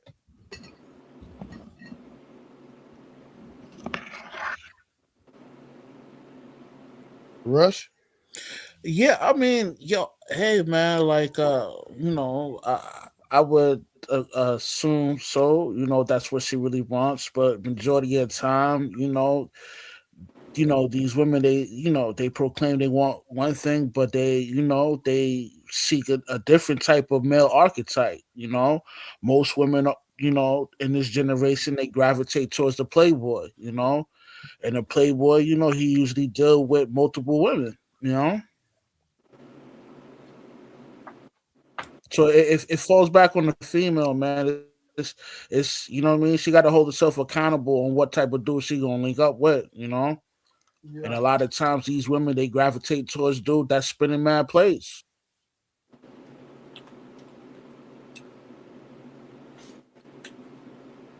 Okay. All right, cool. Let's get back to it then. For you. However, his job is to protect you. Now, if you talk about he just buying her stuff and she's never satisfied, or he's paying the bills and she's never satisfied, we got a different issue. But his job is to protect you, to make sure that your mental is strength. We are the weak. We will always be the weaker vessel. That's a fact. I feel like women just get obsessed with the feeling. Like if I meet you and give you a feeling that you never had before, now you're obsessed with it, and now you're afraid for me to give it to somebody else. It just you create your own drama inside of your head that they ain't even going on with us. That's a hell of a point. Like if I'm around you every day, if say I take you out the country, we spend a week, a month, whatever. I got to get back to work. What's all on your mind is that how I made you feel in those moments. So you geeking for that shit, like dope. Well, what she say? You want this shit all day, every day, but I can't do it. So that makes you unhappy that I can't make you feel like I made you feel in that moment. Well, that's what I was gonna say. That's not all the time because you got to get back to work, and then I got to get back to work. So if you got somebody that's sitting around, like the last couple of days, I was out somewhere with somebody, and today we all had to go to work. You get what I'm saying? I enjoyed that feeling, but everybody ain't looking for the feeling every single day. It ain't even got to be just everyday feelings. It could be, I might mix a text. How you doing text? I might mix your phone call, whatever. That instantly put women, to me, in a place that you like, damn, this wasn't even that. I'll say I remember. Am I tripping? No, you're not. That's because when we got up and it's 10 o'clock and I know he up and he hasn't texted me, I was like, damn, he don't care about me today. I've done it. Okay, you gotta learn. You gotta catch the feeling. I was like, oh well, what bitch you was texting? Because you ain't texting me good morning this morning. I understand, but I've learned to not put those feelings out. I think most of the time we probably do maybe move the goalpost too much. I'm not gonna disagree with that, but on the same time, to your point, if we first meet and we kicking it, and you taking me out the country, right? You're providing me with a lifestyle that I haven't seen, but it's not a lifestyle you can keep up with. You shouldn't have led with that. No, I ain't lead with that, baby. I was finna go out of the country anyway. You just I think some women, when they talk about men making them happy, is that based on condition? Did that mean I'm happy as long as you're doing what I want when you want? So, like, if a man sets a precedence of spoiling a woman, right, and like he said, he's going out of town. I'm getting ready to go out of town, or I take you on a trip. Why would you expect trips consistently or on a regular? I think that's unrealistic, even if the man has the money to be entitled to the point where, I'm just taking you on trips all the time, and we're not, doing the simple things that are required in a relationship. What y'all think about that? Well, when it comes to women wanting to take multiple trips, that's an attribute of a bird. You know what I mean? The two main things birds love to do, they love to travel and they love to go shopping. You know what I mean? And that's just a red flag that your girl belongs to the streets if that's the case. You know what I mean? Gotcha. And I'm with you on that when you say Trey, the fact that the expectations of what I'm supposed to do in your ideology, I'm going to do what I'm going to do. And if you're with me, you're accepting of what's going on. Once again, it's the highs and lows. Thank God, when you're in a situation where you're on highs, but there are those lows in life. We don't know what's coming up next, but there's those times when things happen, right? There's a shift in the community, a lot of stuff that's going into play, and ain't nothing you can do about it. There was over how many women that lost their jobs through the U.S. where they thought 300,000. You see what I'm saying? So did they think they were going to lose their government jobs? They thought they were secure, right? Yeah. Now those individuals have to refocus their whole career mindset. 401k, so on and forth. They got to tap into resources that they initially didn't plan for, right? Mm-hmm. So we're just talking about just the women. Okay, what about the men? Business is shutting down on a regular basis. Contracts are being lost on a regular basis or shifting, right? My brother, he's in the trucking industry with me. The company he with, they laid off over 25 people. Guess what? They lost a big contract, and that ended up affecting him. Whereas now he had a set schedule, a set plan under a set contract, and now his shift is later. Now he has to think about who gonna pick up my son from school while my wife is at work. So all those things affected him, and what you do at that point, because he's not in that position again. So it's interesting when they say, or they always thinking about them versus. John Hope Bryan said this, and he says, a taker and a taker is psychotic. A taker and a giver is neurotic. But a giver and a giver is an exotic. I thought that was one of the most profound sayings in a long time. Yeah. If you got a neurotic relationship, yo, I don't want to be in that. I don't want to be in that, and I know how that feels. I'm cool on that. You feel me? So I land at that. Nah, that's what it do. Yeah, tell him, the Schuster, what y'all doing, man? We got 100 people watching. It should be 100 people being active in the chat. Don't just be watching the show. Be active in the chat, man. Come on now. What are y'all doing? Man, we having a show right now. My boy Michael. Michael, who else was in the they gave? Brother Nims. Brother Nim, Golden Child. The Golden Child. And Michael gave money to keep the show going, man. Y'all being active in the chat helps helps the show. So come on, man. Y'all had y'all conversations, man. We grinding, we learning at the same time, and we give it good content. Michael said, hey, this content is good enough, the conversation is good enough. I'm gonna give it $65. I think tomorrow we're probably gonna have a conversation of I actually had a special request. Somebody asked me a question they wanted me to ask on the show tonight. So I'll deal with that tomorrow.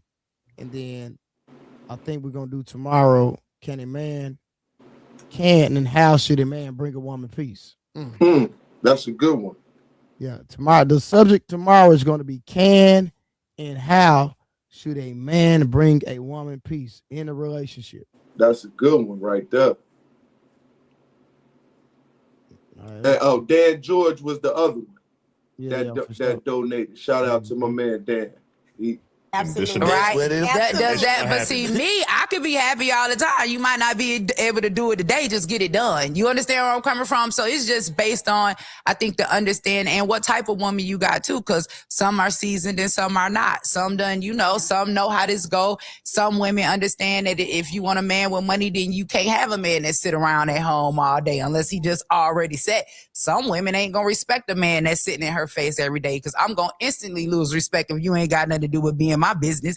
Please go do something. 100%. You understand where I'm coming from? So it also depends on, what type of woman, you tying yourself to. No, I just feel like if a woman really, really all into you, bro, they just hit the Looney Tune button. That's just how I feel. It's just the Looney Tune button just automatically come on. They can tell you exactly what you did today. That's too much. It's a movie. Like, I ain't got time, like she said. Most women do that. Hold on. So y'all don't got no friends that do that. No, I know a lot of people that do that. And at one point, I used to do that in my old marriage. Right. But let me tell you, it don't have nothing to do with Looney Tune button. It has something to do with when you've been cheated on so much. That's that trauma. Them 2 hours, it was a trauma. I was an unhealed person when I always text my ex-husband. So that's why one day I woke up and said, I got to get out of here. Because this is unhealthy for me as a human. Yeah. My relationship. Oh, so her ex-husband was cheating. So she just revealed that her ex-husband was cheating. That's the issue. That's why she ended up leaving. He was cheating.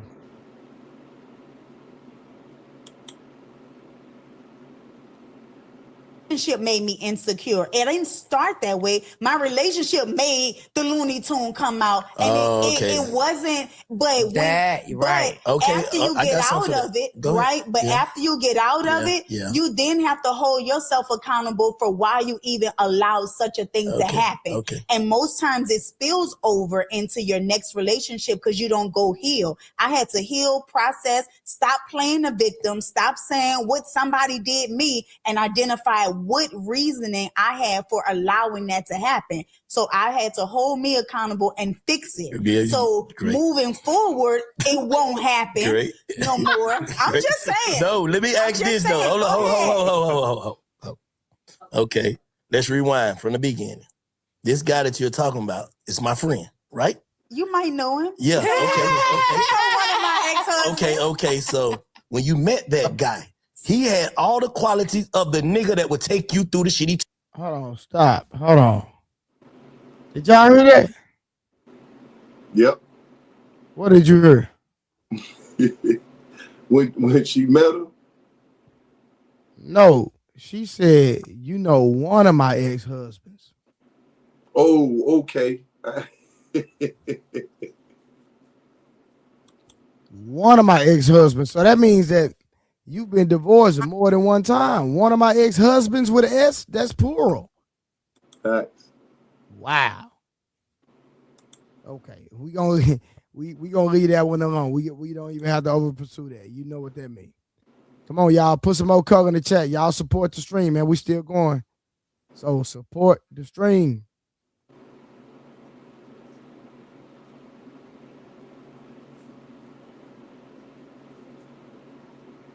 Took you through. Absolutely. So who that on?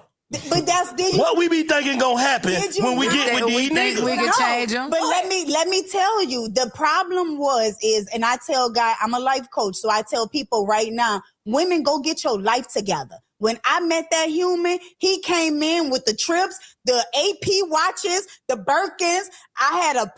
We was on private jets all the time. It's the feeling that you just talked about.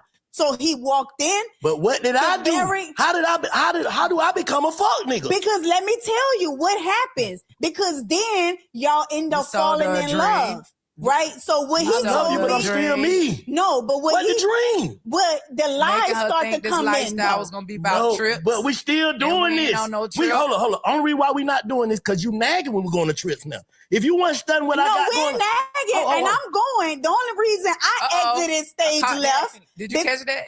Listen, what happened? What she say? Let me tell you something. She said, we going. We going. I'm going on all the trips. Yeah, you hear me? yeah. And I'm with some of the fuck shit too that you got going on. So, but the problem is, okay, I had no issue with the man that I was married to. I used to tell people all the time, he was never faithful to me. I've been on the show with y'all before. Right. I had never told y'all not one time that I ever thought my husband was faithful because I knew from the day that I met him that he was never. I told that to you before. I told that to you before. I am not confused in life, but what I am not, okay, and like she just said, you okay with a little, let me tell you something. I'm a real nigga, and that's the problem with me, is because I'm too much of a real nigga sometimes. I'm with a lot of shit that y'all are with. Hold on, but let's not personalize it. I'm gonna ask you in general for your friends. In general, the problem is it gets nasty when women keep calling my phone talking about they pregnant for my husband. I had started buying him congratulations cards and balloons. You having a baby. She talking too much, bro. Can I do this, Trey, though? Can I do this, bro? This motherfucker, look, bro, not even speak like bad about how she run her game, bro. She must have been, she fell in love with an African. That's the only person, African is, though. She talking about private jets and all that. She said, I was down for the trip. She's not talking about anything she provided. Uses a little fat face ass heifer that was giving good pussy out to a nigga that need a visa in the United States, bro.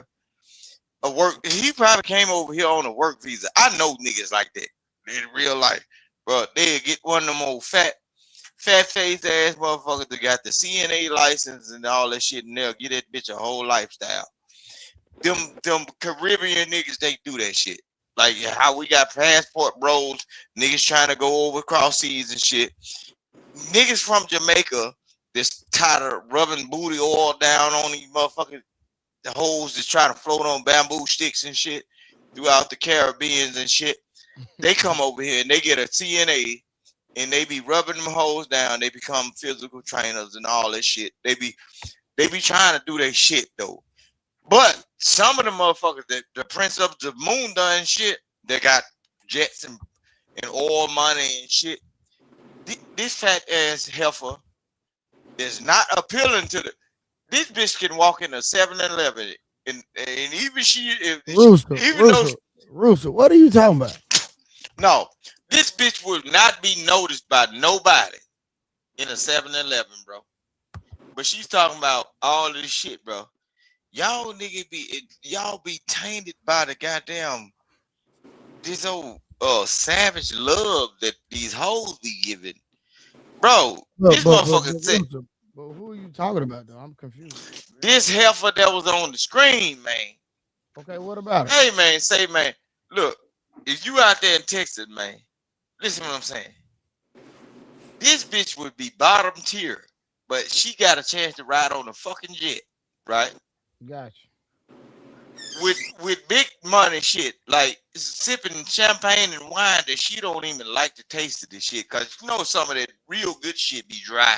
This motherfucker, they just put that out there to promote their product, bro. This fat ass motherfucker, bro. This healthy ass heifer is on this motherfucker bragging and boasting and putting out a facade that she's painting a narrative that this is what folks supposed to do, bro. But she said my ex-husband's with the X. S is on it. She said that with an S. That's a fact, Jack. So husbands, so that's 2 or more. And everybody want to glaze over that. How you get I didn't glaze over. You see, I had no, not you. But how did this double-chinned, big-breasted, back-ass bitch, double fries on the side bitch, get 2 husbands? Well, this bitch must be a hell of a CNA. Somebody. She's a hell of a CNA. She doing foot massages too. Shit, you got me fucked up. Hey, somebody evidently. Hey, listen, Rooster, you gotta listen now.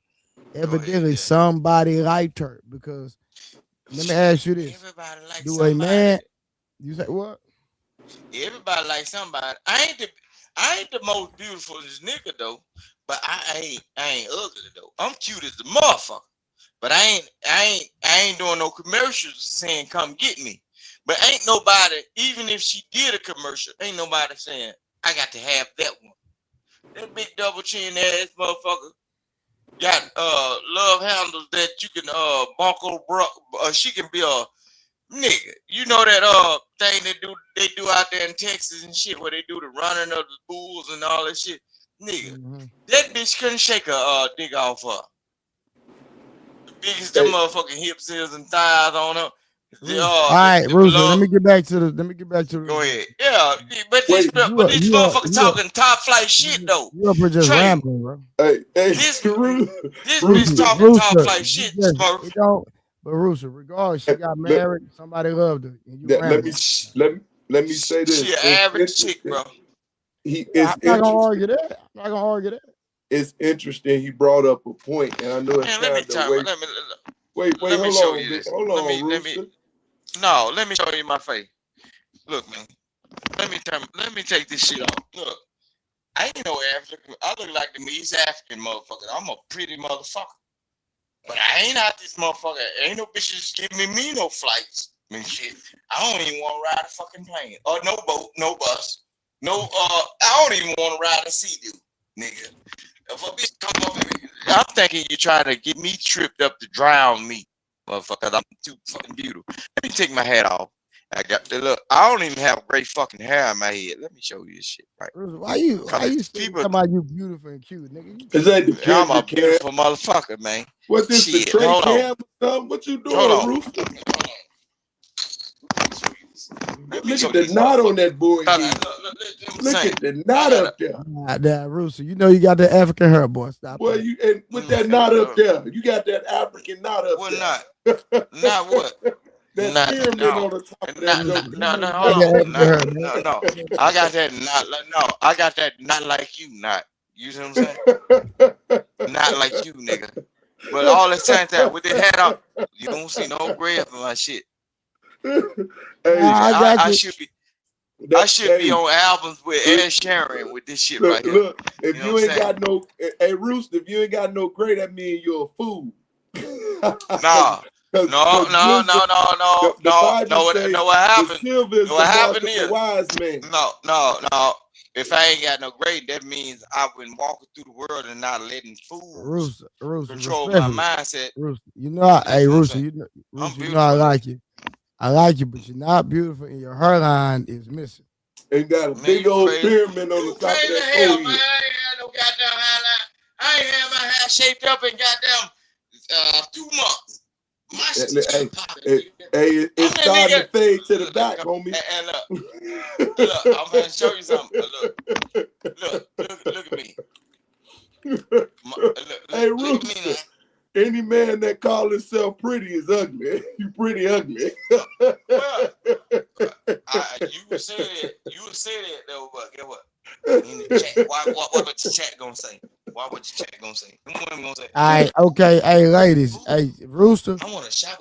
Hey, ladies, y'all rate Rooster from 1 to 10. They said Put they it in gonna the chat. tell you I'm beautiful. They gonna tell you I'm beautiful. Trey, you can't get around this shit. Rate this nigga from 1 to 10. Ladies in the chat, please. Even but- if you go for all the ladies, even if you're not commenting, you ghost watching, just put number in the chat. Let me put that. Rate this nigga. Hey, somebody say he got African knot. let me get a toe hold. Let me get a toe hold in that motherfucker. Let me get it. Look, man. Hey, man. Say, man. My sister Nina Tickle say she give you a 7 and below. Somebody gave you a 7? Okay. Oh, how the hell they give me a 7? They don't even rate women that high. That's crazy. Men don't even rate women as a 7. Ugly. That's crazy. No, a 7 though for a man, bro. That means Hey, Rooster, you funny as yeah. They don't even rate women that high, bro. A lot of these people that's on these platforms that like be on that whatever that pill stuff that I don't know how to grade the pill stuff, the red pill, but they be trying to play folks as like a 6 and everything. For me to get a 7, I'm dapper nigga. I'm dapper dad. I'm beautiful. Don't let me wash my face. Don't let me wash my face. You really got a 6, but the 7 came because you funny as hell. Maybe what them 6s do on rims, on cars and shit. 6s do it. Shit. I'm high then. I ain't ugly, baby. You know what I'm saying? I'm good. I'm shit. Hey, look. Let them rate me. Let them rate. Let them. Hey, let Rooster, me say it what the right. hell you been drinking, bro? I want some of that. What you been drinking, bro? I be high on life, bro. I be high on life, bro. No, I be high on life, man. But I'm just saying. Though, but Trey, do that rundown. So let me know where I stand at in the world because you got all these people on. I'm beautiful. You know what I'm saying? Excellent, extraordinary. Boy, hey, I look like none other. You know what I'm saying? The baby mama hugger. You know what I'm saying? Yeah.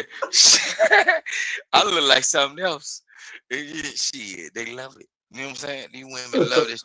But nigga, look, I put cocoa butter on my skin, babies. Baby girls, I put cocoa butter on my skin. You smell that sweet smell of shea butter while you hug me. You only got like 2 women that rated you, bro. No, the rest of them don't want to say it because they got men in their room and shit, and they turning they back towards the men and shit. They don't want the light to show that they talking to the King Rooster. That's the same person that they've been arguing with for years. They've been arguing with me for years. What up with you? Come on, bro. Go ahead.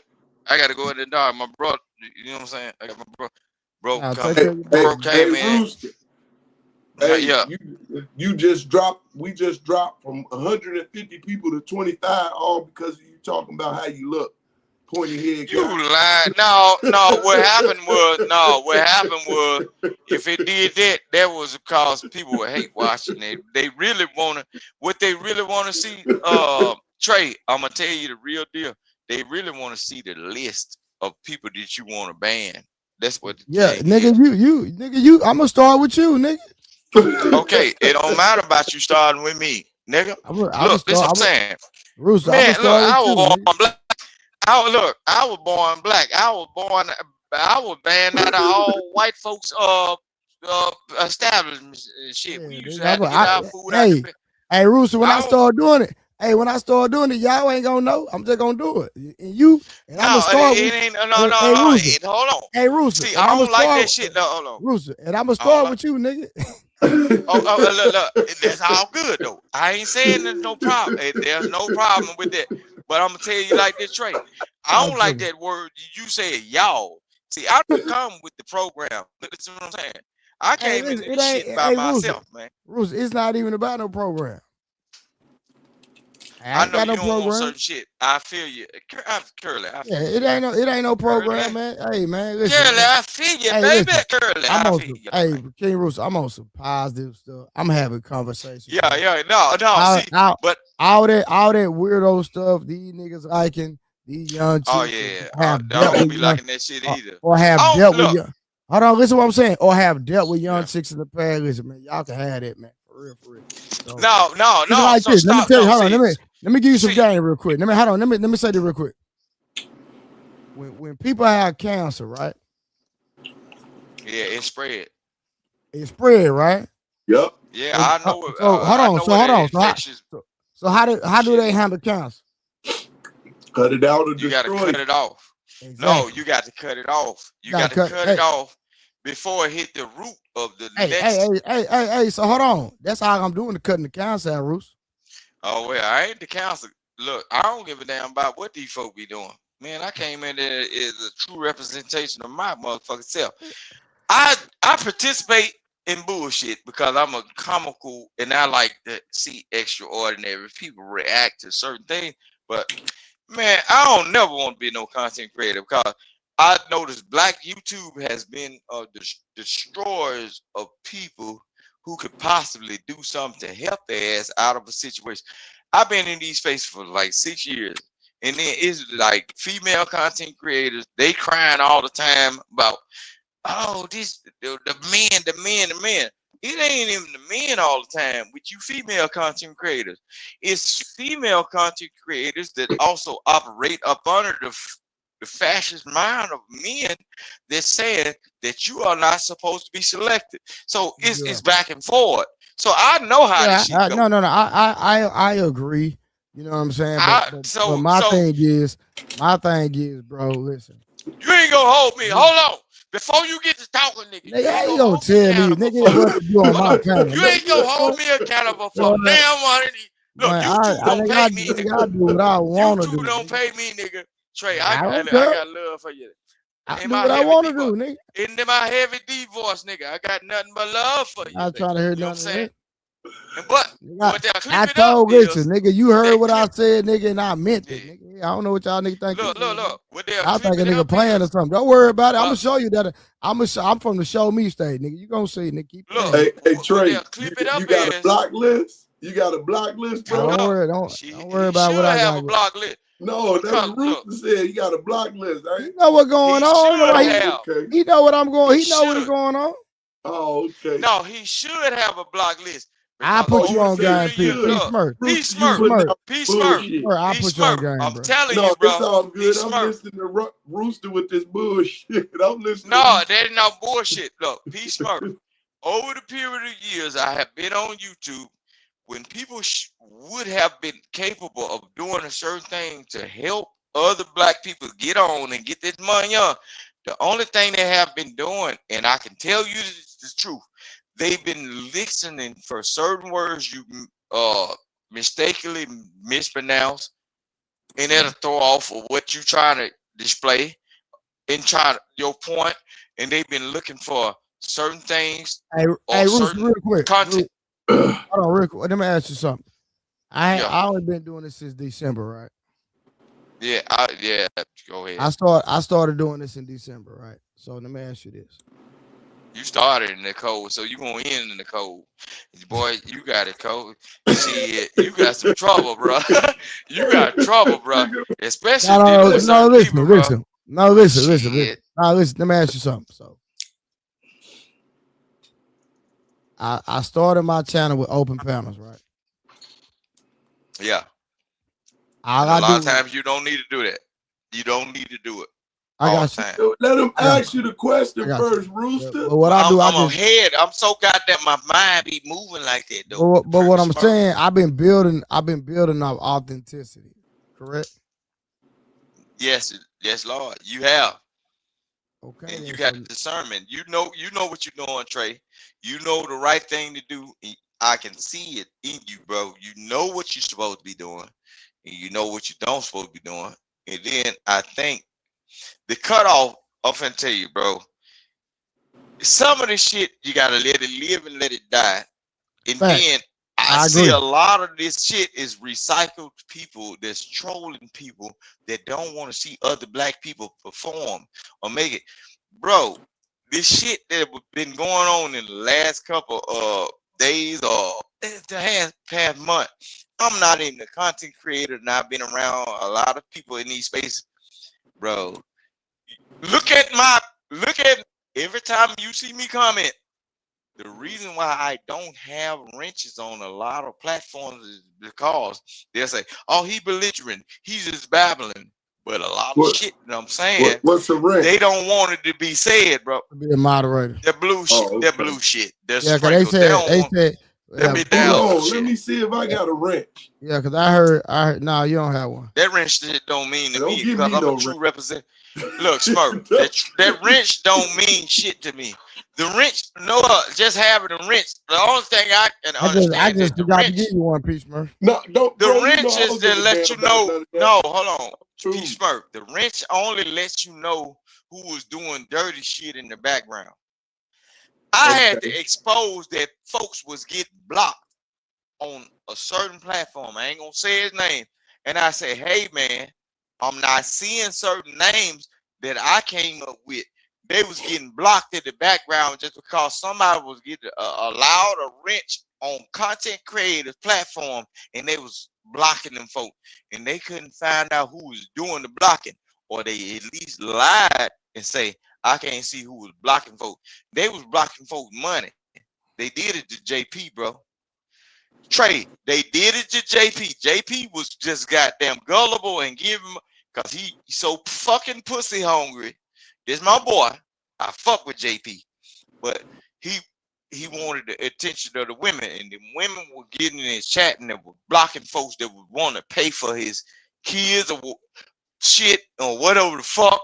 Them folk were trying to run their shit and everything. And sooner or later, when you start waking up, they'll shut your channel down, bro, because they'll report your shit. And then if there's groups on this motherfucker, they will report your shit simultaneously, and you'll have 6 or 7 reports. They'll shut your shit down, Trey. I'm telling you.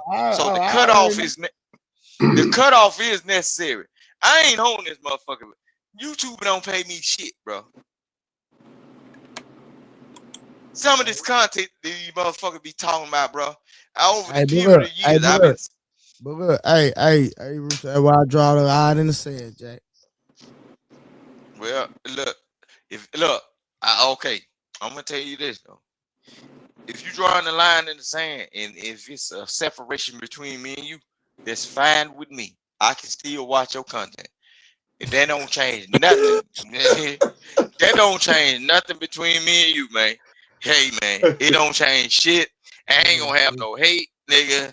Handling your business. It might be something that you'll say, then I'll watch that motherfucker. Even though if I can't comment in your chat, man. Even if you say something, I can take that to heed, bro. Hey, Rooster, I'm gonna give you a wrench on my platform. No Put homo. some color in the chat, man. Put some color in the chat. Support No, the you have to y'all. send it to me. Trey, look, and then folk gonna be mad. Trey, I sent you the IG request. You gonna have to send P Smurf. Cause I be on platform, but it's gonna be like it'll be a waste of your time. I just enjoy coming up here talking to y'all, bro. No, I'm not saying it won't be a waste of my time. No, hold on. I'm talking shit P in Smurf, other words. P Smurf, I'm finna tell you this.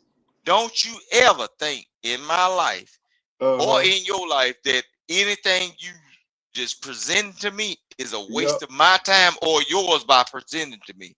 You black, right? And I'm black, right? I got you. I might take it as a grain of salt. One day on Monday, The shit you talking about, I don't give a damn about it. But maybe on Tuesday I need that shit. So I'm not these internet niggas. Man, I'm outside day with everybody. Every day I go outside with everybody.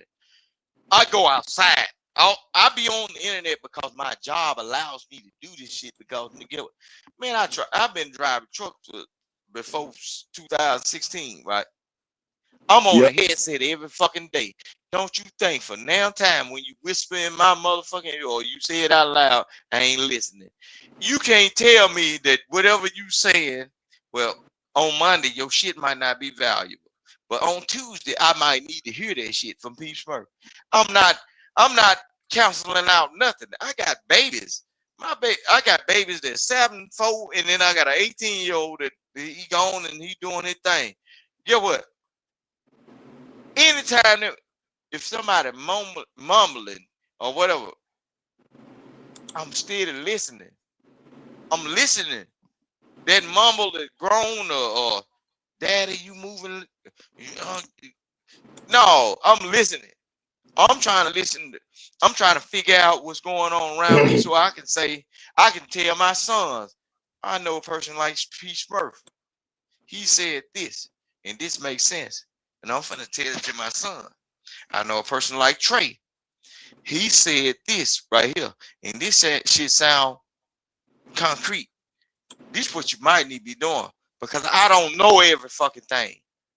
And I ain't trying to claim to know every goddamn thing. The problem is on the internet, all these niggas think they know every goddamn thing and don't know shit. I can watch your hand in motion, but your tongue too fast may run.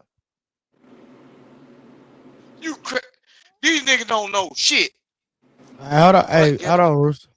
Shout out to my boy 50% Simp, man. Coming through with that goddamn $10 ball. We're gonna get back to the review, Rooster. All right, go ahead. Ask him, he your friend. Ask him, did I bought balloons, cars. Take this to the baby shower, my nigga, because I got the ultrasound in my phone. The problem is the men get disrespectful when they know their wife not leaving. So my ex-husband knew I wasn't leaving. I used to tell everybody, I'm not leaving him. I don't care. I used to tell a girl, you want my therapist? Because I'm not coming off of this nigga. Why was that? Because I had all the trips, I got all the bags, I got everything in the world, and he was the same man I met. I made a decision to marry the man that I met. That's all. Was that sustainable happiness though? Like all that stuff you talking about, was that sustainable? She was happy in the Maybe moment. edit that part because the girls on the internet go chew It's me not. down. It's like you said. I was happy. I was extremely happy because I enjoyed. You just outgrew it. That was my best friend. We laughed. We talked. I still now, after our divorce, after people got out of his ear, we still talk and kick shit right now. Exactly. We are not married because we were truly friends. That's right. I am not with my husband because I do not want to catch something, and Atlanta is nasty. That is the only reason I let one day God told me you got to get out of there. And I woke up, me and him had just left a party. We had a hell of a time at that party. We woke up, I looked at him and I said, I gotta go. He thought I was going to Publix until he realized, and I told God when I was walking out the door, this gonna be ugly. And I don't care where I land, just allow me to land on my feet. And he did. And when Now, what'd you say, Roos? She was choosing all the time. I'm gonna tell you about that devil, bro. That like, okay, you as the man, you are the shepherd. You speak softly and carry the big stick is the staff. And she was an unruly sheep, bro. She was able to be influenced by some goddamn body. You at the party with the nigga that the host of the goddamn party or that making shit happen, and then somebody was able to slide up on your ass and make you move like that. So she was just she was a bird, just like somebody said. She was just she goofy as hell, and then your ass is a little bit too overweight to even be talking to big nigga shit with no sideburns on your motherfucking head. This motherfucker, boy, hair tore out from braids, coming from project shit. Man, I don't know Hold why on, y'all Ruth. listen to. Hold on, Ruth. Let me read the super chat. Trey said put some color in the chat. And ain't much, but some Rooster needs some coffee too. Hell no. Thank you, Don't Nita. need no coffee. Hell nah, that nigga don't need no coffee. That nigga talk too much.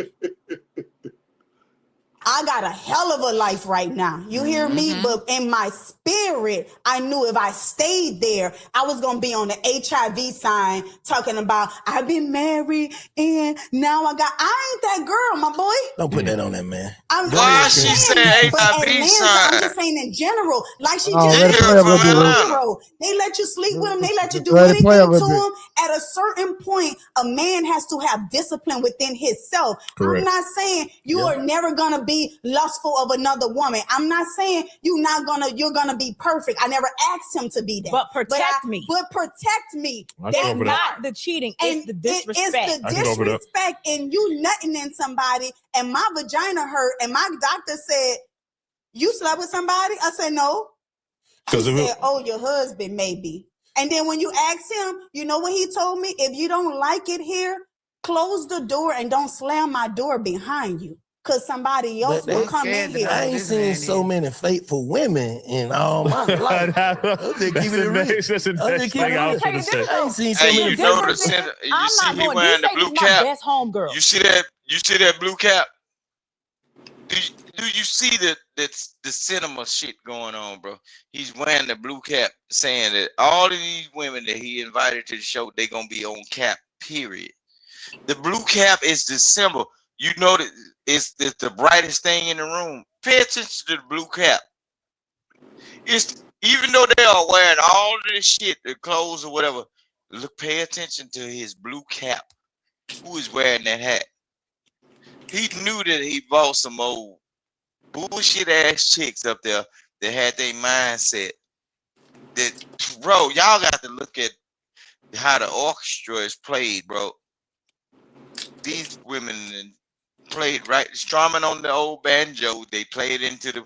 This nigga got a furry little blue cap on. Like these hoes are gonna be cap from the jump. You just keep his focus on my hat, just to show. No cap. Bro, y'all better pay attention to what these folks doing to y'all, bro. This is they making a fucking fool out of us all as black people. Y'all got these. And look at her language, bro. I'm from down south, the dirty south, the deep Jim Crow south, and my dialect is not as bad as hers. In the way she talk, bro. Man, you mean to tell me this is top grade ass woman that you want to lay on and risk putting a baby in this motherfucking heifer? Yeah, I mean, yeah, it's obvious shit. that these women are low hanging fruit. Yeah, most definitely.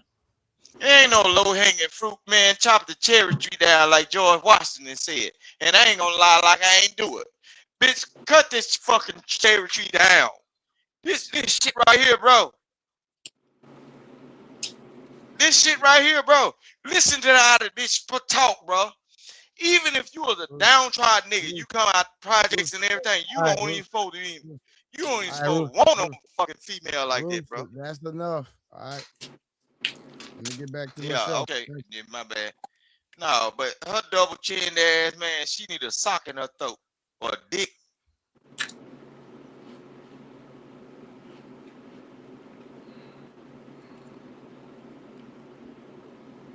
And this real life.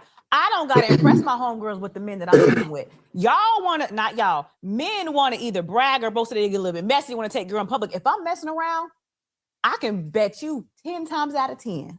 Unless that man come to you and sit in your face and tell you himself, you will never know. So it's not that you're not, and that's what I'm saying. Men, it's not the cheating, it's the disrespect. I'm not gonna. That's still disrespect. It is disrespect. I'm not gonna make you look no way. I don't condone the whole women cheating. Anyway, no, that's not the point. The point is that men will go and be nasty and not protect their woman. And if I say, okay, I see you kicking it with a girl, okay, you need to get rid of her. It shouldn't even be a discussion. Boom, she gone because my wife is number one. The problem is you want to take the girl out, bring her around your friends. Oh, look at this little one I'm messing with, yada, yada, whoop, whoop, whoop. We typically don't move that way. It don't be the cheating, it be the disrespect. That's worse though. No, it's not worse. To niggas, that's work. Cause now you sneaky, you'll do anything. Bitch, you'll stab me in my sleep. You ain't gonna. Yeah, if I start too your sleep, I'm sneaky. gonna give you a sleeping pill before you go But to I'm bed. just saying, you too sneaky. I can't trust you. Got a good face. But that's your Face good. perspective Nigga get on caught. it, though. That's my perspective. Right? But that's your perspective. So would you on rather? it. Would you rather have a motherfucker that you know that's a fuck nigga or somebody that blindsides you? Don't tell me nothing. Well, answer that question. What I would rather is you to decision. tell me, because my ex-husband did not used to lie to me until he fell in love with me. My issue is that he fell in love with me. I tell people that all the time. I wish he would have never. He used to be like, Nell, I was out all night. He would come in the house. This what I did. This her picture. I'm be like, you want some grits? You want some eggs, bro? Go take a shower. You get what I'm saying? The disrespect came when he stopped using a condom. And because I would tell the girls, I'm not leaving my husband. In his brain, I can now do her anything. I would tell everybody, I'm not leaving. I don't care who he slept with. I don't care what he did. My problem came in when a condom came off with who he slept with. I never had a problem with who he was. I accepted him for that. I loved him for that. That was my best friend. But when... So what y'all think? What y'all thinking about that aspect of it? I'm looking at Nita Tickles saying that it sounded like her husband was down low as far as definitely be open always. I think you need to be honest in any relationship. You know, honesty gonna always get you further than the line and then the disrespectful portion come into play. I mean, it's different for everybody, so that's why I stand on it. It ain't really complicated for me. All right. When you know y'all men, when y'all know we ain't going nowhere, sometimes y'all want to tiptoe and y'all gonna push the limit. And like you said, the goalpost, my goalpost. When a man who I'm married to tell me, if you don't want to be here, anybody else would. Get up, take whatever you bought from out of here and close the door behind you. Let's go. Because it's like it's becoming a headache now. And no, it ain't cool. We ain't arguing about it though. I'm just saying, whatever. I feel the energy of this. You're upset. You're not with me. Right. So you need to just go. Well, guess what? But when because you leave, why you act crazy? I'm just saying, if you had your stuff together, the energy wouldn't shift. You talking about a woman who's really saying, but you want a man to be as sneaky as a woman. It's not about being sneaky. I want you to use a condom. No, I want you to use a condom. I want you to not be so drunk that you can stop at the gas station and buy a pack of condoms. That's all I asked you for. I don't need you to be sneaky. You can come. You might like her a little bit. You can come tell me all about it. You might like her a little bit. He did like him a little bit because she bought a little starter kit. I did. So you know, you fucking a bit 5, 6. Well, I don't call it bitch. You having sex with a woman 5, 6, 7 times, man. You just need to hit her 1, 2 times because you start liking her, that shit coming off. But that's the problem. It's just how it goes. But hold on, but that could be the same thing with you. If you was in a relationship with a man on the side, it don't matter if you. That's not true. That's not true. Man, stop. That's not true. Stop. I can tell you from my After about 6 months, I know him. He clean. He's no. Now they hitting that shit raw. They just hide. There ain't nothing but a lot of truth being told in that right there. That's facts. After so long, you only gonna, if you cheat with that man, you only gonna get more and more comfortable. Yeah, protection is only gonna last so long, and then the protection gonna come out, but then there won't be no protection. Like, come on, like who you tricking? You're not gonna have a relationship for that many years and not, it is what it is. Yeah, you're gonna want to feel that natural feeling, and guess what? That's why it's too many women that's been on Murray. You are not the father. You know what I'm saying? So yeah, I mean, when it comes, getting into a sexual act and using a condom, it takes away damn near like 95% of the feeling. So it's like majority of people that engage into a sexual act, they don't, both men and female, they don't want to use a condom. Know what I mean? Nah, I got you, brother.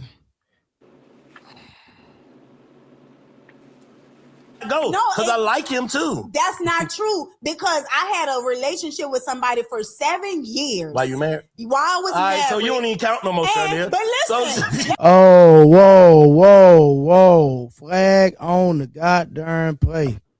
Flag on the play. Flag. Did you hear what she just said? I missed it. What'd she say? She said she had a 7-year relationship while she was married. And so Big Bang said, what you said don't even count no more. Now she did all this bragging about the relationship, how she was married. She was taking all these trips. She was doing this and doing that.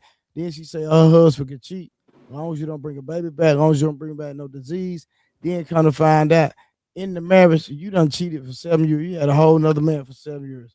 Now you just took away all your credibility.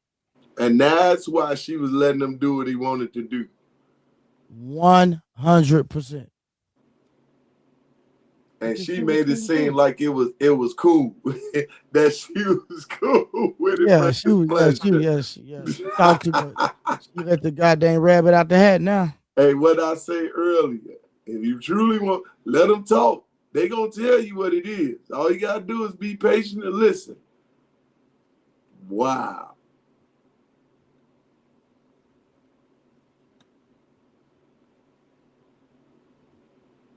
That's crazy work. Yeah, this whole time she was sitting up here like so we know she eventually, you know what? Hold on. So she was married to him 13 years and she had a 7-year relationship. So she actually cheated or had another relationship inside the marriage longer than she was married.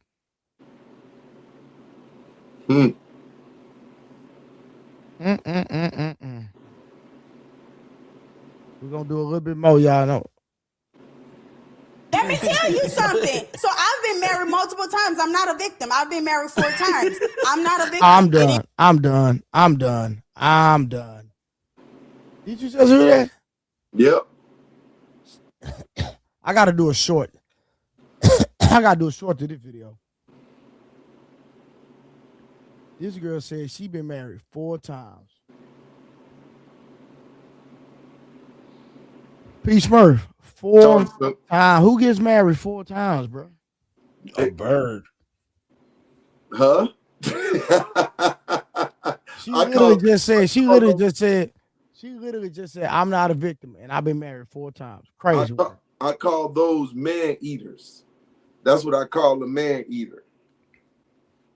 She go through them so often. You feel me? Bro, I have to do a YouTube short to this tomorrow. I need to do a YouTube short and a video. I have to, bro. This is crazy. I gotta get my time stamp, bro. This is crazy work. Let me see where we at. Nah, I know where I'm at. Oh, okay. It's what it is. Like, I'm done. I'm not a victim. I'm not a victim. But I never ever let him take the condom off. Never. There's other stuff that can go on in the bedroom that can spread stuff, though. Kissing, kissing and all that. Oral sex. Spirits. Okay, yeah, you bring no spirit to that man. He don't even know this. You might take spirits to a woman, too. What? Then you probably fuck with a nigga who ain't even of his status. No, now you bring this shit. Now I take a loss because you got this broke nigga spirit. Regular girls do that. I fuck up. I don't fuck down. I'm just saying, either way, no. This nigga, he could be doing some other shit that's not my karma. Yeah. And all these spirits tied together. Maybe. Hold up. What's that? I feel like most women, if you genuinely locked in and you believe your man, we're not even gonna take it there. Well, that's what I was gonna say. If you got your right man, you don't wanna. I've met a man before that make me don't want nobody else. I've been in that before, so it is a real thing. It can happen. If he handling his business and he doing everything, it's not rare. It's rare, but it happens though. You know what I'm saying? I agree with that. But we dealing in this day and age. If we gonna be real, I don't know if we can be real. Let's say big facts. Be the realest. We can speak facts. Let's just be honest about the quality of men that's out here. Okay. Now we get into it. Now, most high quality men we know at our age are already taken. Okay. Or the next level, they got other women. Or they have other men. It just don't. I was getting ready to go there. The statistics you got are down some here. of them that's gay. So you should value you got the some of them nigga that that's wanna be standing on women. business. You got use a You should condom. value this nigga, I agree with you 100% because whole truly, statistically wise, he either married or he don't like women, and you are valued. But your job is to protect me. Okay, well, you know what, baby? Why don't we use condoms? I did. So you can hit other people wrong? I'm just saying, if you don't trust that, if we in this shit for the long haul, protect yourself. But I started to do that with my relationship. I started to use condoms with one of my ex-husbands. I was like, nope, I don't trust you. You got to get a condom. So what's the problem then? But then that's where the problem come in at. What? Because it's like, if I don't trust you enough to not, You don't trust me anyway. No, I trusted him. When? The whole time. No, not if you told him to use a condom. So no, that led up to I something. didn't trust you to give me something. It don't. No, that's what I'm saying. Listen. You didn't trust that he would just be a nigga that go out and use condom with other women. You trust that he'll slip in there, right? Yeah. So that you didn't trust him in that department. So Yeah. that was the only, listen, that's the only reason why you left, because you didn't trust that part of it. So that's an easy fix. That ain't no easy. How it ain't? Condom. No, because your husband is like, you must be doing this. Why I gotta use a condom? No, bro, you is. No, bro, you doing this. And so, but y'all don't like that when it's y'all wife. Because y'all don't like that with y'all side piece. If you didn't. So basically what she's saying is she was just cheating back because he was cheating. I heard that. And I also heard she didn't tell the truth neither. That she had something for 7 years going on. Yeah, she cheated. She had a situationship just as long as she was married. Well, half of her marriage. Yep. Crazy work, man. Crazy work. But listen, man, I'm gonna finish the rest of this video tomorrow, man. Appreciate y'all. Y'all know we at 10 o'clock every night, but I think tomorrow I'm gonna do a day stream. So I did a members only stream the other day. The stream was crazy. That's the one you did in the daytime? It was, man, listen, they said, man, this stream is better than the nighttime stream, but that's a whole nother conversation. But I'm gonna do a daytime stream tomorrow, man. So y'all tap in. I might make it public, I might not. But hey, man. Members only, huh?